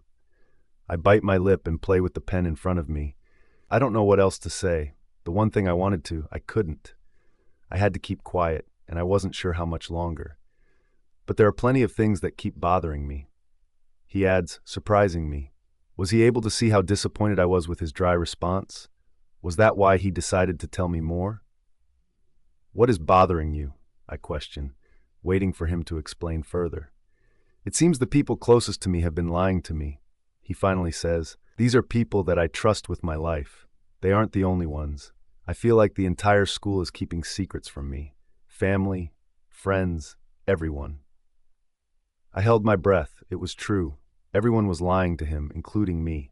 I didn't want to do it, but I was only trying to do the same thing he would do for me. If our roles had been reversed, Atticus would do everything in his power to protect me. I knew not telling him would only make me suffer, but what was love without a challenge? Did it ever occur to you that maybe everyone is keeping secrets from you because they want to protect you? I ask. It wasn't a simple accident you were involved in, Atticus. Everyone cares about you, that is all. His gaze is on me, staring directly at my face, trying to read my expression. You seem to know plenty, Autumn. Do you happen to know what everyone is keeping from me? My cheeks are red, and I'm trying hard to keep a straight face. I didn't want to give anything away. I think we're getting distracted from class. We should listen to what Mr. Henry is saying before he puts us out of the class. He runs a hand through his hair and he looks slightly annoyed. Of course, you wouldn't be of any help. Why did I think talking to you would solve my problems? I'm startled by his question. He thought that speaking to me would solve everything. Why? Why did you think talking to me would help? I ask, curious to know what his response to that question would be like. It's nothing, he says. Forget I said anything. I couldn't let this slide. How could I? He wanted me to forget what he said, but that was impossible. It wasn't something I could easily forget. Tell me, Atticus, I insist. Now I was the one desperate for his answer. I want to know why you said that to me. I don't have time to prepare as he grabs the back of my neck and pulls my face closer to his. What was he doing? We were in the middle of class, and everyone could see us if they had just looked up from their books, not to mention the professor who was right in front of us. And did he have no care in the world that Anya could also see how close we were? His eyes were closed as he pressed his forehead against mine. Because no matter what I do, I can't get you out of my mind, I gasp, unable to move even an inch. Did I hear him correctly? Did Atticus really say that to me, that even though he had lost his memories? Autumn, I'm on your mind, I ask in a soft whisper. I was no longer concerned about where we were. I needed to know more. His eyes are still closed, but the look on his face is one of pain. All the time, he confesses, more than I would like to admit to you or anyone else. I can't control myself as I lean closer into him and gently run my fingers from his temple to his cheek. He inhales sharply and finally opens his eyes. Why do I feel like whatever everyone is hiding from me includes you? I think I'm going insane trying to figure out why I feel this way. As far as I know, we barely spoke to each other in the past, but somehow right after the accident, everything feels different between us. His words remind me of where we were and our complicated situation. I remove my hand and place it between my legs to prevent myself from trying to touch him again. I gasped when he grabbed my hand and placed it back on his cheek. He narrows his eyes and pins me with his gaze. Things aren't the same. I can feel it. It bothers me that no one is willing to tell me why I feel this way. Why, out of everyone, are you also the one keeping secrets from me? I can't look away even if I want to. I'm locked in his gaze, unable to move an inch. I want to tell him the truth. I desperately want him to know we're married. But I promised Clarissa that I wouldn't say anything. It wasn't just because of the promise. I was scared of how he would react if he found out the truth. He was practically stuck in the past. He was the same Atticus obsessed with making Anya happy. I knew Atticus well. I wouldn't be able to control my emotions if I told him the truth, and he still chose to keep Anya in his life over me. I needed more time. I needed time to remind him of us before I finally broke the truth to him. I'm not only doing this for me, but for him as well. He may think he's ready to know the truth, but everyone else knows that this wasn't the right time for him to find out that we're married. Atticus gets a message on his phone, and he immediately looks at Anya, who's glaring at him. He gives her an apologetic look before putting more space between us. This was exactly what I was scared about, him pushing me away because of Anya. I already went through that once. I didn't want it to happen again. He doesn't try speaking to me again for the rest of the class, and I don't know whether to be relieved or sad because of it. I should be happy that Clarissa was right. Even if Atticus didn't remember our times together as a married couple, he could still feel the connection between us. His reaction to me, as well as the questions that he'd asked, was enough to confirm this for me. It would make my work plenty easier. I still had a chance to bring him back to me. I just had to do things carefully without hurting him. Now it was time to slowly remind him of what we had. It wouldn't be easy, and I knew that Anya would keep trying to push us apart, but I wouldn't give up. Atticus was everything to me. I was not going down without a fight. Whatever Anya threw my way would not discourage me from doing what I needed to do to get him back. However hard she tried to separate us, I would make it my business to try even harder. She would not win this fight. I would not let her take him from me this time. She had him once, and I'd let it happen. If I had shown my interest earlier, maybe Atticus would have been mine sooner. I wouldn't make the same mistake twice. Anya.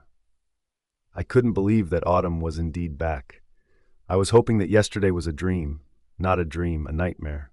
I was sure that she was gone from our lives for good after she went missing for days. How did she survive? They'd kidnapped her. I saw the video. How did she escape from them? She was unconscious when they took her, and I was sure that they intended to kill her or keep her. Not once did I think we would see her back home without a scratch on her body. Those men weren't as dangerous as I'd initially thought. If they were, they would have gotten rid of her, and I wouldn't have been so damn pissed right now. All of my plans had been squashed because of her return. She'd managed to spoil everything just by showing up. There's no telling what more trouble she was up to. I can't believe this, I mumble as I hit a bottle to the ground. Why is she back? I shout as it breaks and shatters on the floor. My mother enters my room upon hearing the noise. What's going on? She's back, Mom. Autumn is back, and already she's making my life difficult. Whenever Atticus is around her, he completely forgets about me. He doesn't remember his marriage to her, yet he's still stuck to her like glue. You should have seen them together in class today. He totally forgot that I was in the room with them. They were practically close to making out in the middle of the classroom. It makes me sick just thinking about it. I'd mentioned Autumn's return to her already, and she was pissed when she'd heard about it. But she'd also promised me that I had the upper hand. I didn't think so anymore, not after what I saw today. I felt like everything was continuously blowing up in my face. I was tired of having plans that constantly failed. You're not trying hard enough, she snaps. Atticus is very easy to manipulate. You should know that about him by now. You're supposed to know all of his weaknesses. I told you that you're at an advantage now that he barely remembers her. You can't let this opportunity slip away from you, Anya. I didn't go through all this trouble with his accident just so that you could mess my plans up for a second time. Go to that party tonight and make him fall more in love with you. Do everything that you need to have his full attention tonight. Make sure that Autumn doesn't get a second of his time. If you truly want him, you will succeed tonight. It was easy for her to order me around since she wasn't the one going through it. She had no idea how humiliating it was to see Atticus time and time again choose Autumn over me. He may not say it, but his actions were always in favor of her. It was almost like she was the one that had put a spell on him, not us. I inwardly groaned. It was so unfair.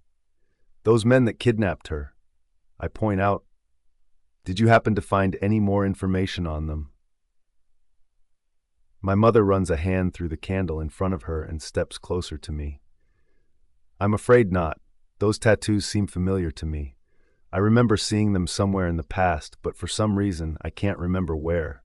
I've been researching and looking around, but there's nothing about them. It's almost like they're under the radar. I'll keep on looking into them. Maybe I can find something that would help keep Atticus and Autumn apart from each other for much longer. The fact that Autumn escaped, or should I say the fact that they let her go? I'm not sure what happened, but she's here now. I still believe that those men are dangerous. They just haven't used her for their main event yet. I'm not sure what they wanted from her, but they must not have been able to get it from her. That's why they let her go. They're waiting for the chance to get what they wanted the most. I don't have any information on it, at least for now, but I know they will be back. Her life is still in danger. I'm sure she knows it. I hope they get rid of her in time for our plan to work. Maybe I could try to find out more. Autumn was close to Clarissa recently. I hated both of them with a passion.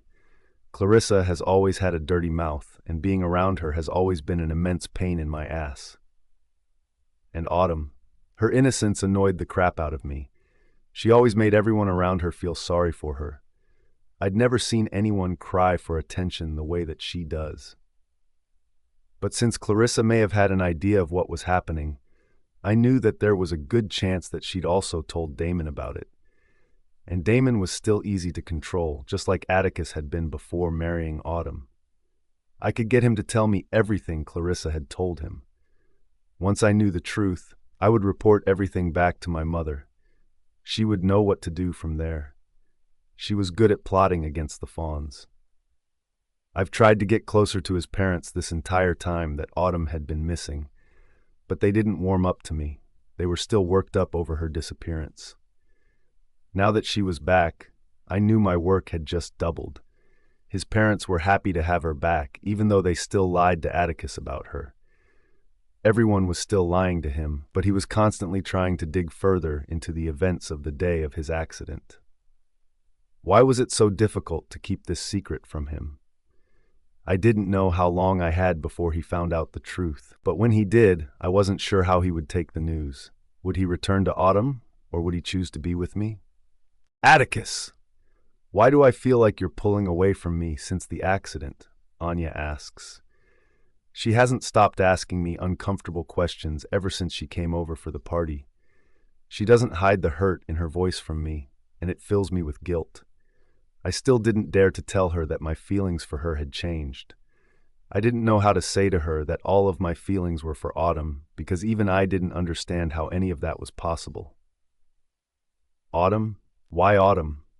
Why her closest friend? I've always feared that I cared way too much for Autumn, even while I was with Anya in the past. I kept my distance from her because of it. But since when had those feelings become this dangerous? Since when had those feelings transformed into something else? And what should I do to prevent them from getting stronger? I thought that I'd done a good job in the past at keeping her away from me. What the hell had happened to change that? I couldn't think of anything that could have possibly happened in that short space of time before the accident that could have caused Autumn and me to get closer to each other. Atticus? Anya calls as she waits for me to say something. I was so lost in my own thoughts that I forgot that she was speaking to me. What else has she been saying to me? I could only remember the last question she'd asked me. I searched my mind for a response to her question which wouldn't hurt her feelings. Making her happy was always my main priority, and I didn't plan on stopping it now. She meant so much to me. Even if my feelings were off, I still wanted the best for her. Hurting her was not something I ever planned on doing. It's because I feel like you've been lying to me, Anya. I remind her. I feel like everyone is lying to me, and I hate being lied to. Ever since that fatal accident, I feel like I can't trust any of you, which is crazy since I trust all of you more than I trust anyone else. That's why it bothers me that the people closest to me are trying their best to hide so much from me. She stiffens, and I can tell my words have hit a nerve. I wasn't trying to anger her. I was only telling how I truly felt. I was answering her question, but not being totally honest with my answer. I'm not lying to you, she snaps. I'm just trying to protect you from yourself. That's all. Everyone wants to protect you. That accident scarred all of us, Atticus. I'm sorry that we can't tell you every little detail about that day. When we think you're ready, we will let you know everything. You said that you trust us, and we were hoping you could continue to do that. This is not the time to lose what we have. This is our chance to get closer to each other. You haven't even touched me as you used to since the accident. Do you know how that makes me feel? It makes me feel unwanted.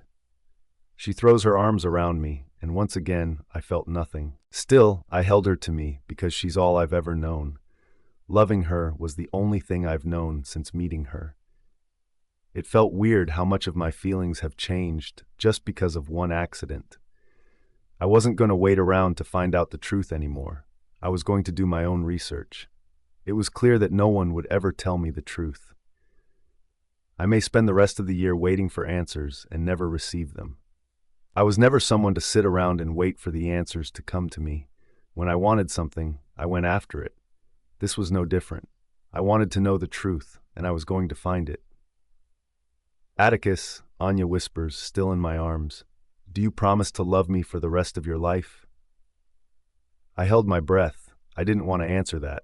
I couldn't fulfill that promise. I'd already broken it. I wasn't even aware of what was happening in my heart anymore. I had to figure my feelings out before I answered her. I didn't want to lie to her. I never liked lying to Anya. The door flew open suddenly without warning.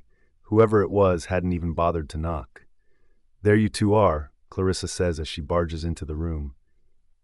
I should have guessed only she would do something like this. There's a mischievous look in her eyes. Something tells me this was totally intentional. I move away from Anya, who glares at her. Their hatred for each other has intensified so much that I knew that plenty more had happened between them that I didn't know about. Did they have another argument over Damon? They were always fighting over who got to spend more time with him. I didn't bother asking. I knew by now that they weren't going to tell me anything. I didn't know how Damon was able to split his time between the two of them. But right now, Anya seemed to be more concerned about Autumn than she was about Clarissa. "What do you think I should wear for the party tonight?" she asks as she holds up two dresses in her hand. One was a light blue and the other a black. One showed more skin and the other was a little more conservative, but not by plenty. I quirk a brow at her, confused by her question. Since when does Clarissa care about my opinion on the clothes she has to wear? I've never once given my input. I've never really had to either, since Damon was usually the one complaining about what she wore. Clarissa always did the opposite of whatever anyone asked her to do. Then why would she ask for my opinion, or anyone else's for that matter? It was clear that her opinion was all that mattered to her. She was in my room for a totally different reason. I was sure of it. "Does my opinion matter?" I ask. "Of course," she says with a forced smile. "Your opinion has always mattered to me, Atticus." I held in the laughter inside of me at her blatant lie. What could she possibly be doing this for?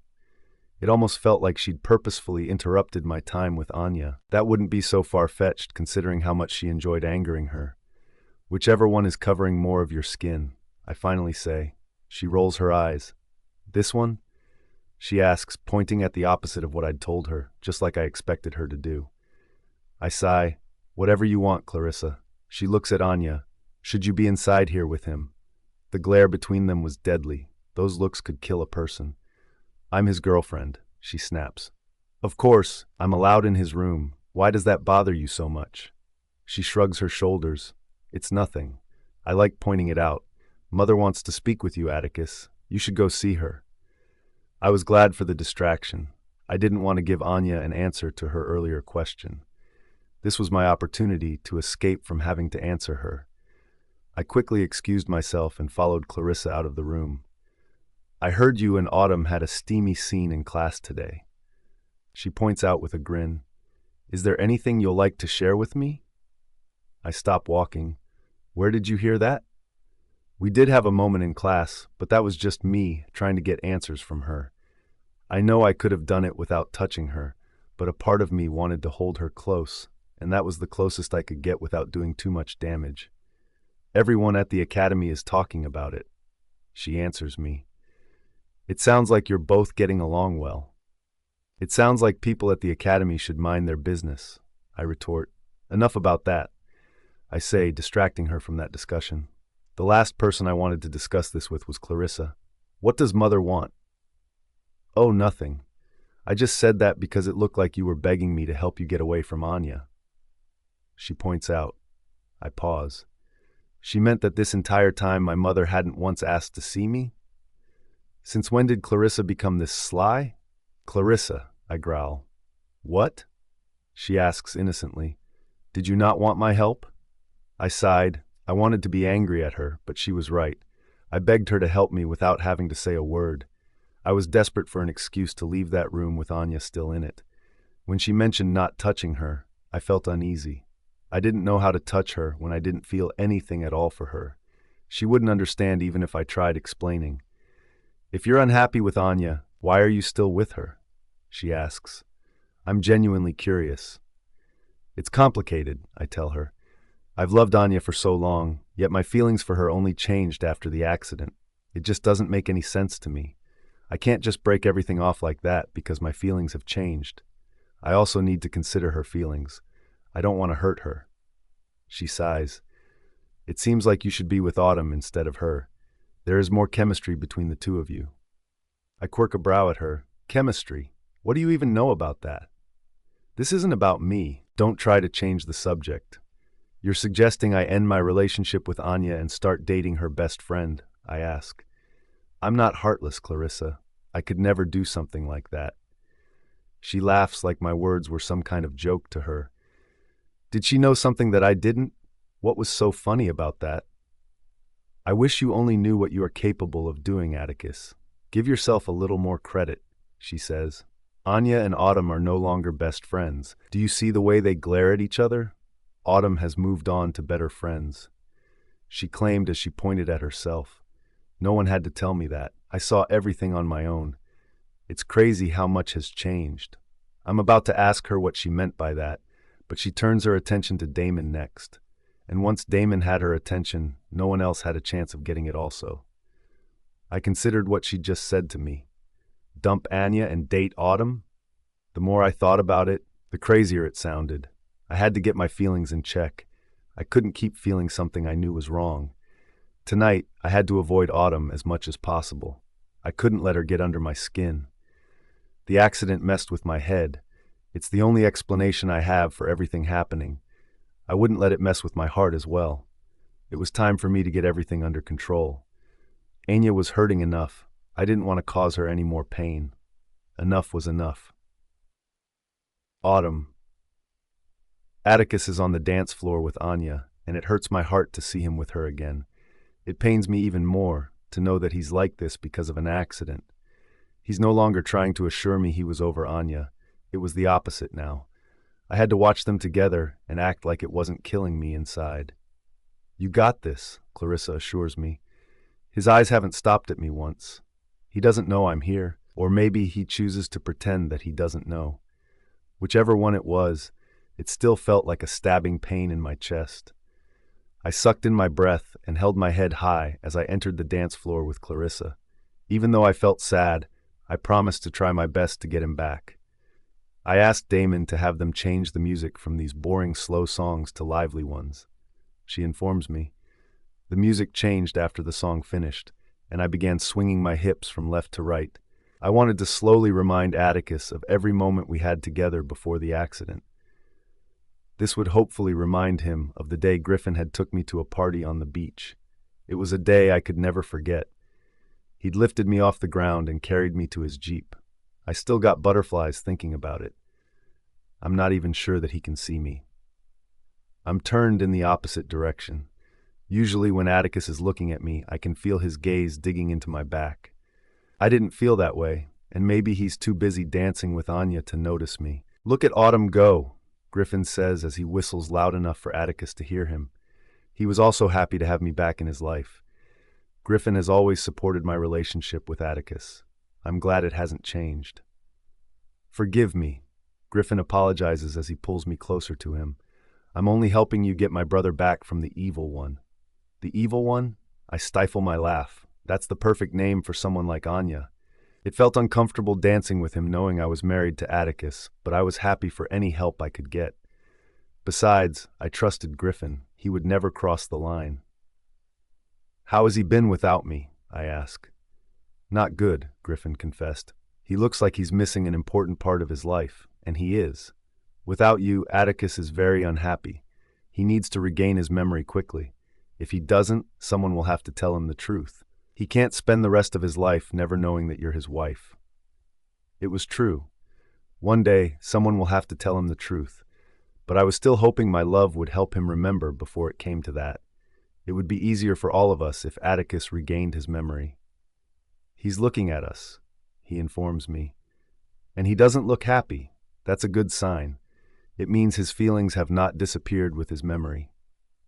I was happy that he could keep me informed without having to look at Atticus dancing with Anya. It was easier when I didn't have to look at them. Thank you, Griffin. I meant it from the bottom of my heart. Don't thank me yet, he warns. Thank me after you get my brother back. I smile. You're that confident I'll have him back? He frowns at me. Have you seen how he looks at you without even having any memory of marrying you? I think it's safe to say that he's still yours. Now it's time that he realizes it on his own. That's why I'm here, to help push him in the right direction. You should know by now how good I am at pushing his buttons. That hasn't changed at all. It was true. There were many times that Griffin helped bring Atticus closer to me. I had to trust that this plan of his would also work. He throws glances at Atticus while ordering me to pretend to laugh at his jokes. I didn't have to pretend.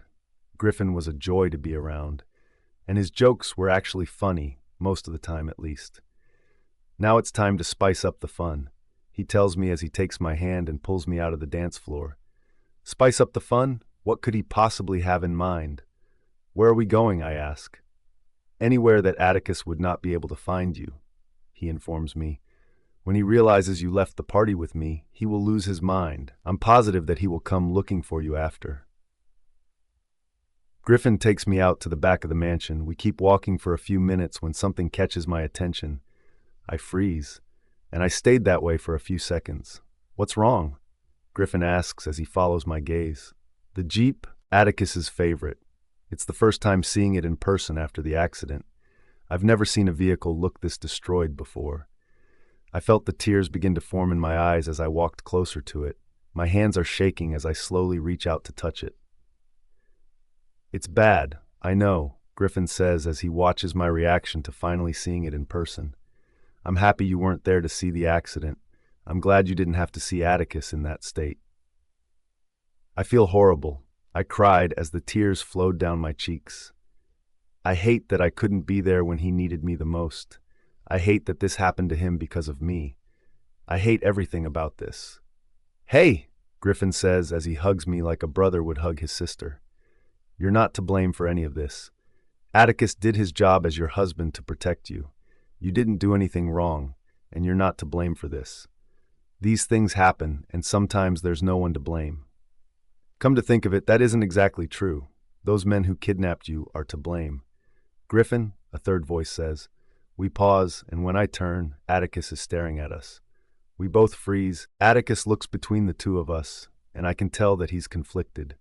He doesn't know whether to be angry or sad. I can feel his emotions from over here. I can see it also. He doesn't try to hide it from us. Even Griffin looked uncomfortable that he'd just seen us hugging. He doesn't know that Griffin was only comforting me because of him. What are you doing with Autumn out here alone? He asks Griffin, not saying a word to me. Griffin shrugs his shoulders as he grins. What do I usually do when I'm alone with a girl?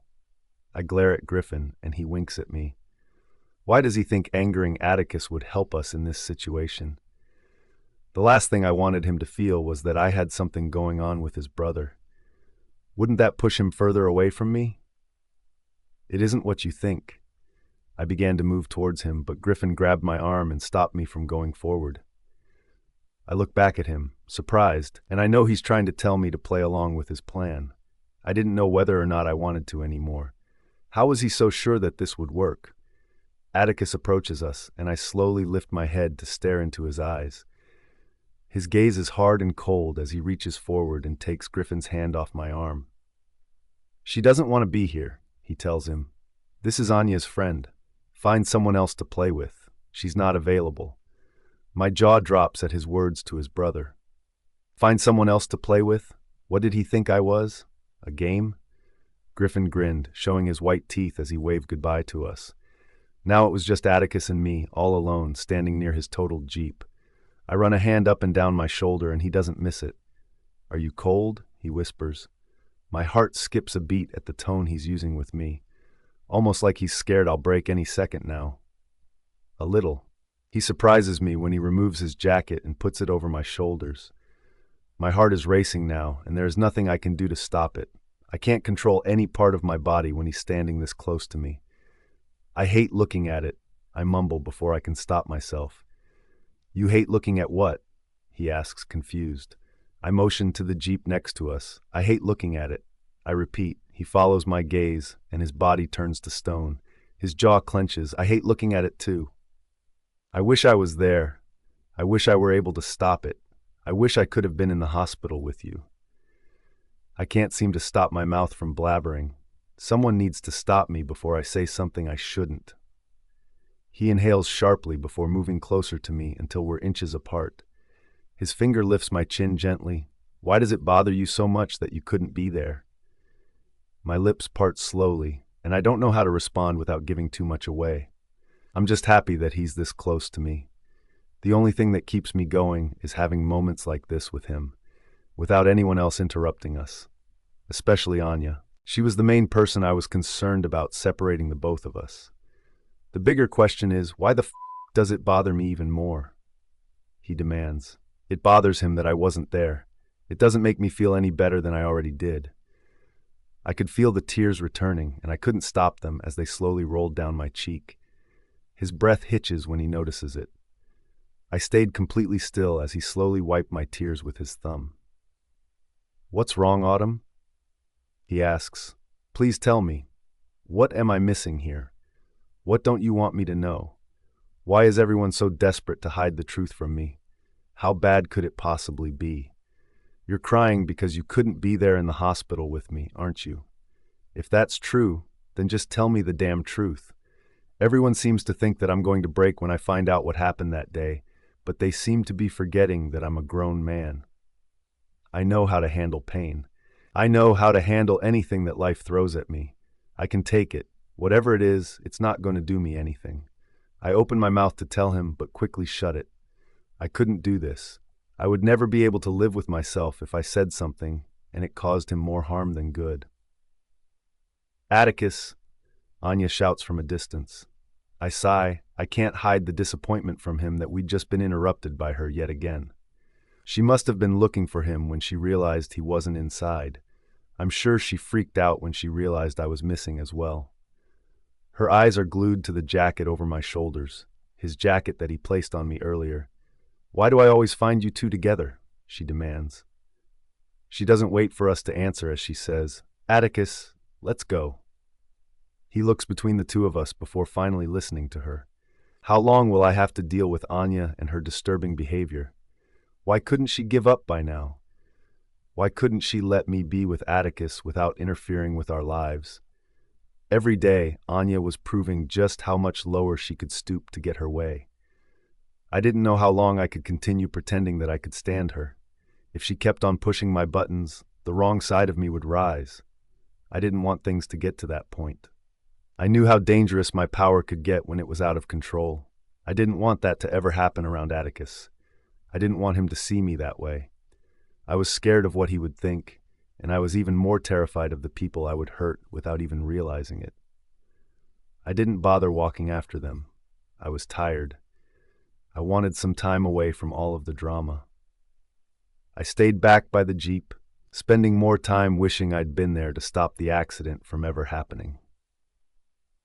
After spending more time than I needed near the Jeep, I finally took a long walk until I stopped by one of the pools. It was the longest one in the mansion, and it was out in the open, unlike the one they had inside. The colors were constantly changing, sometimes blue, red, and even green. I sighed as I watched it quietly. I wish it had the power to light up my life just as brightly as it did the pool. Part of me wants to get in and let the water swallow me. Another part of me was too terrified even to touch it. This wasn't just the longest pool, it was also the deepest. I swallow, ready to walk away when I spot a shadow behind me. I spun around to find Anya standing right in front of me. "What are you doing here?" I ask. "Wasn't she escorting Atticus out of here earlier?" I looked behind her, searching for him, but he was nowhere to be found. "What the hell do you think you're doing?" she demands from me. "Excuse me. Atticus belongs to me now," she warns. "If you know what's good for you, you'll stay away from him. It's my final warning to you." I cross my arms over my chest. "Are you delusional or just plain stupid?" I demand. "Just because Atticus lost his memory doesn't mean I'm not married to him anymore. I'm still his wife. I'm still the one he belongs with, not you." She smiles. "I think you're the delusional one. It's obvious who he wants. In the past, he would choose to listen to you, but that's not the case anymore. I'm the one he listens to, and I'm the one he wants to spend the rest of his life with. I hate to burst your bubble, but he wants me again. My Atticus is back, yours is gone, and he's never coming back." Her words flipped a switch, and it was hard to control my anger. She's crazy if she thinks he's gone. He's still there, waiting for me. He needs a little reminder, that's all. "Is that why he told me in class today that he can't get me out of his mind?" I ask, repeating his words to me. "Or do you have a better explanation for that?" I smile when my words hit her exactly where I wanted them to. I could practically see the smoke coming out of her ear. Why was she trying to hurt me if she couldn't handle it when I fought back? I don't have time to prepare as she rushes forward and grabs my arm roughly in her hand. Get your hands off me, I warn. Anya shoves me into the pool and my life flashes before my eyes. My fear of water hasn't stopped even now after knowing the power I had within me. She knows it. She knew how much I was terrified of it. How could she do something like this, knowing it could kill me? I gasped as my body went under while I tried to breathe. I pushed with my arms and legs, fighting to get out, but if anything, my actions only made it worse. I felt like I was going deeper into the pool. I opened my mouth to gasp for air and swallowed water instead. My eyes were burning and the blood pounded in my ear as I tried to cry for help, even though I knew that no one would be able to hear me. I closed my eyes, trying to find the power inside of me, hoping that there was a spell or something that I could do to pull myself out. No matter how hard I tried, nothing came to me. I was helpless. I couldn't believe that Anya would just stand there and watch me drown. It dawns on me that she was indeed trying to kill me. This couldn't be a simple game to her. Suddenly, I heard something above me. I opened my eyes and saw a figure swimming towards me. My body is filled with hope. Before I knew it, two arms grabbed me by my waist and pulled me upwards with them. I knew who it was without having to see his face. Just his arms around me alone was all I needed to know. Atticus. He'd come to save me. My heart swelled with joy despite the current situation I'd found myself in. I wrapped my arms around him and held on for my life. I'm gasping for air while trying to stay calm, and it's all happening while he's still holding me. Shh. He tries to soothe me while running his hand down my back. You're safe now. I'm here, Autumn. I'm here. He pulled me out of the pool with him and sat me on his lap as he continued to soothe me in whatever way he could. I tightened my hold on him as I fought back the tears. The one thing I was terrified of almost killed me. It was one of the scariest moments of my life. Atticus wraps his arms around me and pulls me closer to him. When I open my eyes again, the first person I see is Anya. She was watching everything, pretending that she hadn't caused this mess to begin with. I feel the anger inside of me shift to uncontrollable rage. She had no right to throw me into the pool, knowing that deep waters terrified me.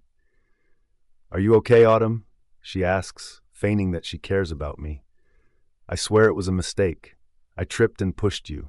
I didn't intentionally try to hurt you. I hope you can forgive me. I begged Atticus to save you when I realized that I wouldn't be able to pull you out myself.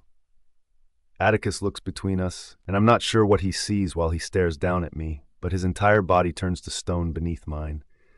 I drag my body away from his and stand on my 2 feet despite my wobbly legs. It would not stop me from doing what I had to do today. Autumn, he says in a hesitant whisper.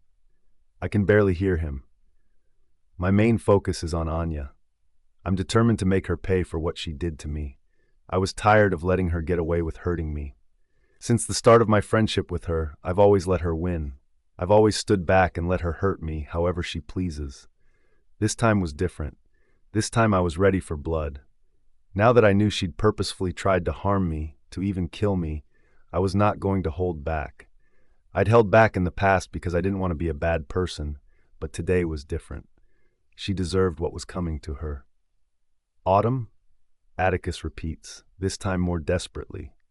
I'm walking toward her in slow motion, taking my time. Her eyes are wide as she watches me. She doesn't look afraid, but she does look concerned. She's never seen me like this before. I'm aware of what I'm doing. I know that I'm making a mistake. I know that the last person I should be showing this side of me to is Anya, but I can't stop myself. I'm pissed. I can hear the water crashing behind of me. I know it's not normal for pool water to behave that way, but I don't pay any attention to it. My full attention is on Anya. Her eyes are wide with fear, and it's good that she's feeling afraid of me. I narrow my eyes and point my hands toward her. I'm unsure what I'm doing, but I'm not stopping. I'm letting my body take over this time. I'm letting it do what it wants to. What the hell are you doing? She demands. What are you doing, Autumn? I don't answer her question, and she looks over at Atticus for help. Atticus, she shouts. Look how crazy she's acting. She's worse than I thought she was. She's crazy. A psychopath. Get her away from me before she tries to hurt me.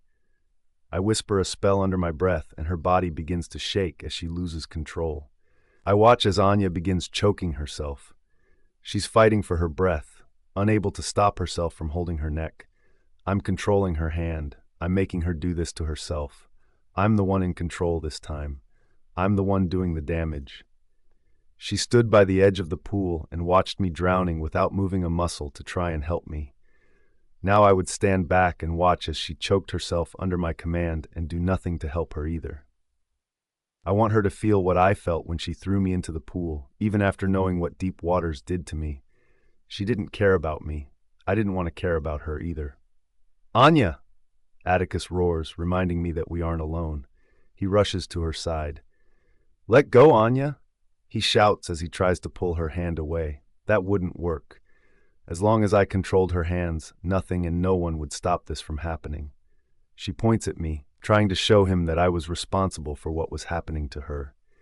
He follows the direction that she's pointing, and his gaze connects with mine. His eyes widened as he realized what she was trying to show him. It doesn't take him long to respond after. He gently placed her on the ground before running to my side. "Let her go, Autumn," he orders me. He doesn't realize that even I don't know how to stop myself at this point. But the problem remained that I didn't want to stop myself either. He may believe her lies, but I was there. I saw everything. She tried to hurt me. I was repaying the favor in the best way possible. "Autumn, please stop this." I don't listen to him. He doesn't realize that she's the one separating us. He doesn't realize that as long as she's here, we can never have a good life together. I had to get rid of her. I had to get her out of our lives for good. "Autumn," he roars as her skin begins to turn pale. "Let her the f*** go." He's shaking me now and shouting. "Who are you?" he asks disgustingly, and my heart shatters with those 3 words. I regain control of my body again, but it doesn't reverse what I'd just done. He must hate me now.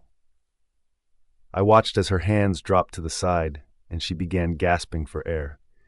I just tried to kill the woman he was in love with, or at least thought he loved. I was finally getting closer to him again. But this, it would make him think differently about me, and not in a good way. There was nothing I could do to make this better. I watch as he lets go of my arms and rushes to Anya's side. My body feels numb as I watch him lift her into his arms and race back into the house. I'd done that. I'd pushed Atticus away for good. "Congratulations, Autumn. Your power managed to overcome you once again. You almost killed Anya because of it. You're no different from your father. You're exactly the same." "Atticus." My blood was boiling, and my heart was pounding against my chest. I wasn't sure what the hell I'd just witnessed, but it was crazy. Autumn wasn't a typical werewolf.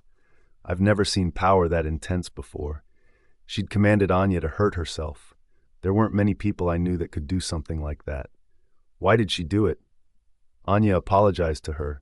She made it clear that it was a mistake. She told her that she didn't intentionally throw her into the pool. Then why did she react that way? But more importantly, who the hell was Autumn Rivera? How was she capable of doing something like that? Anya clings to me in fear. "Did you see that, Atticus?" she cries. "Autumn tried to kill me. To kill me. I accidentally pushed her into the pool, but she purposefully tried to end my life. She's a monster. She isn't normal." I held her tight against me. It terrified me of what I'd just witnessed. I was terrified when I thought that I wouldn't be able to save Anya's life. I wasn't sure what had caused Autumn to stop, but I was glad she'd done it. Anya wouldn't have been alive if I didn't get her to finally listen to me. That wasn't the only thing that had terrified me, however. Something else would be the reason why I couldn't sleep tonight. It bothered me that it scared me more when I saw Autumn drowning in the pool than when I thought Anya would die. I couldn't sleep last night because of the things I wanted to do to her. To kiss her, hold her, keep her close to me, and much more things that were inappropriate considering I was dating Anya. None of those things were appropriate as long as Anya was still the woman in my life. My heart was still racing wildly, primarily because of Autumn. Why? What the hell was wrong with me? I should be pissed with Autumn for what she's just done. Instead, I couldn't find it in my heart to be angry with her. I was startled and upset with myself, but not her. My feelings were a cause for concern. What was going on in my head and my heart? I felt like they were at war with each other. Neither knew what my body wanted. What happened to her? Clarissa demands when she sees Anya shaking in my arms. Autumn tried to kill me, she hissed. Clarissa's eyes widen, but she isn't surprised by Anya's words.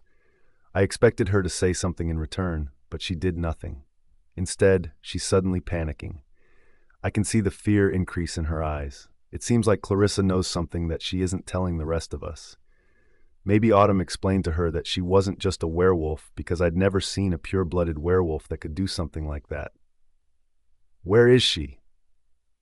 She demands as she looks behind us for her. By the pool, but you shouldn't go there. It's not safe. I don't get to finish the sentence as she's already racing for the pool. I should have known better than to tell her. She was already close to Autumn. Ah, damn it. But it was better that someone was out there taking care of Autumn. I hate that it couldn't be me. What the hell was going on in my life? What direction did I turn from here?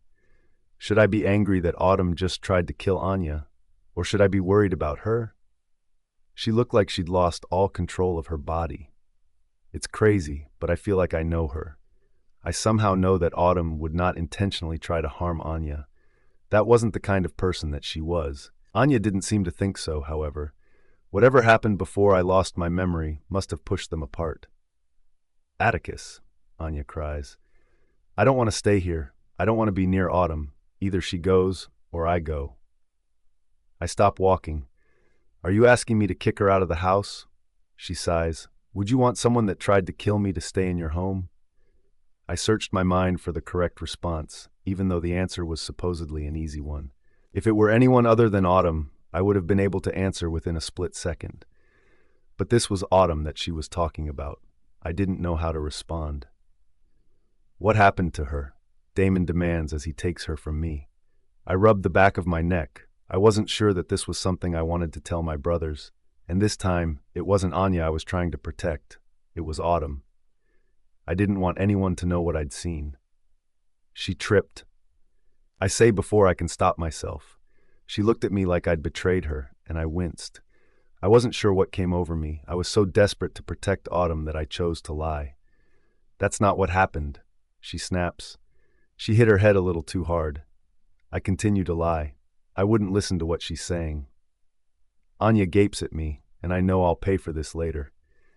Get her to your room or mine, whichever you please, and get a doctor to check on her. I tell him. He nodded, but I could see the worry on his face as he looked at me. What had my brother so edgy? I've never seen him look that worried over me in the past. Did the accident cause this reaction from him? I don't want to go to anyone's room, she snaps. Carry me home, Damon. I don't want to be here anymore around people that do not care about me. I watch as Damon walks away with Anya still in his arms.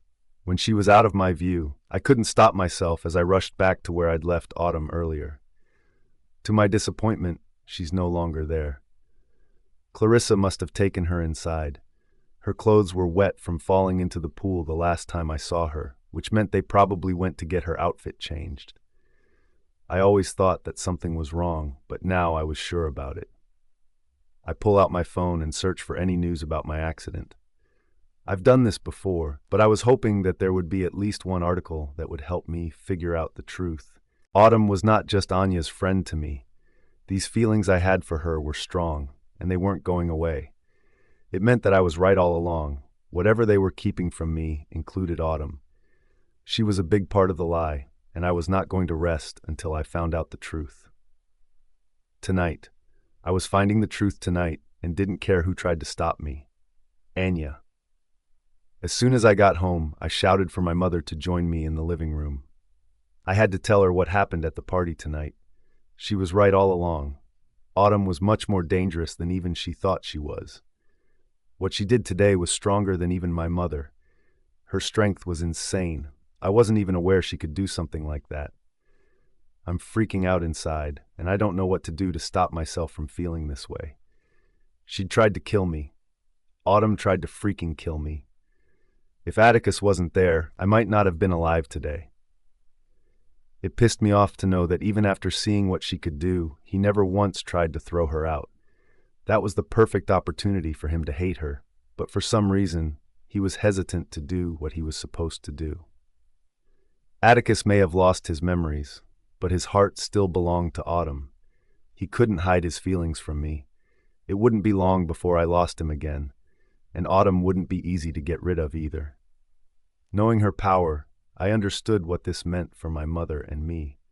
Our plans have just become 100 times more difficult because of her return. Why didn't she stay where she was? Why didn't her kidnappers get rid of her for us? Since they didn't do a proper job, we were the ones who were left to handle her. "Mom!" I shout even louder. She slams the door open and glares at me. "What's all the shouting about? And why are you back so early from the party?" "Autumn tried to kill me," I shout. "She's powerful, just like you said she was. I tried to shove her into the pool like you suggested since she's terrified of water. Atticus jumped in and saved her. But she turned into some crazy right after. Her eyes were glowing and her body shook with power. I've never seen anything like it before, Mother. One minute I asked her what she was doing, and the next I lost control over my body." "You lost control of your body?" she asks. I nod. She forced my hands to choke me. If Atticus hadn't been there while she was trying to kill me, I wouldn't have been able to survive her attack. I was not prepared for it at all. "How weak are you?" my mother demands. "How can you let that girl take advantage of you without fighting back?" "I'm not weak," I hiss. "I was just surprised, that's all. Why would I expect something like that from Autumn? The girl has never once raised her hands at me. I didn't think she would try to kill me for pushing her into the pool." My mother takes a seat on one of the chairs, and she looks like she's deep in thought. "Tell me more about what you saw," she orders me. It all happened so quickly, and I can barely place together my thoughts, I confess. She was moving towards me and pointing her hands at me. I think she also whispered some spells. I couldn't hear her, but even the water behind her seemed like it was at her command. How is that possible? The same water she was terrified of looked like it was on her side. She created waves in the pool while her eyes glowed. It looked like a rough ocean waiting to destroy everything around it. Mom, I've never seen anything like it. She's almost scary. My mother's face suddenly turned pale, and I'm not sure if it was just my words that caused her to look this way. "What's wrong?" I ask. "Get me that red book," she shouts as she points to the shelf. "What?" I ask. "The book," she hissed. Her hands are almost shaking, and I'm confused by her actions. What was causing her to act like this? "I don't see it," I tell her. Was she losing her mind? There was not a single red book on the shelf. "Can't you tell there's a spell making it invisible?" she demands as she removes the spell. Why was the book invisible to begin with? Was it a book that she wasn't supposed to have, or was it something that could cause trouble if it ended up in the wrong hands? I rush forward and grab the only red book on the shelf. She takes it from me and places it on her lap. Her hands trembled as she opened it and started searching through the pages. I'm not sure what she's looking for, but she seems to have a pretty good idea about it. I didn't want to disturb her. She already wasn't in the best of moods. She finally stops, and her eyes are glued to the page. The first thing I notice is a drawing of the tattoo I'd seen on the men that kidnapped Autumn. "What is that?" I ask her. How did she know that it would be there? "Azai," she whispers. Her eyes were wide with horror as she repeated the name once more. "What's wrong, Mother?" I demand. "You're scaring me. Who the hell is Azai?" "Azai Rain," she continues. "He's only the greatest sorcerer that ever walked the earth." "The greatest sorcerer?" I'm confused. What does he have to do with Autumn? I ask. "Can't you tell?" she demands. "He's Autumn's father. Azai Rain is her father." "What? That's the craziest thing I've ever heard," I exclaim. "Autumn's parents are the Riveras. How could her father be Azai Rain?" A sorcerer? And the greatest one to walk the earth? That was simply insane. I knew she was powerful, but there was no way her father was the person my mother was talking about. This has to be some kind of mistake. It all makes sense. She says more to herself than me. The Riveras were good friends with Aura. She must have begged them to take care of Autumn after she killed Azai. All this time, they had the daughter of Azai Rain under their care. This is crazy. I sense the power in Autumn. but not once did I think that she could be his daughter. I thought Aura and her children would be dead by now. The tattoos on those men that kidnapped her, they all are a symbol of Azai's faithful men. That's why they came for Autumn, because she is their princess. They want her to take her father's place. This is much bigger than I thought it was. Autumn just became an even bigger threat. I couldn't believe what I was hearing. Was this really true? Autumn, a sorcerer's daughter, how crazy was this? Atticus, where are you going? Damon demands as I grab my key from the counter just as he'd returned from dropping Anya home. I need to clear my head, I lie. Do you want me to come with you? He asks. To keep you company. I'll be quiet, I swear. I shook my head. This is something I want to do alone. He nods. Just know I'm one call away if you need me. I don't wait for him to say anything else. I was desperate to find the truth, and since no one was willing to tell me, I had to do all the digging on my own. There's one place that wouldn't be able to hide the truth, and that's the warehouse where they kept all of the magazines. I was sure there had to be at least one that could tell me everything I needed to know. The problem was breaking into it. No one would let me inside without causing a scene. But I knew at least one person would accept a bribe from me. That's why I had a good amount of cash with me. Everyone is supposed to be home by now, everyone except the guards. Once I got through to the main guard, everything else would be more accessible. I mashed down hard on the accelerator when I felt a painful memory of the day of the accident. I mashed the brakes and pulled to the side of the road before I could lose control of the vehicle. What the hell was that? I tried to replay the 5 seconds of memory over and over again.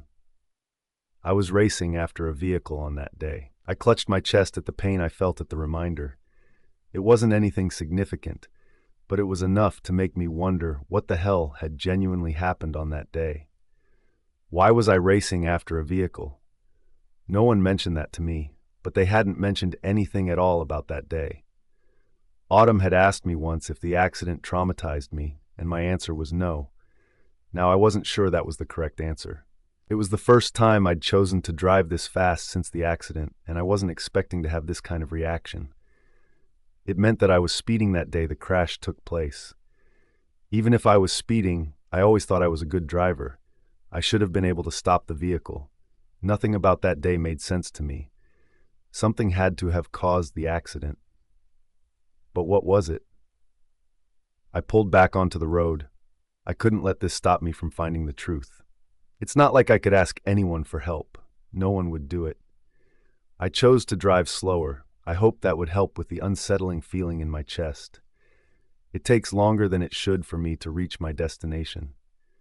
I parked the car on the side of the building and found the guards at the main entrance. Do you have written permission to be here? One of them asks. No, I answer honestly. But I have plenty of cash to give to you if you let me through and keep this just between the four of us. They looked at each other skeptically, and I pulled the money out of the car as proof. And what do we do about the cameras? He asks. You can leave that to me, I assure him. Arthur and his family had provided me with gadgets to shut off cameras within a certain distance. I'd brought it with me today. After handing them the money, they opened the gates for me to pass. I didn't waste any time as I opened all the doors that gave me access to the room I was looking for. Luckily, the keys had been left with the guards. No one would know anything if I didn't make a mess inside there. That was the plan, to keep everything the same way it was when I got here. I walked into the storage room and felt discouraged by the thousands of magazines they had in boxes. It would take me forever to go through everything. I searched the boxes for dates, but they weren't labeled. How could they not label their boxes? I felt like shoving them all to the ground, but I knew that would only make things much harder for me. I start with the box closest to me. How would I know which of these articles included stories about me? And how would I know which of them included the information that I was searching for? I went through them one after the next. I only checked the front page of each magazine. That's usually where the stories about me were printed. The first box had 0 reports about me. The second one had, but it wasn't what I was looking for. I spent hours searching through hundreds of boxes, hoping to find at least one thing that would be helpful to me. But to my disappointment and frustration, nothing here had anything to do with the accident. I dropped onto the ground and held my head in my hands. Where could it be? Did they remove everything from that day?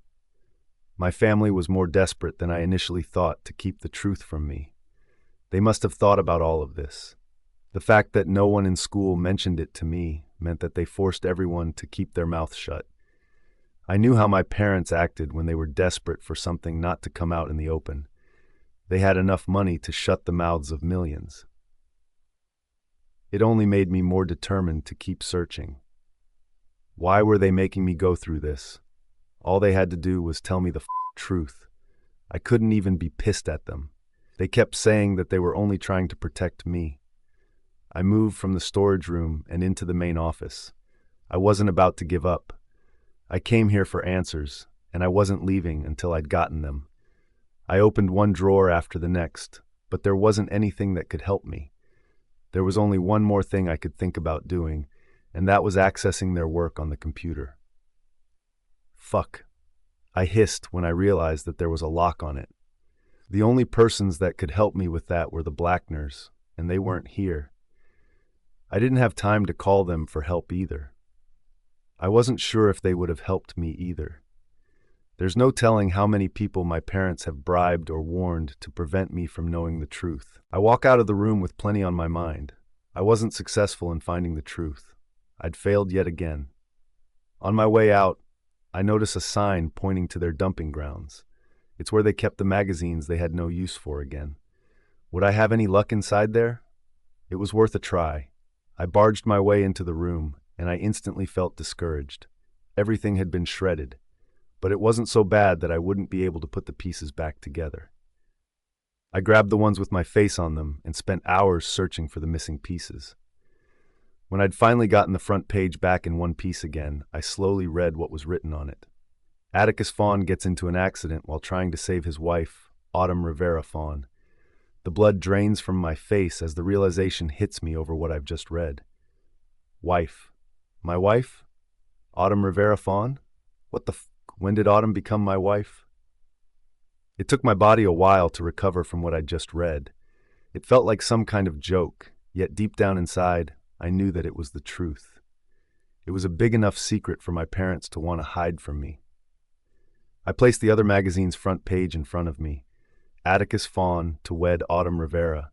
Another proof of the marriage that happened, yet I still have zero memory of it. I had no memory of ever marrying Autumn. I knew that my feelings for her had certainly changed or intensified, but not once did I think that I was married to her.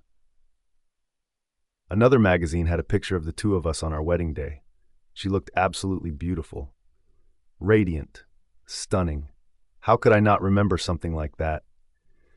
The way she looked on that day should be instilled in my memory. So where the f was it? Was this the big secret everyone was keeping from me? Were they scared of what I'd do when I found out? How much of my memory had I lost after the accident? How much was missing? It explains everything Autumn had said to me the first night that she saw me after the accident. She thought that I was betraying her by being with Anya. She also didn't know anything about the accident until after. It would also explain why she hugged me while crying that night. She just found out about the accident. I'm assuming Clarissa had to be the one to inform her about the entire thing. I squeezed my temples as I searched my brain for anything that could remind me of being married to her. But nothing was coming to me. All of the articles were here, and they were the proof, but they did nothing to remind me of our times together. The only thing that reminded me was how my heart beat only for her. I felt it, but I didn't have the memories to align with those feelings. If she had no idea of the accident, where exactly had she been while I was in the hospital? If we were married, shouldn't she have been by my side? The first article stands out to me, the one that mentioned the cause of my accident. I was trying to save her. I was driving so quickly, chasing after a car only because I wanted to save Autumn. It's the only memory I had of that day, chasing after the vehicle. Now I knew why I was chasing it. What danger had Autumn been in? What exactly happened on that day? Who was trying to hurt her? And if I got into an accident trying to save her, what happened to the people trying to hurt her? Did they escape? Did they hurt her? I needed to know these answers before I lost my damn mind. Atticus. I wanted to speak with Anya before I talked to anyone else. I trusted her with my life, and I wanted to believe that she would be honest with me if I gave her a chance to explain. I knew there had to be a reason she pretended that we were still together, even though she knew I was married to Autumn. Her eyes brighten when she spots me near the park where I told her to meet me earlier. I watched as she ran to me and threw herself into my arms. I stiffened, not sure what to do now that I knew who Autumn was to me. This felt wrong. Holding Anya felt like I was making a big mistake. "I'm so happy that you came to see me today," she said as she hugged me tightly. "I couldn't sleep last night. It was hard for me, Atticus. You have no idea how traumatized I've been. I'm still shocked by what Autumn did to me last night. I can't believe she's such a horrible person. I loved her like a sister, but she tried to kill me yesterday. I wish it were all a dream. It would be better for all of us if she were the same Autumn as in the past." I stared at the ring on my finger, not paying attention to what she was saying. When I woke up on the hospital bed, one of the first things I noticed after returning home was the ring on the table near the bed. I'd asked Anya about it first, since she had joined me in my room that day. She'd told me that this ring was something she'd bought for me. Now, I knew it had to be a lie. I don't know why I hadn't realized it was a lie sooner. When had Anya ever been able to give me something like this in the past? I'd been so caught up in my lost memory and everything I was missing to realize that she had been lying to me since then. How stupid have I been this entire time? Why did it take me this long to go looking for answers? Have I been afraid to learn the truth this whole time? "You said once to me that you were the one that bought this ring for me," I finally say, running my finger over it. "Is that not true?" She smiles. "Yes, it was my promise to be yours for the rest of your life. A promise ring, a ring of our love for each other.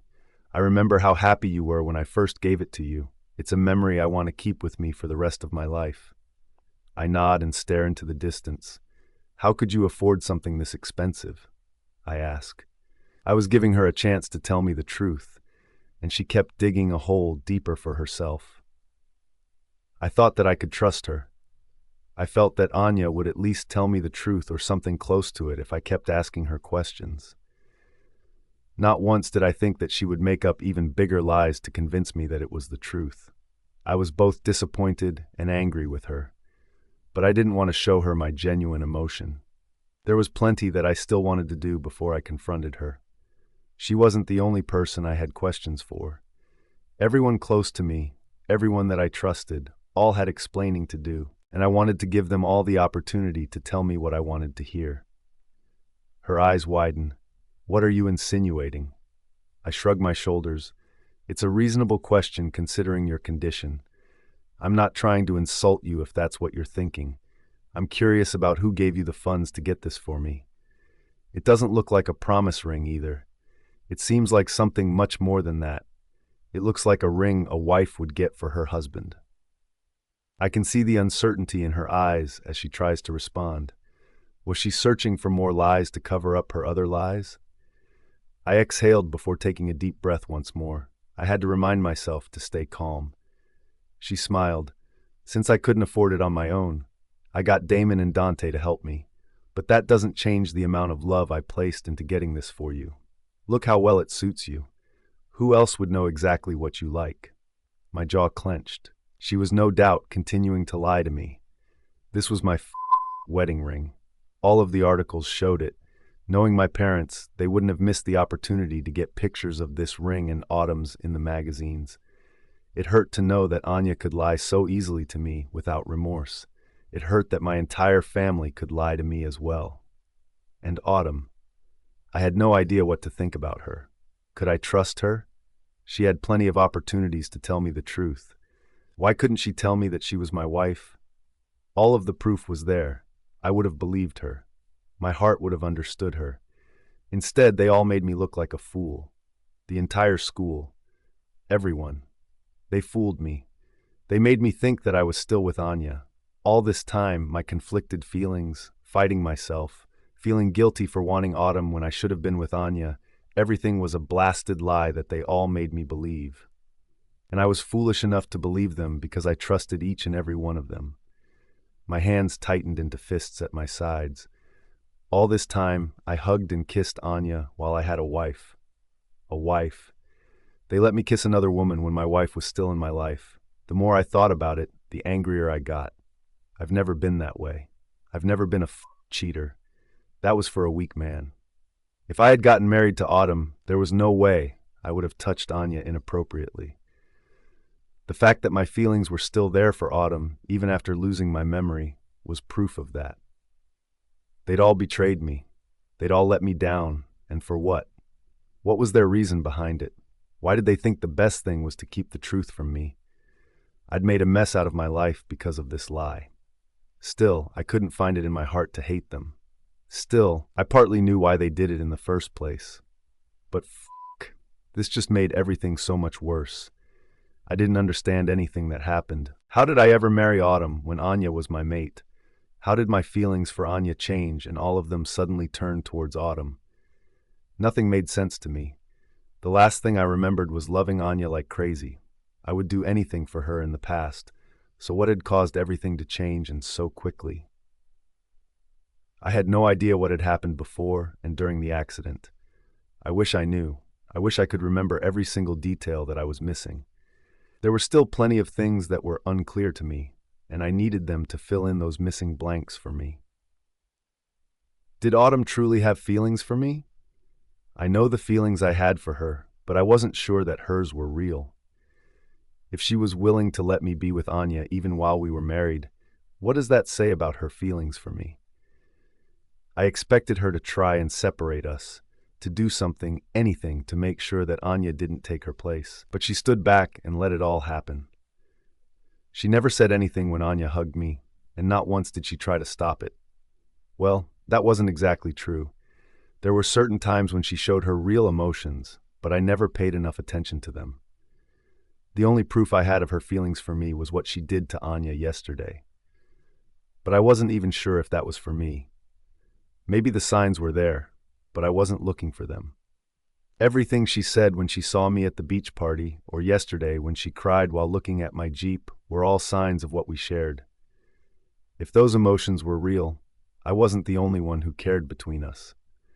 Maybe I should at least give her a chance to explain what happened to us. Perhaps I could trust her more than I did Anya at this point. Anya was no longer someone that I could trust. Everything that she did was suspicious to me now. If Autumn also had feelings for me, why couldn't she be honest with me? Why this big secret? Maybe my parents had something to do with it. I knew how influential they were. There's no telling how far they went to keep this secret from me. Did they threaten her to keep quiet, or did she decide to lie to me on her own? Atticus, Anya calls out to me. It was the reminder I needed to know that she was still in front of me. I didn't care what anyone said to me anymore. I didn't care what my parents had planned or what Anya wanted from me. Now that I knew Autumn was my wife, it didn't matter that I couldn't remember our times together. She was my wife, and it meant that she had to be treated like it. "Did you kick Autumn out of your home last night?" she asks. Her words cut through me and ignited the anger I felt. How could she ask me that, knowing that Autumn was my wife while she wasn't? "Tell me, Anya, why are you and Autumn no longer good friends?" I ask. "She was your closest friend, but I can't help but notice how the both of you treat each other ever since I lost my memory." Her eyes are surprised, and it's the reaction I was expecting from her. Someone that had plenty to hide would react this way. "I don't know what you're talking about. I've only been unhappy with her after she tried to kill me yesterday. Did you already forget what happened?" she demands. "It was traumatizing for me, Atticus. Do you even know what it feels like to almost die at the hands of someone you used to love?" I nod. I remember, but I didn't see everything that happened. I only arrived when Autumn was still in the pool. I didn't see you move an inch to try and help her get out. Unlike Autumn, you're a very good swimmer. You could have easily jumped into the pool and rescued her. My body still hadn't recovered from the shock of seeing her inside that pool. All I could think about was saving her. I had never panicked so much about another person in my life. Last night I didn't pay much attention to Anya, not trying to help her, but after knowing what I knew, I realized that she wasn't completely innocent in all of this. I thought Autumn had retaliated for no reason, but now I knew I was delusional to believe that. "What are you accusing me of doing, Atticus?" she demands. "I thought you, out of everyone else, would know the type of person I am. I can't believe you would ever think so low of me." Why did I feel like I'd heard words like that out of her mouth already? I shook my head. "I'm not accusing you of anything. I'm asking you to explain so I can get a better idea of everything." "The truth. Are you sure you want to know the truth?" she asks. I nod. "Tell me everything I need to know to understand what's been going on between the two of you." "I found out something disturbing. That's why I decided not to be friends with Autumn anymore," she explains. "And what did you find out that made you make that decision?" I ask. "I found out that Autumn has feelings for you. I realized she was only friends with me to get closer to you. I felt betrayed because of it, and I decided to let go." I stiffened. It's the last thing I expected her to say to me. She was lying. Once again, Anya was lying to me. I knew that she was. I would have believed her if I didn't know I was married to Autumn. My marriage to her best friend is most likely what caused the drift between them. I gave her the opportunity to tell me the truth, and she still chose to lie. "Is there anything else that you think I should know?" I ask, giving her yet another chance to come clean. She looks at me suspiciously. "Why are you asking all of these questions so randomly?" I shrug my shoulders. Am I not allowed to be curious? Things have changed plenty since I woke up after the accident. I'm allowed to ask questions. Why are you so threatened by them? She crossed her arms over her chest and glared at me. I'm not threatened by them. It's just surprising to me that you're asking them today. I thought you would be more concerned about what type of monster Autumn was. The power that she contains is not normal. That kind of power is not something you'll see every day. Why aren't you questioning her instead? I was aware that Autumn's ability to control Anya yesterday was not normal, but finding out she was my wife was more shocking to me. I was trying to deal with one thing before moving on to the other. "I'm in a relationship with you," I reminded her, even though I knew the truth now. "You're the one I have to question, not her. Unless there's something else that I should know about Autumn, is there?" Her eyes widen. "Of course, nothing else concerns you. I'm sorry. I'm just surprised by your questions, that's all. You can ask me whatever you want to. I will answer all of them with complete honesty." I nod. I have plenty more questions, but I'll leave them for another time. She smiles, relieved. "Are you taking me for dinner tonight?" I shook my head. "I want you to come home with me tonight. I may have a small gathering with all of my family members present. Since you're close to me, I want you to be there too." Her face brightens. "I'll be happy to join you." My jaw clenched. It wasn't the gathering she was hoping for. Tonight she would find out why I'd invited her. "Autumn? Are you okay?" Clarissa asks me. It's the next day after the party, and I'm still feeling gloomy. I haven't seen Atticus since I attacked Anya. It still bothered me how angry he'd gotten with me. He doesn't realize what she'd try to do to me. He still trusted her, and it frustrated me that he didn't remember anything. If he remembered even a little about our past, he would know she wasn't someone he could trust. Instead, he chose to believe the lies she was constantly feeding him. My plans to bring us closer together were not working, and it hurt. Why couldn't he believe me? Why couldn't he see the truth right in front of his face? I wasn't able to sleep at all last night. The disgusted look on his face after I almost killed her was constantly haunting me. I couldn't get the image out of my head. I hadn't intentionally tried to hurt her, just maybe a little, but my intention was never to kill her. I didn't want to stoop as low as her, but something dark came over me last night. The fact that she'd tried to hurt me first triggered the dark side inside of me. I wasn't even sure a dark side existed until yesterday. I was still hoping that I was nothing like my father, but it would seem that I couldn't hide from my past no matter how much I wanted to. I couldn't hide from the sins of my father either. It was out to destroy my life, and I wasn't sure what would happen when the truth was revealed to everyone else. It was clear that everyone around me who knew who Azai was would freak out when they discovered he was my father. How much longer could I hide it from them? Carter and his teammates knew I wasn't normal, and now Anya also knew the truth. She hated me passionately. She could easily make my life a living hell. Autumn, Clarissa asks, "Are you okay? You didn't answer me the first time. I'm very worried about you. Please talk to me. I'm here to help if you need anything from me."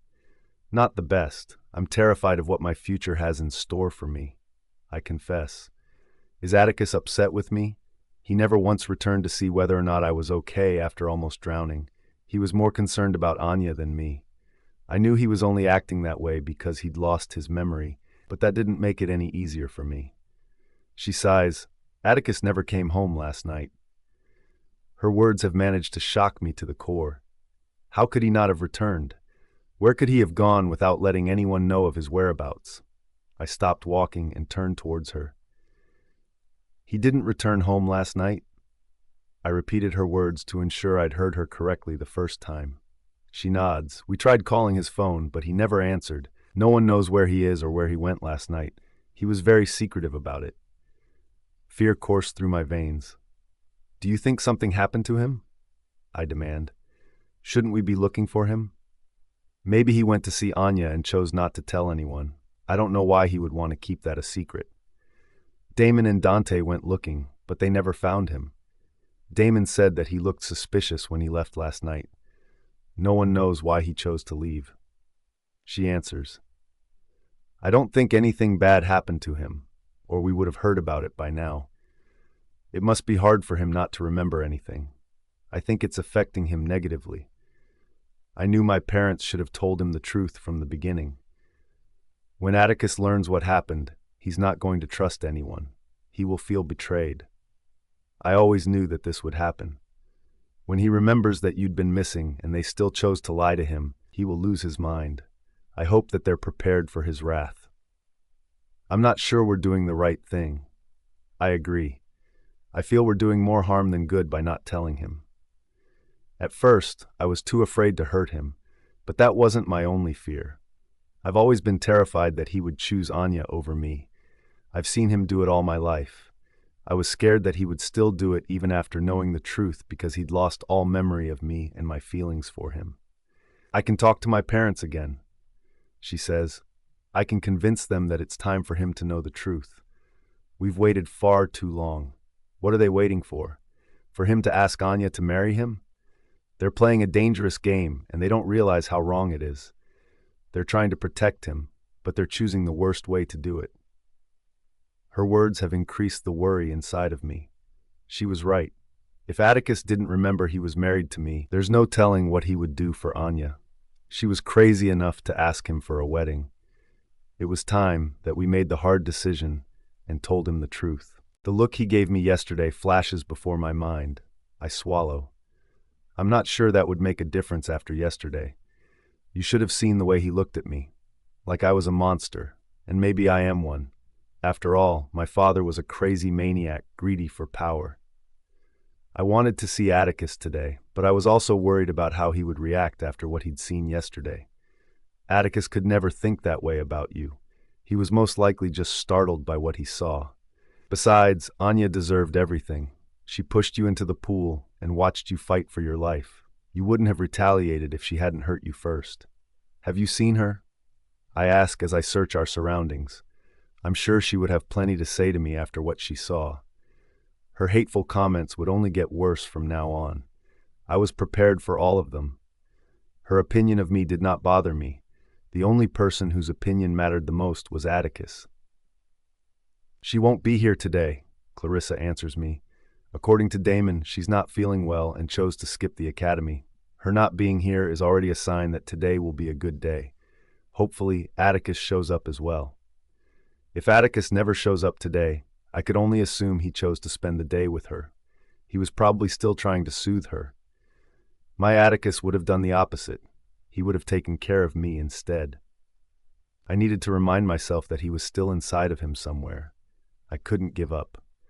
Clarissa's face brightens when Damon approaches us. Aren't you late for your class? He asks her. She nods. I am late, but that's fine. He sighs. Let's go to class, Clarissa. You'll have plenty of time to speak with Autumn afterward. She pouts, but after I also agree with him, she goes without insisting on staying back. I watch as Damon walks her to class, and I'm left alone in the classroom until he returns. Dante was not present either. He was probably out searching for Atticus, or he could also be with Anya. The rest of the class passes quickly, most likely because Atticus never showed up. Not seeing him had certainly dampened my mood. I'm just praying for everything to pass quickly so I can return home. The guards were the only thing keeping me company at this point, and even they didn't try to speak to me. They couldn't. Our family was strict about that. Clarissa and I are reunited at the cafeteria later in the day, and I'm relieved to have her next to me again. Something about her always managed to calm me down. "How were classes?" she asks. "Boring." "Same," she tells me as her eyes scan the cafeteria. She looked over at me after, and I could tell she'd seen someone or something that made her concerned about me. "Atticus is here," she finally says. My heart skipped a beat at her words. I followed her gaze, and she was correct. He was, standing next to Damon. They were deep in conversation, but something about Atticus didn't seem right. "He looks angry," I tell Clarissa. "I don't think I've ever seen him be that way around Damon before." "I think you're right, but I doubt you're the one he's angry with," she whispers. "I don't see why he would be upset with Damon either. Something else must be happening that we don't know about. Maybe it has to do with why he went missing last night." Even though my feet were itching to go to him, I decided that the safest thing to do was to stay next to Clarissa and let him approach me. If he wanted to talk, he would come. I knew things had worsened after yesterday, and I didn't want to push him. I close my eyes and fight back the pain I felt in that memory. Everything that I did was to get Atticus back, help him regain his memory, and bring him closer to me. I knew that Anya deserved what happened to her after pushing me into the pool, but I wouldn't have stooped to her level if the power hadn't consumed me. I wish Atticus knew this. I hope he knew the type of person that I was. I was fearful of myself. I was scared of how much of my father I had inside me. My body shook with worry. I didn't know who I could speak to that would be able to help me. The only person I could think about was my biological mother, but I had no idea where she was or how to find her. I wish she would show up. I wish she would see me at least once and help me get through this. "Hey," Clarissa whispers, "do you need anything? You're shivering." I tried to stay calm next to her, but it was becoming difficult. The fear was consuming me. I knew I should fight it. It was possible that it could be the power inside of me trying to scare me to become dominant. "I'm okay." I lie. "I just need some time to recover from yesterday." She nods. "You don't have to force yourself to come to the academy. Everyone knows you're going through plenty. You can." She pauses. "They're coming." She warns me suddenly. I followed her gaze, and she was right. Atticus and Damon are walking toward us. I tried to prepare myself mentally, but even that wasn't easy to do at this point. Something about the way he's looking at me makes me uneasy. I feel like he knows more than he did yesterday. Did he somehow find out who my father was? Was that where he had disappeared to? Did he go searching for answers about who I was? I was surprised that there weren't headlines about what I'd done all over the school by now. Anya wasn't someone that liked to keep anything to herself, something that made me look so horrible. I thought she would have rushed for the opportunity to expose me. Maybe that's why she didn't come to the academy today.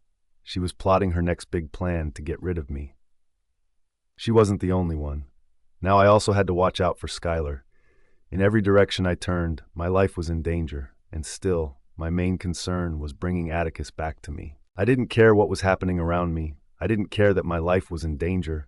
All I wanted was a chance to bring my Atticus back to me. I missed him dearly. I wish I could have what he had in the past. I fought for him for so long, and I'm still fighting. I wanted to feel his arms around me, to feel his warmth engulf me. I missed having him next to me, and I was tired of having to see him with Anya. I was tired of watching her use his memory loss to her advantage. "Are you sure you want to be near Atticus right now?" Clarissa asks me as she looks for a way to help me escape. "It's okay," I assure her. "I have to face him eventually. I can handle whatever he has to say to me." She nods, and not too long after, they're both standing a few inches away from us. "Where have you been?" Clarissa asks Atticus, not giving him a chance to say anything. "Dante and Damon looked everywhere for you last night. Where did you run off to? It's unfair to everyone else that you just chose to disappear without saying a word. You don't think we would have all been worried after that last incident that almost took you from us?" He doesn't look guilty at all. Instead, he seems almost irritated by her questions. His actions were very disturbing. Atticus had to know something that he wasn't telling us. He wouldn't react this way without a perfectly good reason. He looks directly at me then, and my breath gets stuck in my throat. I had some answers that I needed to find. I disappeared to get them. She quirks a brow. "And did you find those answers?" I can feel the tension increase at his words. His jaw clenches. "I found some answers." That was all he said. His responses were short, like he didn't want to tell us. His eyes travel to my hand, and I'm unsure what he's looking for. He looks even angrier now. "I invited Anya over tonight for a family gathering," he announces suddenly. My body goes completely still at his words. I was right. He had been with Anya all this time. He was comforting her while I'd been worried about him like crazy. It didn't make me feel any better. "Shouldn't she stay home and rest?" Clarissa asks, annoyed. "No," Atticus snaps. "She will be there. I expect all of you to be there as well, including Autumn." I gasp. Did I hear him correctly? Including me? Why did he want me there as well? What was Atticus planning? Did he want to expose me in front of his entire family? Autumn. I wasn't sure if seeing Atticus today was a good idea. I kept getting a bad feeling about it. I knew I could trust him in the past, but now that he was back with Anya, I didn't think I could trust him anymore. He would do things in her favor, not mine. He would be thinking about her, not me. "You don't have to go there tonight," my father tells me. "I know you think you have to be by Atticus's side because he's your husband, but I'm tired of seeing you get hurt because of his memory loss. We can finalize a divorce with his family, and you'll never have to see the Fawns again." I sigh. They were the ones that got me into the marriage in the first place, and now they wanted to get me out of it? I didn't want to divorce Atticus. I wanted him to remember me. I wanted to make him remember me. And nothing and no one would stop that from happening.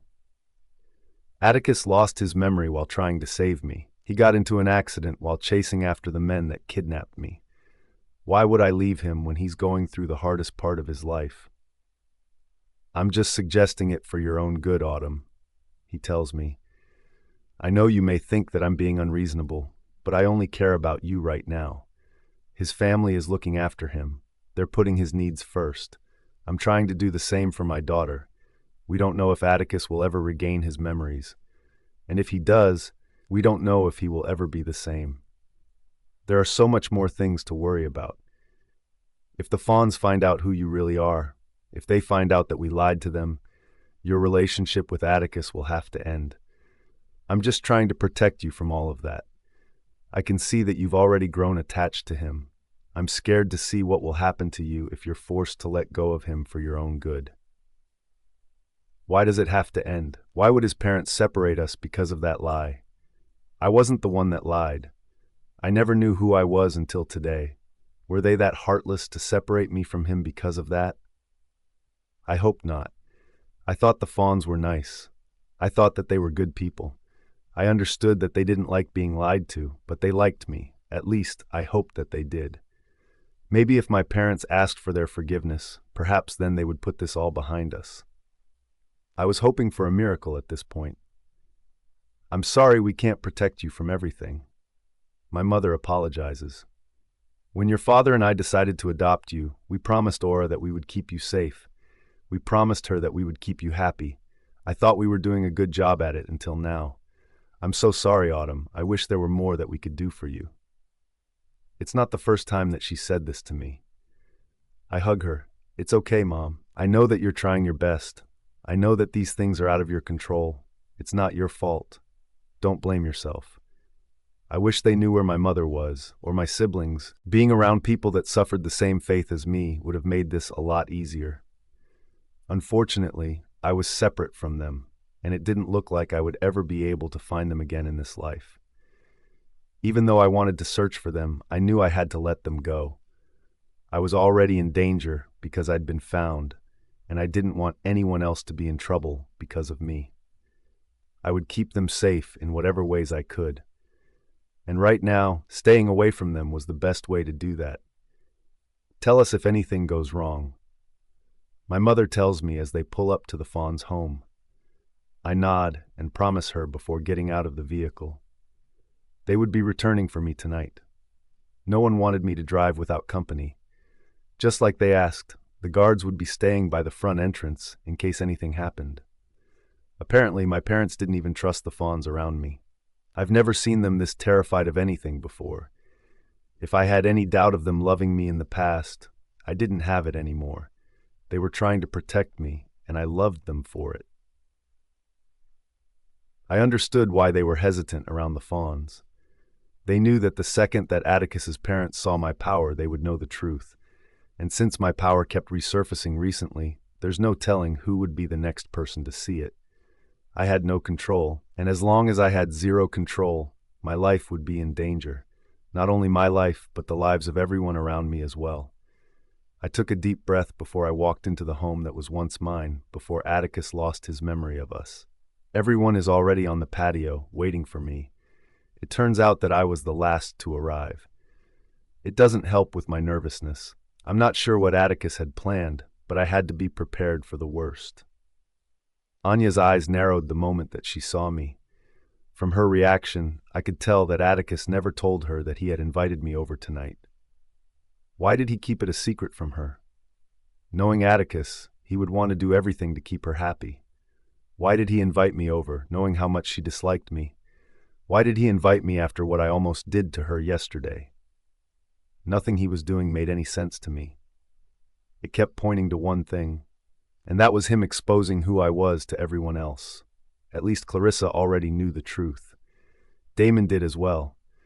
I wasn't sure how much Clarissa had told him, but he did know more than everyone else present here. Anya looked at Atticus, but he wasn't looking at her. His eyes were glued to me. My breath got stuck in my throat as his eyes grazed my body from top to bottom. I can't remember the last time he looked at me like this. Like I was his, like I belonged to him. "It's nice of you to join us, Autumn," his mother says as she hugs me. I wish that they always remained this kind towards me. I didn't want their behavior towards me to change after they found out the truth. "It's always a pleasure to have you visit us," his father agrees. "You already know how happy you make me whenever you're around," Clarissa adds as she hugs me. Atticus hadn't said a word to me while everyone else had taken the time to welcome me. Yet he was the one that had invited me. His actions only made me more worried. What did Atticus invite me over for? What did he want from me? Was it really as bad as I thought it would be? I wanted to hope that my Atticus was still in him, and if he were, he wouldn't do anything that could put my life in danger tonight. I knew that I was hoping for too much, but I was trying to stay positive despite every bad thing that had happened in my life recently. "Is there a reason you wanted us here tonight?" Damon asks now that all of us are present. "I had plans today," Griffin adds. "Whatever you have planned, I hope it's worth skipping the party I wanted to attend." "It's worth it," Atticus assures him. "Trust me. Unlike the rest of you, I can be trusted. I keep my word." We all got quiet after what he just said to us. What did he mean by that? Did he not trust anyone here? Since when did Atticus not trust his family? He's never made a comment like that in the past. "Are you trying to say that you don't trust us?" his mother asks hesitantly. He chuckles. "It's a joke. You guys need to lighten up a little. Look at your faces. Some of you look like you've just seen a ghost." That was his definition of a joke. Nothing about that was funny, considering the big secret we were all keeping from him. "So then, why are we here, son?" his father asks. He still hasn't given us a clear answer. "We will get to that in a bit," he answers. "There is no need to rush. We have plenty of time tonight." Why was he stalling it? What was he waiting for? "You're acting a little weird," Clarissa points out. I have to agree with Clarissa for once, Anya adds. "Are you sure you're okay, Atticus?" I think everyone here can agree with them. He laughs without any humor. "I'm the one that's acting weird? Me? Yet no one thinks that anyone else present here tonight hasn't been acting suspicious the entire time my memory has been missing? I don't understand what you're asking, his mother says, but I can see the fear in her eyes. His parents were the ones that wanted to lie to him this entire time. I understood why they were doing it, but it didn't change the fact that it was indeed a lie. We all realized this wasn't just some simple gathering that Atticus wanted with his family. His words weren't matching his actions. He was angry, even though he tried to mask it from the rest of us. He was acting like he'd found out the truth about us. But that was impossible. There is no way that Atticus knows unless he has regained his memories. "Why is everyone so tensed?" he asks. "I'm trying to do something good tonight for the people that I trust the most in the entire world. There's plenty to eat and drink. Don't let me stop you." "Is there something that you'd like to say to us?" Damon asks. "You've been on edge the entire day with everyone. First, you disappeared last night without letting anyone know where you were, and now you're acting very strangely. You already brought us here. Why can't you cut to the chase?" Atticus sighs. "My dear brother, brothers, mother, father, sister, there's so much I want to ask and so much I have to say, but the time will come. Please, enjoy the food in front of you first." I noticed that he didn't mention Anya or me. Were we not included in whatever he had to say? So then, why did he invite the both of us tonight?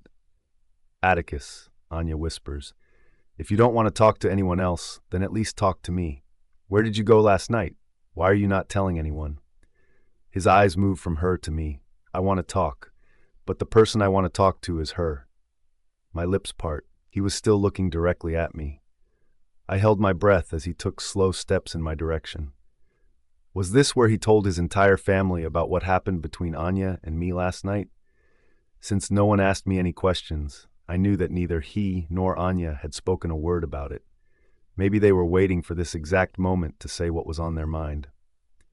Atticus doesn't stop until he's inches away from my body. I'm still holding my breath when he takes my hand in his. I gasped when he began rubbing his finger where my wedding ring used to be, the ring that he bought for me. "Why aren't you wearing your ring?" he growls. "Autumn." There is complete silence as Atticus's words shock us all. They'd all heard him. I hadn't been delusional. He just asked me why I wasn't wearing my ring. How could he know about that if his memory was lost? Was it possible that Atticus had regained his memory yesterday and chose to keep it a secret from the rest of us? Why would he do something like that? It was very unlike him. His memory still had to be missing. My Atticus would have ran to me with hugs and kisses if he'd remembered me. I wouldn't have been able to get his hands off me. "How do you know that Autumn usually wears a ring?" His mother asks as she waits for an answer from him. I could feel the anticipation as everyone waited for him to explain. This night just kept getting stranger and stranger. He knew that he had everyone on edge, and I think this is exactly what he wanted from us.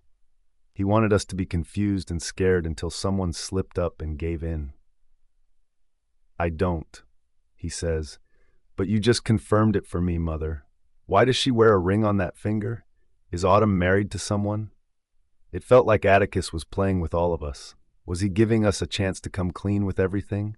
His entire family stood up from their seats and looked at him.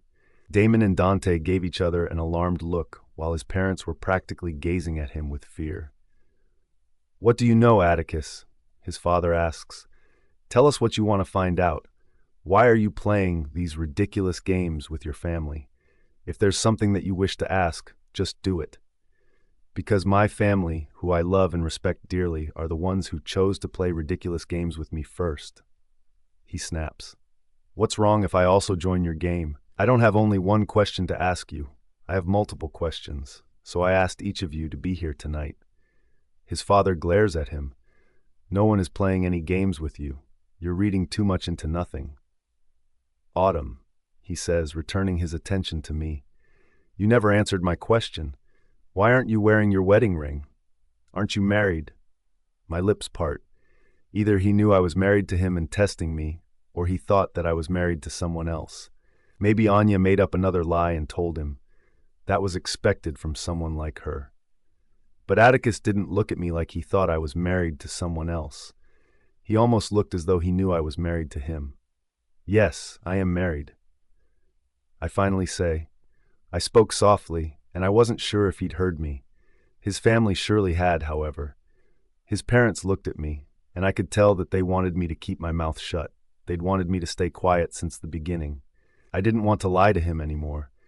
I wanted him to know the truth, that is, if he didn't already know everything. Autumn doesn't like speaking about her marriage. His mother interrupts me. I don't think that you should make her uncomfortable. She's our guest. Why don't you let Autumn speak for herself, Mother? He demands. I would like to hear the words straight from her mouth. No one else should speak for her. I took a deep breath. If he wanted to know the truth this much, I would tell him. There's no use hiding it any longer. I don't wear my wedding ring because it reminds me of my husband, I confess, and thinking about our past brings me great pain. He tilts his head to the side and studies me. I knew he would not stop until I told him everything he needed to know. Great pain? He asks, curious. Why does it bring you great pain? Is your husband no longer a part of your life? Did something happen that separated you from him? My bottom lip trembles at his question. I wasn't sure if he was playing with me, but I didn't like it. He had no idea how hard it's been for me this entire time. But since he wanted to find out this way, I would continue. Yes, I say. My husband got into an accident. I can feel the tension rise at my words. Anya glared at me, warning me with her eyes to keep my mouth shut. Didn't they realize by now that Atticus already knew more than he was supposed to? He wanted to see how far everyone would continue with their lies. I didn't want him not to trust me. I wanted him to know that I was someone he could blindly trust. An accident? He repeats. Like the one I'd gotten into? I fought back the tears and bit down on my lip hard. It was difficult for me to even speak about it. Whenever I thought about Atticus crashing his Jeep while trying to save me, I felt great pain. Yes, I answer him. Just like the accident you got into. I gasped when his hand cupped my cheek and lifted my face so that I was staring directly into his eyes. Tell me, Autumn, he whispers. What is the name of your husband? My breath gets stuck in my throat, and even though I want to say his name, I suddenly can't remember how to speak. Atticus, Anya hissed. What is the meaning of this? Why would you ask her that? He holds up his hand to silence her. Son. His father tries next. This is not the time or place for that. Let Autumn have her privacy. It's difficult for her to speak about her marriage. Don't remind her of the pain. I'm speaking to Autumn, he growls. Anyone who has a problem with that can just leave. They all got silent after his warning. You can tell me, he says softly. Don't listen to anyone else. Just talk to me. Our gazes are locked, and everyone else disappears around us. Atticus Fawn, I whisper. That's the name of my husband. His face brightened at my words, and it almost seemed like he was happy that I'd chosen to tell him the truth. He slowly lets go of me and turns toward the rest of his family. Don't listen to her, Anya shouts. You're not her husband. Don't let her take advantage of your memory loss. He glares at her. She's not the one that took advantage of it. You're the one, Anya. You are the one that lied to me. You are the one that made me believe we were still in a relationship. You are the one that I can no longer trust. She gapes at him. I can't believe you're choosing to believe her over me. He laughs. How much longer are you going to keep up the lies, Anya? He demands. Her eyes widen. Do you have your memories back? His body stills. No. He says, unfortunately, it's still missing. Then how are you so sure that Autumn is telling the truth? Why do you believe her when she says you are her husband? Anya demands. I couldn't believe her. She was only making Atticus doubt her even more. But I was also curious. How did Atticus find out the truth? Why did he believe me when I said that he was my husband? I was surprised that he was on my side tonight. He seemed to be against everyone else but me. He pulls out his phone and shows her the screen. I can't see what he's showing her, but her face goes completely still. He passed the phone around to the rest of his family. None of them could speak a single word after seeing whatever it was on his phone. It's pictures of the shredded magazines you all tried to hide from me, he tells them. I trusted all of you. I thought that I could blindly trust my family. Now I know how wrong I've been my entire life. How could you keep such a big thing a secret from me? A wife? Who doesn't tell a husband about his wife? Atticus. His mother cries. You can trust us. When you woke up that day at the hospital and hugged Anya, we all knew that something had to be wrong. When we spoke to the doctor, he informed us that you had temporary memory loss. He mentioned that it could also be permanent from all of the trauma you'd suffered. We were only listening to the doctor's orders. He told us to keep the truth from you until we thought you were ready to learn who Autumn was. You still thought Anya was your girlfriend, and we were scared of what would happen when you learned the truth. His jaw clenches. You lied to me, Mother. And I don't know how long you were planning to lie to me. Autumn was in our home, in my school, and almost everywhere I went, she was present. Yet I never once knew that she was my wife. How do you think that makes me feel? And did any of you ever once consider her feelings? My lips parted, shocked that Atticus cared about my feelings. He was more concerned about what I had to go through because of this lie than what he went through. We knew it would have been hard on her, his father confesses. But we were concerned about you, son. We wanted to make sure that you had fully recovered before we mentioned that you were married.